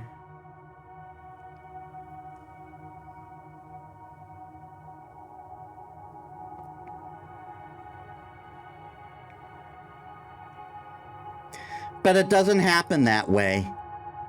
That light, so big and bright, it nearly swallows the Titan whole. Her body, tougher than any stone on Earth, strong enough to resist as the heat of stars cracks before it. The impossible has happened. No one could have beaten the Titan, not even the very personifications of the world's concepts, as those who were worshipped as gods. She'd have crushed them right alongside their followers. None of them could have stood between her and her duty. But after she struck down one particular god, the concept of conflict, later known as the god of war, it appeared. A single sword, forged and refined in the depths of the earth. Whatever man or god lived to witness its birth called it the Holy Sword. The ultimate phantasm, created by the stars and humanity's deepest wishes, the embodiment of world-saving hope. これはなんだ。And I didn't think of it at the time, but it was revealed to me that yes, this sword was Excalibur. 知っている。これを知っている。これは剣だ。私が破壊した戦いの神が手にしていたもの。 But that's suggesting that it was the sword of Mars? でもあれよりもこれはとても小さい。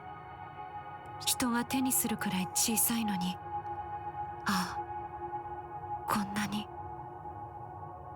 熱い。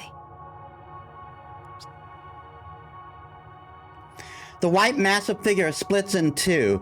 All the spiritrons that have been absorbed from the planet fall onto the Earth's surface like powdery snow. There, in a faraway land, the Titan completes its collapse. It falls by the light of the stars, to whom humanity had sent its most desperate wishes. After that, with the Titan having fallen on Earth, its memories are transmitted back to Altera's main body. Her digital form absorbs the record of the Earth's destruction. It has failed to perform her. She has failed to perform her duty.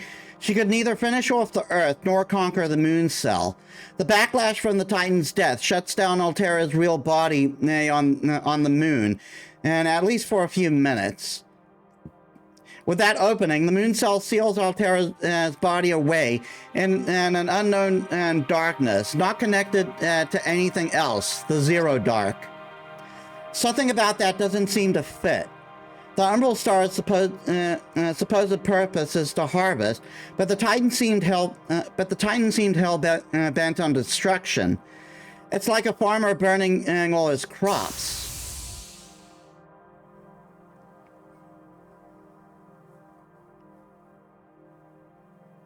In any case, that particular harvest came to an end. The Umbral Star, having passed through the solar system, sailed through the Sea of Stars, leaving its shard behind in the Zero Dark. And in the center of that unknown land, and there is only Altera. All alone, with nothing in her way and nowhere to go, surrounded by nothingness.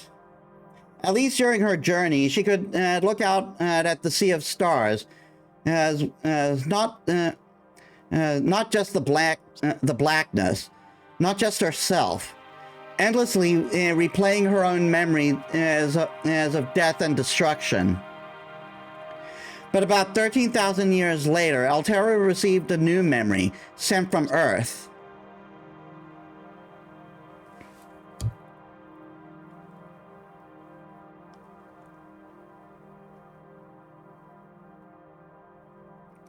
She saw a rolling green field with a cool breeze sweeping through it. No matter which way she turned her head, the field seemed endless. That memory, that feeling, stuck with her, like a precious moment from her own life, submerged in a dream. That image had a surprising origin. When the Titan fell, its body became a ruin, and in that ruin,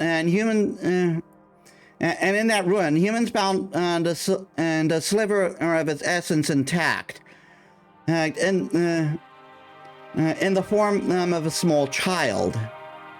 The tribe in Central Asia who made that discovery raised that child to be a champion for their people, a born warrior. She became their leader, all without knowing her own true name or origin. And so, still imprisoned and alone on the moon, Altera experienced life as a single human. She rode freely through the plains. She headed west with her many allies. She fought against all the people of the West as an unparalleled lord of conquest. She was given a name, one very different from Sephir. She hated the sound of it and always said she wanted something cuter, but her elders would only smile and shake their heads. And then, how cruel is this? Altera trained and engineered to destroy all humans, gained the experience of being one. And by living as a human, she learned human emotions, which she then retained after that mortal body's death, and continued to experience as she lived on, alone in that cavern. Loneliness, emptiness, nostalgia, and the lingering guilt of all the lives she'd taken. And though the long, long dream has passed now, your emotions are seeping into me, into this empty body with no memories of its own. I realize once again how unstable my existence is, as what it really means not to have any memories. Is I feel light and hollow, like I shouldn't be surprised if I disappeared, but I'm not afraid. Who am I? My existence isn't natural, that's for sure. In fact, I think even Altera's existence is more natural than mine.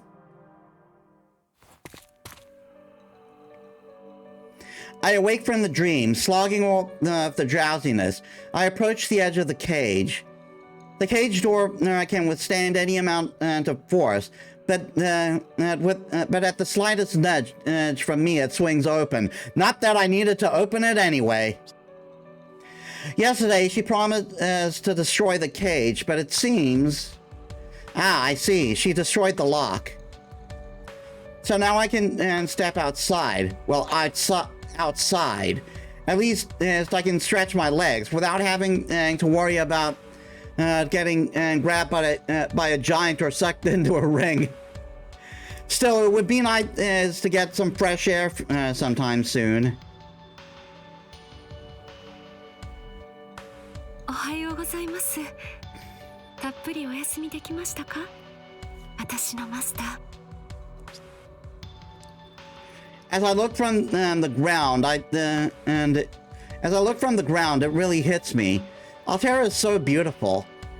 Well, no, wait. I mean, she is, but from down here, I can really see the difference in size between us. But for all her height, for all the length of her limbs, she carries herself with such grace and dignity. Nazu wrote the scenario to this game, you say? I can't tell. It almost doesn't feel right calling her a giant or a titan, and she seems more like a goddess. Never mind the fact that that titans were in fact gods. Even if she is a huge walking apocalypse, she's still beautiful, a beautiful monster. I had an inkling that when I first saw her, but now after seeing that dream, it hits me like never before. Maybe beauty is just beauty wherever you find it. どうかされました？もしかして眠れませんでしたか？眠る前にたくさんお料理を出しすぎたのが良くなかったのでしょうか？それとも元気が出るようにと思って適正プログラムの肝を食材に混ぜ。Oh, how nice of you! Wait, what?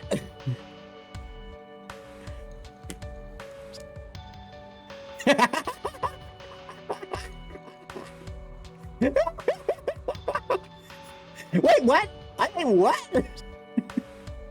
I ingested enemy programs or installed them, or that's got to be bad for my health, right? 少量なら問題ないかと思って。帰って元気になったりするかしらって。What, like a little medicinal wine before bedtime? ごめんなさい。冗談です。混ぜたりしていません。私の声が届いていないようだったので、ちょっといたずらしてしまいました。ごめんなさい、マスター。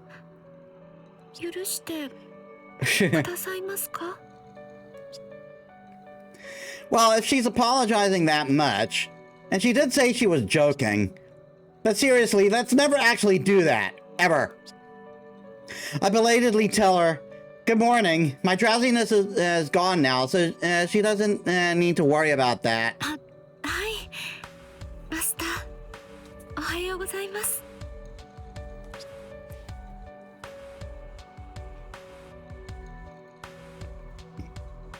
Also, her ultra thingy seems to be gone. 少し模様替えをしてみたんです。どうでしょう、気に入っていただけましたか？ Yeah, and I was gonna say, all the treasure is gone too. こういうことをするのはあまり慣れていないというか、初めてというわけじゃありません。これでも経験者なんです。ここ最初は本当に何もなくて暗いだけの空っぽの部屋でした。本当に何もなくて。I think I have an idea what she means. Now that I've seen that dream of hers, for such a long time there was nothing here but her. でもある日ふと届くものがあったんです。何と言えばわかるでしょう。それはとっても不思議な初めての感覚で、あなたたちのように言うならやっぱり夢のようなものでしょうね。見えたんです。そのいろいろなものが。Like almost destroying the Roman Empire. その経験を思い返して模様替えをした結果が今日からの石室です。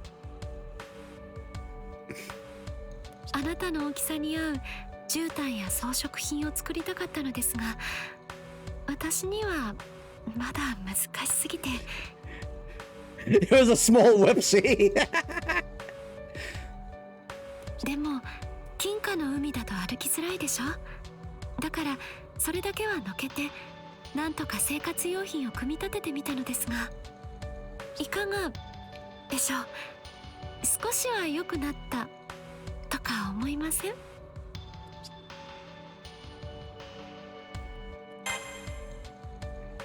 Well, it's certainly better than being stuck in the cage, and she did spend all night making it, so I ought to be thankful.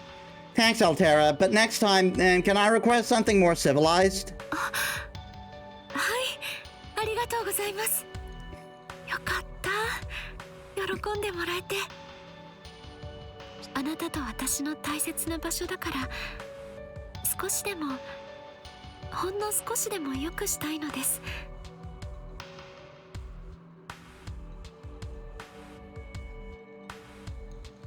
私にはここだけだから。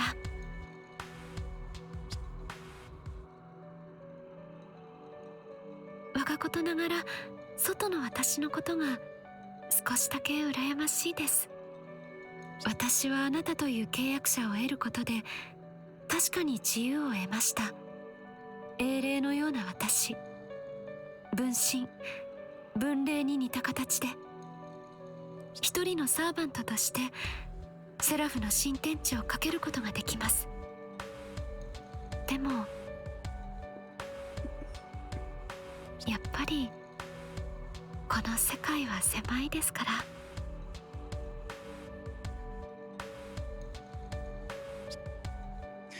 Her smile is melancholic.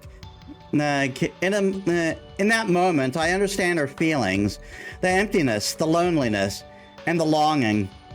That dream of running through the fields must be running through her head non-stop, as heroic and powerful as she is. I have to ask myself which of us is more a prisoner. She's been here much longer than I have in this cold stone cavern. I feel that cold start to sink in, No, I just now start to notice it. It's not sympathy or compassion I feel exactly. What I feel is a sense of purpose. I'm not fighting for the moon cell's destruction or for the Umbral Star. As much as I thought about the thing since I first gave Valterra a codecast. What I'm fighting for is to free Alterra, to get her to walk freely in the outside world again, and she can't do that without me. I can fight if it's for her. 私のために？はあ、そんな風に言っていただけるのは嬉しいけれど、いけません。ダメです。ダメなんですよ。本当に。ただ一時の感情に身を任せたりしては。私がこの石室から出るということは、ムーンセルを破壊し、支配するということ。あなたは人間です。優勢の到来を望むはずのない存在です。そんなあなたがムーンセルの支配を、ひいては星の滅びを望んだりなんて。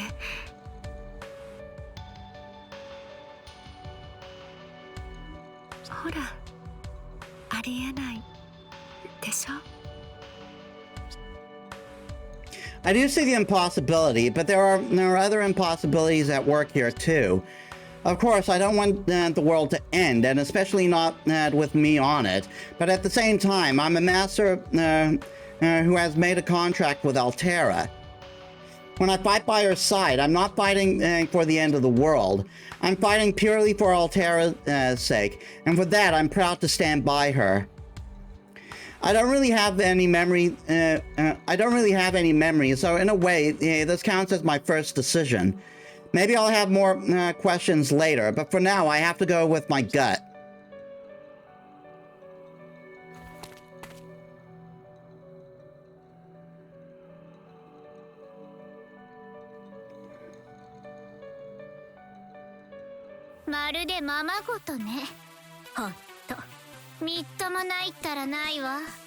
Hi, Elizabeth. また私の石室へ。そりゃ入るわよ。私たちの立場は対等だもの。それより、いつまで未明領域に引きこもってるつもり？さっさとセラフの侵略を開始しなさい。それはあなたの使命でしょうに。赤のセイバーと青のキャスター、連中、あなたがまごまごしているうちにそれぞれレガリアのかけらを獲得しちゃってるのよ。いいこと、時間はもう残されていないの。いくら相手が雑魚だからってもたもたしてたら寝首をかかれるわよ。レガリアのかけら。I've already decided to commit to this, but the realization of what that means is sinking in deeper and deeper. I'm going to war to conquer all of Seraph. Hearing someone else talking about it, that's what made it hit me. Hold on, what did she say about just now? About Red Saber and Blue Caster? Why do I know those names? A nostalgic feeling starts quivering up from inside me, but it fades away before I can grasp it. なにコリス、変な顔しちゃって。ああ、あなたもしかして自分のこともレガリアのことも分かってないの？あのセイバーとキャスターのことも？ああ、そう。檻に閉じ込めて何のごっこ遊びをしてるんだか不思議だったけど。そういうこと。聞く気がないから話していなかったんじゃなくて、聞きたくないから話していなかったわけ。じゃあ私が教えてあげるが、今どんな状態なのかそもそも誰のマスターだったのか。 Someone forgot to put a space is there.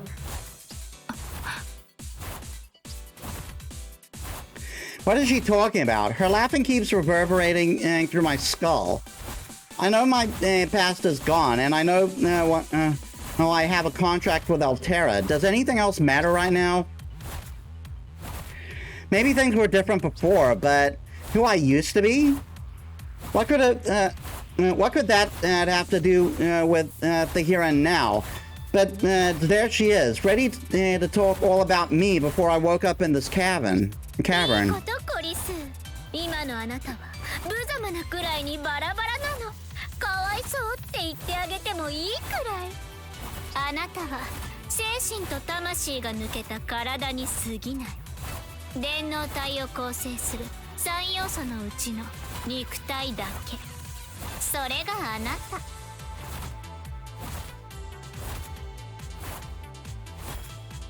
精神と魂はどこに行ったかわかる？ここにいる偽物じゃない。あなたが契約していた本当のサーバントのところよ。精神のあなたはメインサーバントのもとへ戻った。魂はサブサーバントのもとへ。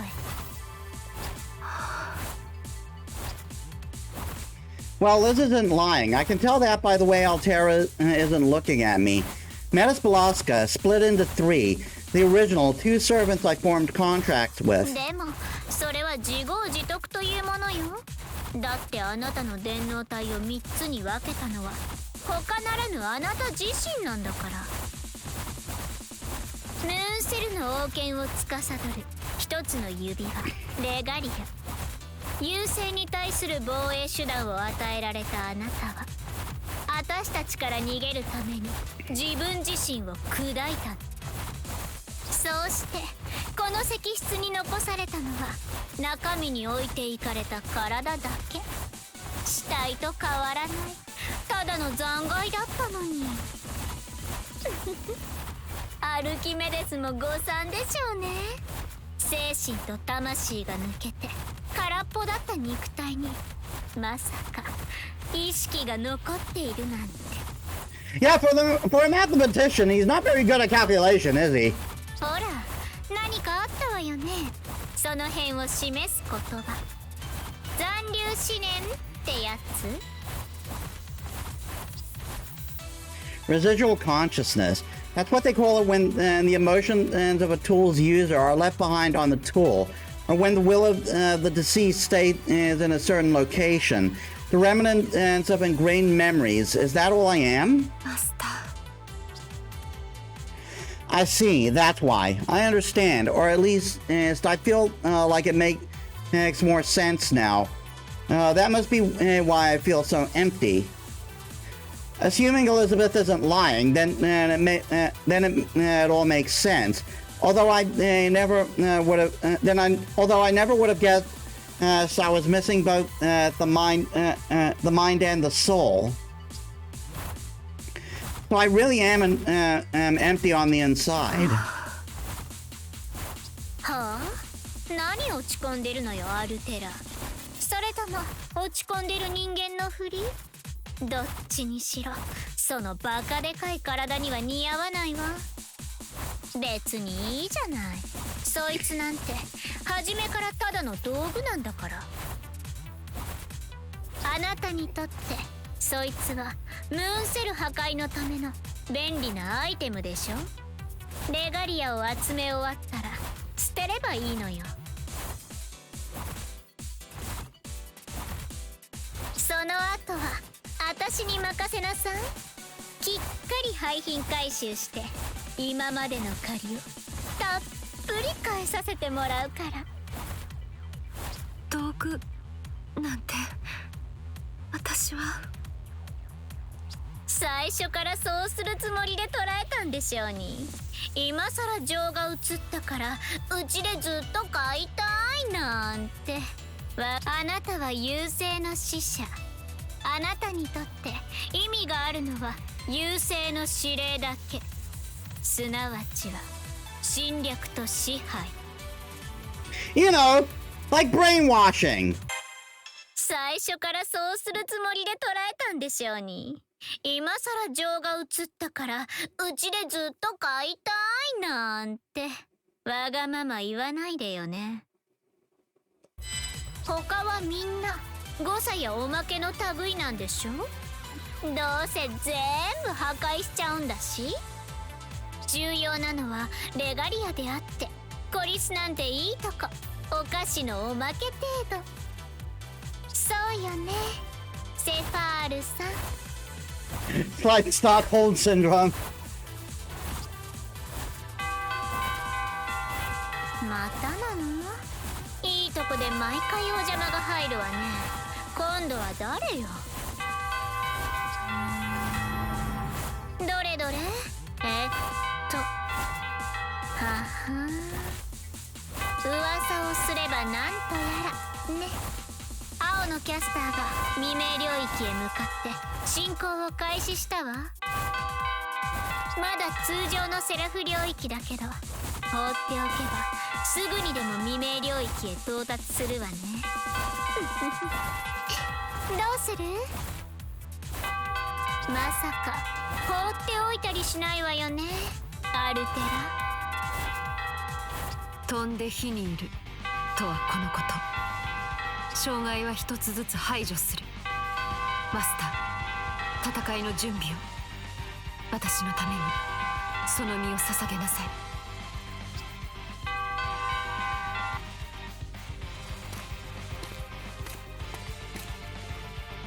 違うぞ。違うんだ。あの女の言葉は正しいが正しくない。Huh?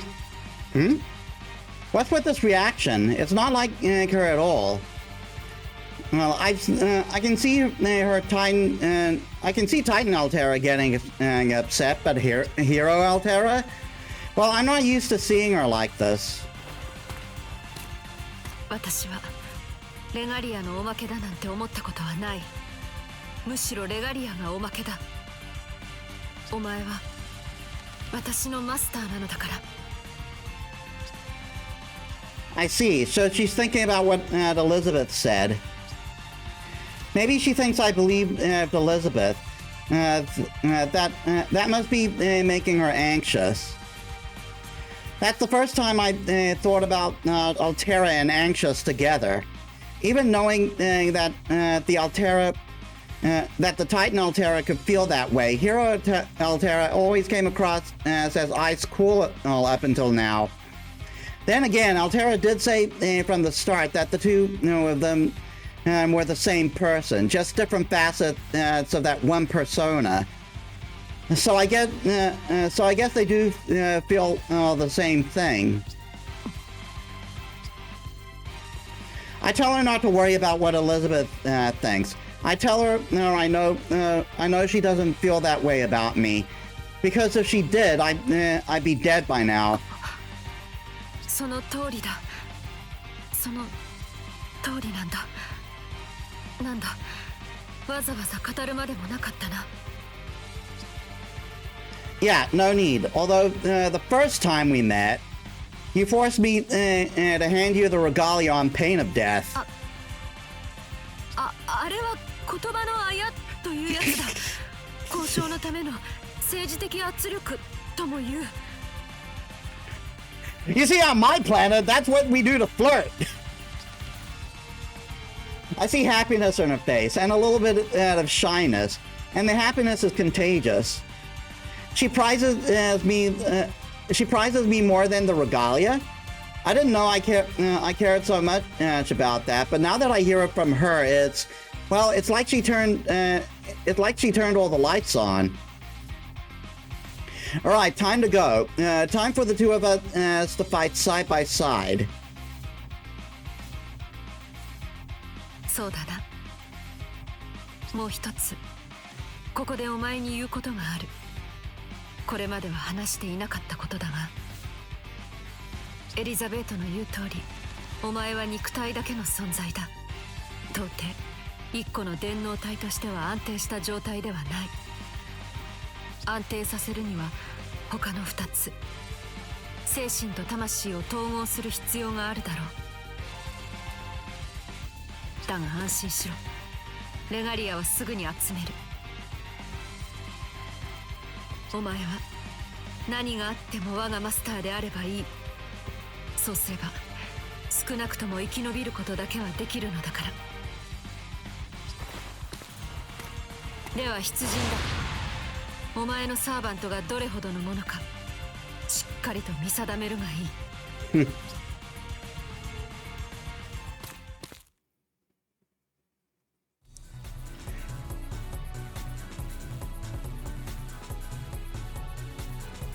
ああ、この夢はいつ覚めるのか。キャスター、ライダー。 Well, unfortunately, 敵セクターを一息に落とせ。 we are going to end it there.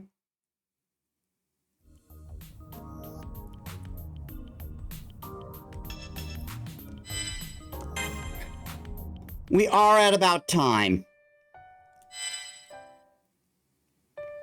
And this is our new title screen.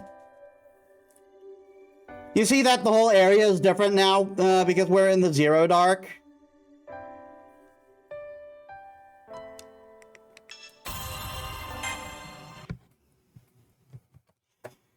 So yeah, we're going to have to continue. We're going to have to continue Altera's story next time.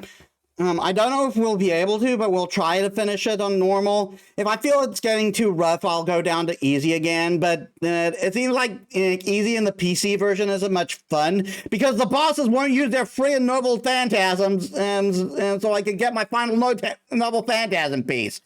So anyway, let's set up a raid.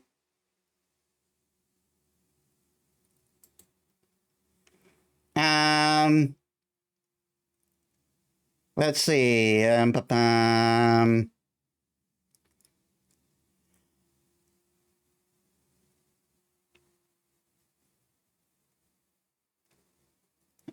Robin doing special events.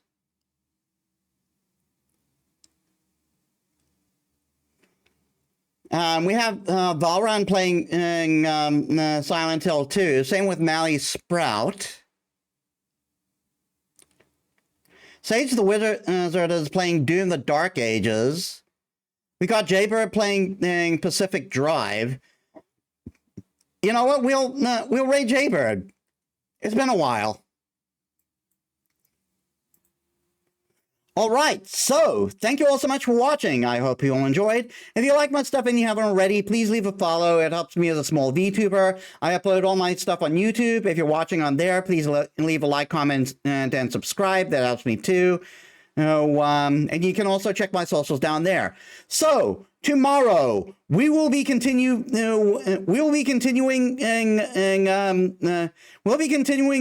fight with Hades. Can we finally defeat our father and get out of Hades? We need to defeat Hades to defeat Hades.